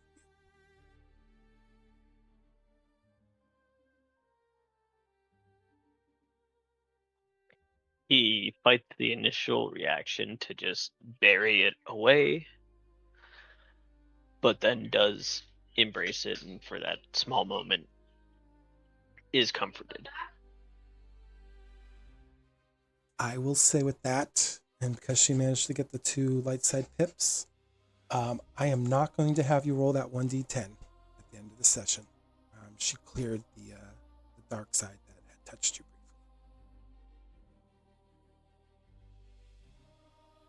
briefly. Yay, I'm helpful even in death.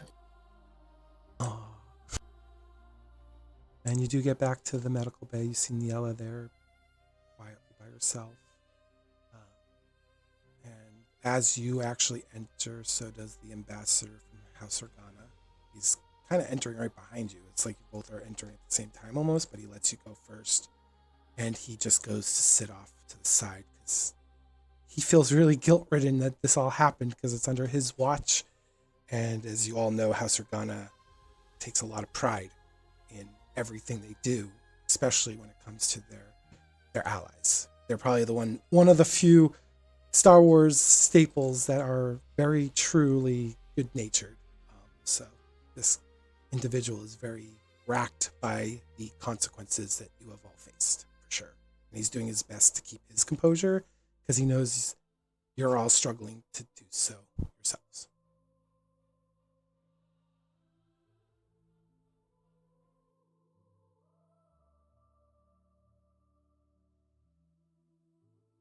So your scene, Carek, Ni-Ella, and Suseel, if there's anything that you're doing that's different, let me know too. Cecile's not. She didn't return to the room. I'm just gonna say she's off. She's still in the Organa, in House Organa, but she's not returned to the group. Carek will kind of linger around for a bit, not quite sure where to go. He kind of fumbles with the holocron in his hand, but hasn't really chosen any direct actions or anything yet. And Carek's in the medical bay where Ni-Ella is, or he's somewhere else? Yes, he's back in the medical bay. Okay. So Ni-Ella notices that the ambassadors come back in and Carek's back. She'll turn, and she's still sitting on the med bay bed, but at least she's not isolating herself anymore. And she'll look over to Carek and see the holocron in his hand and ask, did the information get to them? Do they know? HX passed on the data. Ni-Ella will close her eyes and nod, and she doesn't know what to do right now.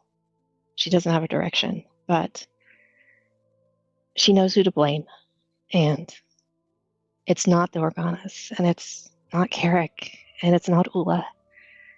It's the Sith. So once she gets to the point where she's not overcome with grief, that's what she's focused on.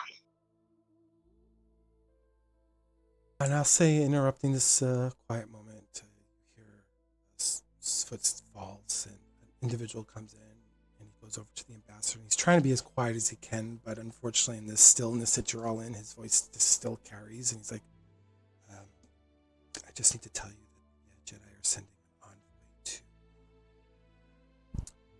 conduct the pyre funeral rites for their fallen comrade. Where would you like me to send them? And the ambassador looks over to you two, because obviously it's very loud for him because he's right in his ear, but he looks at you both. He's like, looks back to the soldiers like, we can talk about that afterwards. And he looks to both of you and then back to the soldier, and the soldier goes, very well. Okay.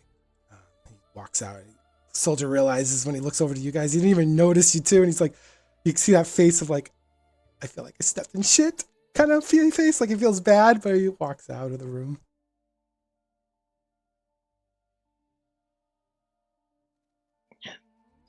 That kind of breaks Ni-Ella out of her whatever mindset she was in, and she gets up and she looks around, and she asked Carek if he's seen Suseel.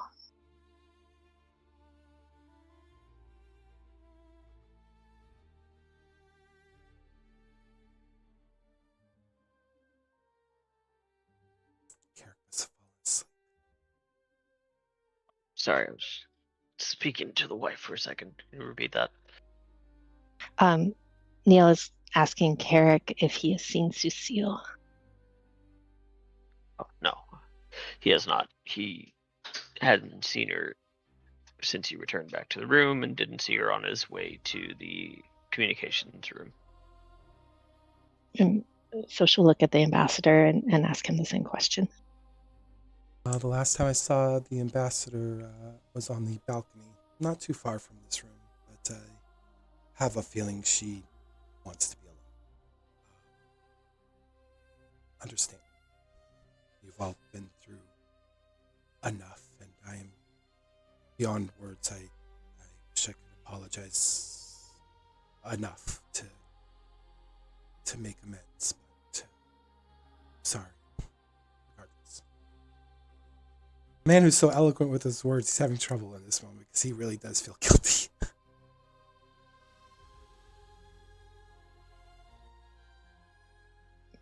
Ni-Ella nods and accepts that Suseel wants to be alone for now, but knows that she wants to talk to her later. She feels like she needs to let her know what happened. That's important that she knows too. And then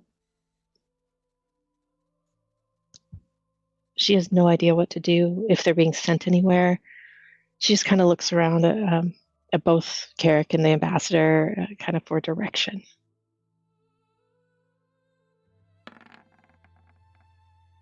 The ambassador goes, well, I hate to bring this up, because he sees her look. He's like, the Jedi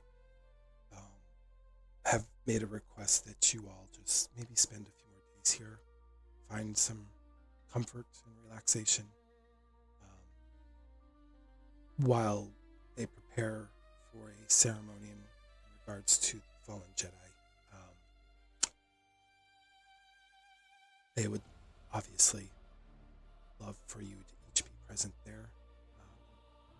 Give words if you'd like, but it is a ceremony that is to at least guide a message of the light to the Force, to her, through a communal experience. So if you don't mind waiting a few days, I know that I, for one, will be there just to offer my own condolences, for sure. I didn't want to bring it up now, but he kind of gives this like half chuckle. It's not like a laughter, but it's more like a nervous laugh. He's like, I just trying to fill the silence, I suppose. Ni-Ella would frown a little when he says, relax, like that's a possibility, and look down, but then just nods as he explains, what the plans were for the next few days. I will say in this moment, Suseel, as you're wandering the hallways, you actually do hear a voice that's very familiar to you, and you did not expect to hear this voice, probably. You hear, Suseel, is that you? And Cecile kind of stops, and she doesn't quite turn or face the voice, but she just kind of stops where she is. Suseel, it's me. It's Kellen. You hear the step foot's falling behind you. And Cecile kind of gets caught in her breath.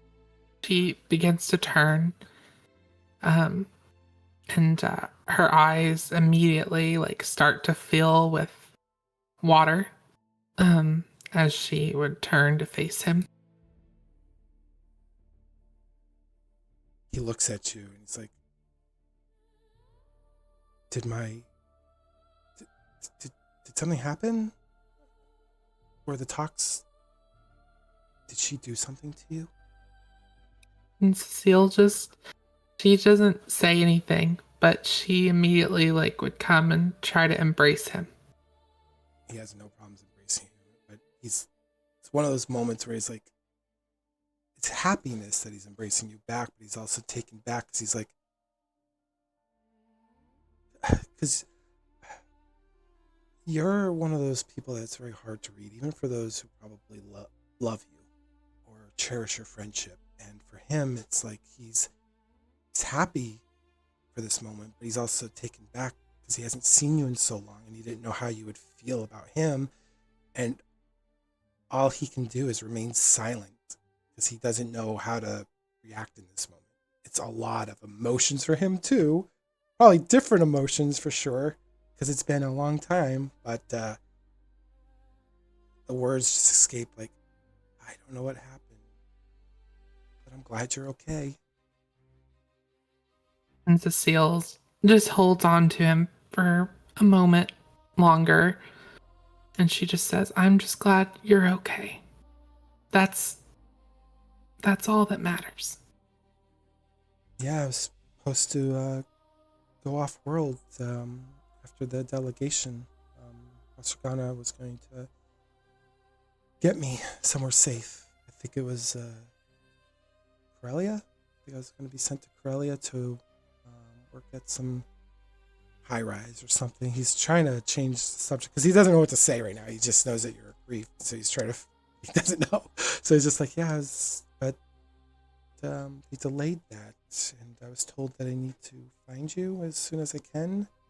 I was heading towards the medical bay. Last I knew, you were not responsive. And she just shakes her head, and she just says, Corellia, that sounds like a great place. Yes, I think I'm just so glad to see you. Sorry. And she just kind of steps away because she's probably held on to him a little bit longer than she expected. But she's just lots of emotions right now. And so she kind of takes a moment to wipe her face. She and kind of looks to Callan. And for the first time in a while, she kind of gives a little bit of a smile. And then she just says, everything went as it was supposed to. And the sooner you are off worlds, you'll be. And she kind of doesn't say the word safe because she doesn't believe anyone's safe, especially now. She's just like, you'll be better. You'll be better off there. And she just says, I'm just glad I got to see you before you left. Before you finish your sentence, he would actually grab for your hand and not in a harsh way, but in a soft way, be like, why don't you just come with me? Escape all this. I'm getting a fresh start. You could be happy, young Corellia. I don't want to see you cry. And Suseel just stands there for that moment. And she's looking at him and she's looking at his hand and she thinks for her second. She actually has a moment where she's thinking about all of the times where she has thought to herself, I made the wrong choice because I didn't take that. She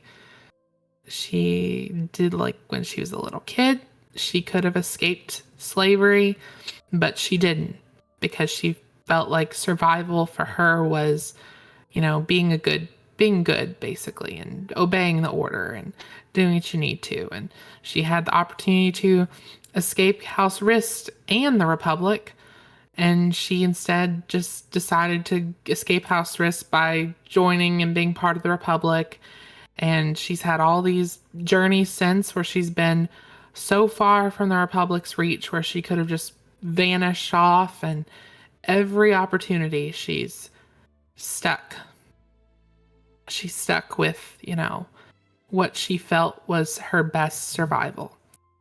And she looks at Callan and looks at his hand. She smiles at him and she says,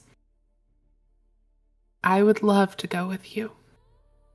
And she just embraces him at that point, his hand, and she's ready to go off with him. Do you want to tell your friends, or should we just go? She's like, I'll leave something for them, but yes, I want to go. Okay. I have to go to my room. I have to go to my chamber real quick and just grab a few things. But this is exciting. I wanted you to go with me the first time, but now I don't know what happened, but something changed your mind, and this is great. We both get away from my mother, or my aunt, sorry. Suseel smiles and she nods and she heads off to the chamber, I guess, where she would have been for a little bit before she was in the medical bay. And she goes there because she's gonna make sure she left something for the people that she spent time with. Yeah, and Callan eventually will join you in your chamber to meet up with you and probably get ready to go on the ship. Yep. And Seal will write a letter and it will be addressed. She'll have a letter, I think. She'll have a letter for Carek and letter for Ni-Ella and even a message for HX. And she'll leave those letters for them. And so she'll have those letters for them. If they were to come looking for her, they will be left for her, for them. All right, so I'll go back to the medical bay. Ni-Ella, HX, Carek, is there anything you guys need to do as we're wrapping up this session?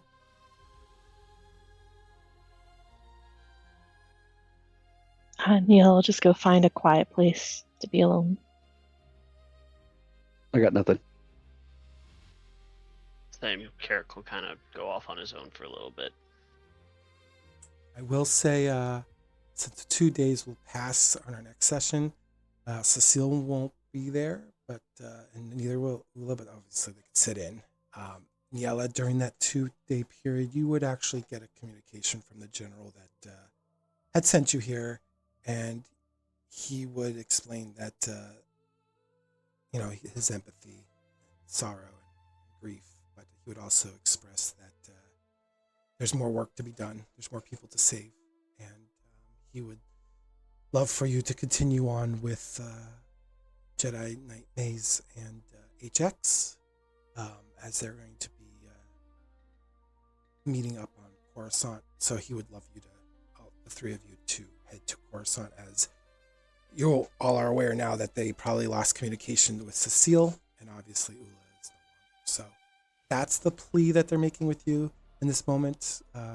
He gives you more of like that, let's bring the fight to the Sith kind of speech, like a general would. Like, hey, let's take that sorrow and make it anger, and let's bring the fight to them.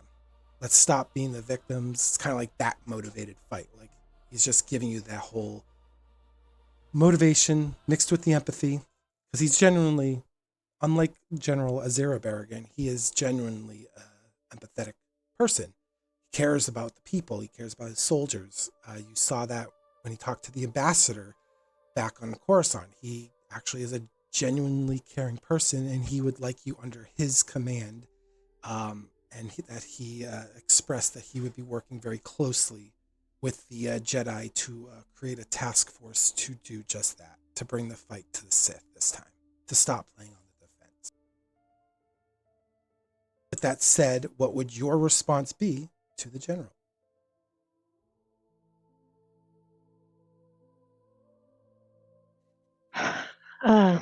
Well, Ni-Ella is of two minds in response to this communication from the general. On one hand, she is, and as a way to try to heal or move on from her grief and honor Oola, she wants to continue this fight against the Sith, and so that really speaks to her. But on the other hand, she's worried that she wasn't enough to save Oola, and that maybe what she should talk to the Jedi Master at the temple again. But that makes her very nervous. So it takes her a while to compose a response to the general, and she ends up agreeing to continue with Carek and HX, with some reservations. She needs to know more. She wants to know more about what they will be doing and how they'll be supported in the future. Okay. And just to follow up on a point that you touched, did you also want to send her communications to the Jedi Master? To leave your door open, or no? Ni-Ella feels that an in-person conversation is needed, and so she doesn't send a message to the Jedi Master. So that'll be something you plan. So that'll help me kind of organize. So you'll meet with the general, and then you'll have most likely a visit to the temple. I'm assuming. Yes, so if there's a way to request a visit, then she would do that, because she doesn't want to just show up, unexpectedly. So she would go through that route to see the Jedi Master. Perfect. And then HX, you got probably the same communications from the general, but it's not from necessarily the Republic. It's from the Republic Special Forces in which he serves. And he explains that he knows enough about you now, but that he is willing to expunge that record if you continue your service with the Republic, because your services have been remarkably well attuned to the Republic's needs. So I'm going to request hazard pay and a pay bump. he said he'll be more than happy to discuss that upon you all meeting with him. Excellent. Then I'll sneak back into the nets and start working my magics. Great. That's good for me to know. And then Carek, the Jedi, because we'll start next session in Star Wars with a little pyro service for Oola, but then we'll do a little fast forward after that service to go into like this next scene on Coruscant. So we'll do a little bit of a time skip. I said we wouldn't do those anymore, but I feel like it's important to honor the sacrifice of a player. So Carek, you probably would get a message from the Jedi, not from your master, but from the actual council, and they would like to discuss with you the next actions in regards to working with the Republic, and specifically working with the allies that you still have, Ni-Ella and HX, and they would like you to actually take leadership, like the point of leadership for this next task force, to help bring balance to the Force, because the Sith certainly are creating a lot of chaos.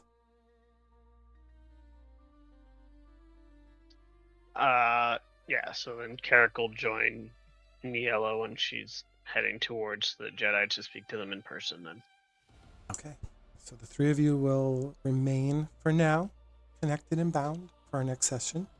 Oola and Suseel, you guys go ahead. Create the characters initially. I'm not going to give you any additional XP until they're initially created, so we don't lose fact with like certain character creation restrictions. We want to make sure those are all in place, and then I'll give you guys a portion of the XP that you guys obviously lost for this, but you won't start off with the base. We'll meet you somewhere in the middle. Okay. And because you're meeting on Coruscant, it might be also possible towards that. Somewhere in that session, we actually could be on board too. So I will say I already know I'm gonna do my Chiss Jedi character. I just have to look over skills and stuff, but that Holly, my sweet Holly is going to be my character. would you like to be Carek's Padawan?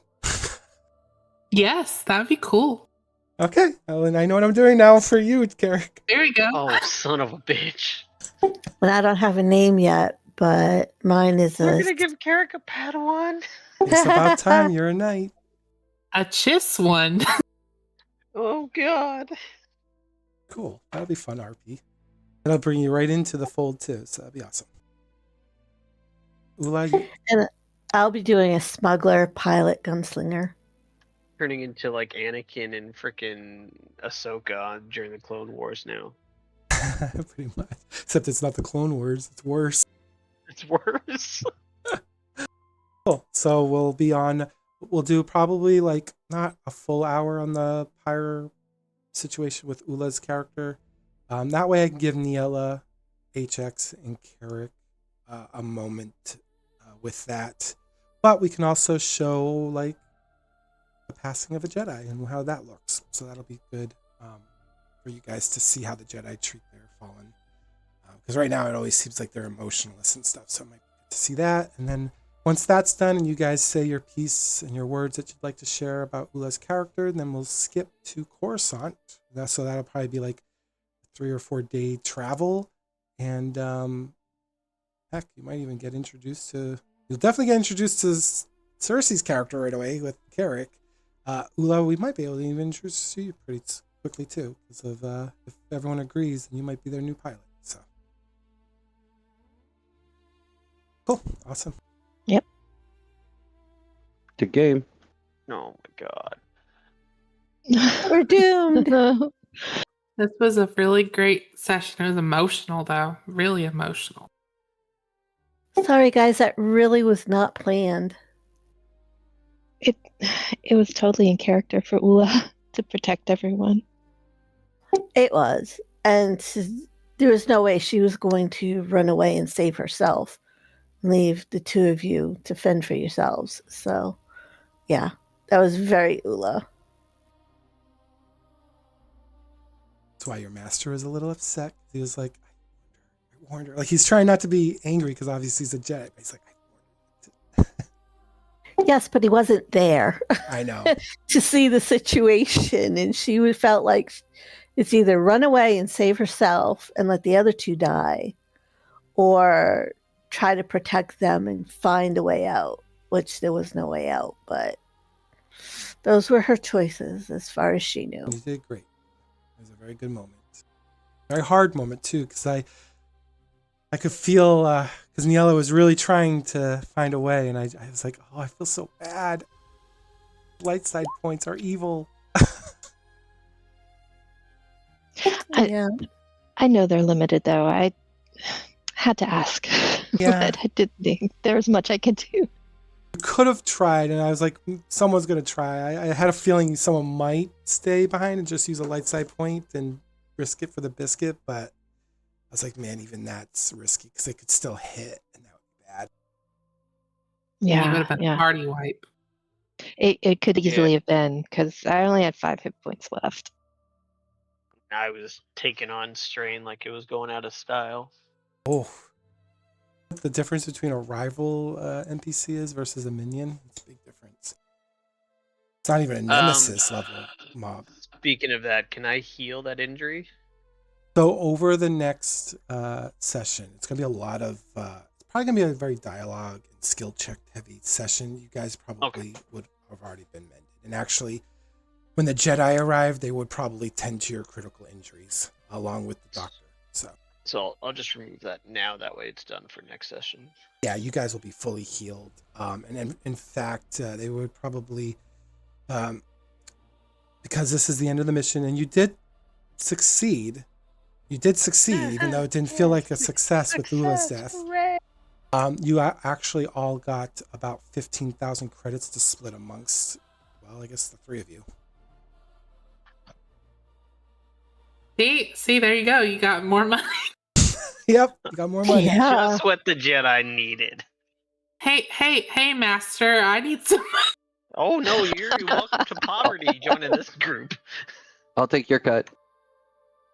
Uh, And hold on. You have no do we need get for these material things. I So I mean, guess you all Less get, than number 1, you're broke. 5,000 credits each, basically. okay? Do we add that now or next session? Yes, yeah, Now, because we're okay. talking about it now. I'm And adding then it now. you all get, except for Oola and Suseel, you guys get 15 XP as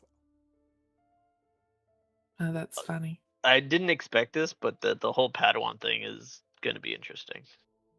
Right? That's cool. Well, it's terrible because now we know how Carek's gonna be. It's like everybody's gonna be looking at my poor character, be like, "Why don't you have nice robes?" It's because my master won't spend money. Look, if they're asking you about your robes, then you shouldn't be talking to them anyways.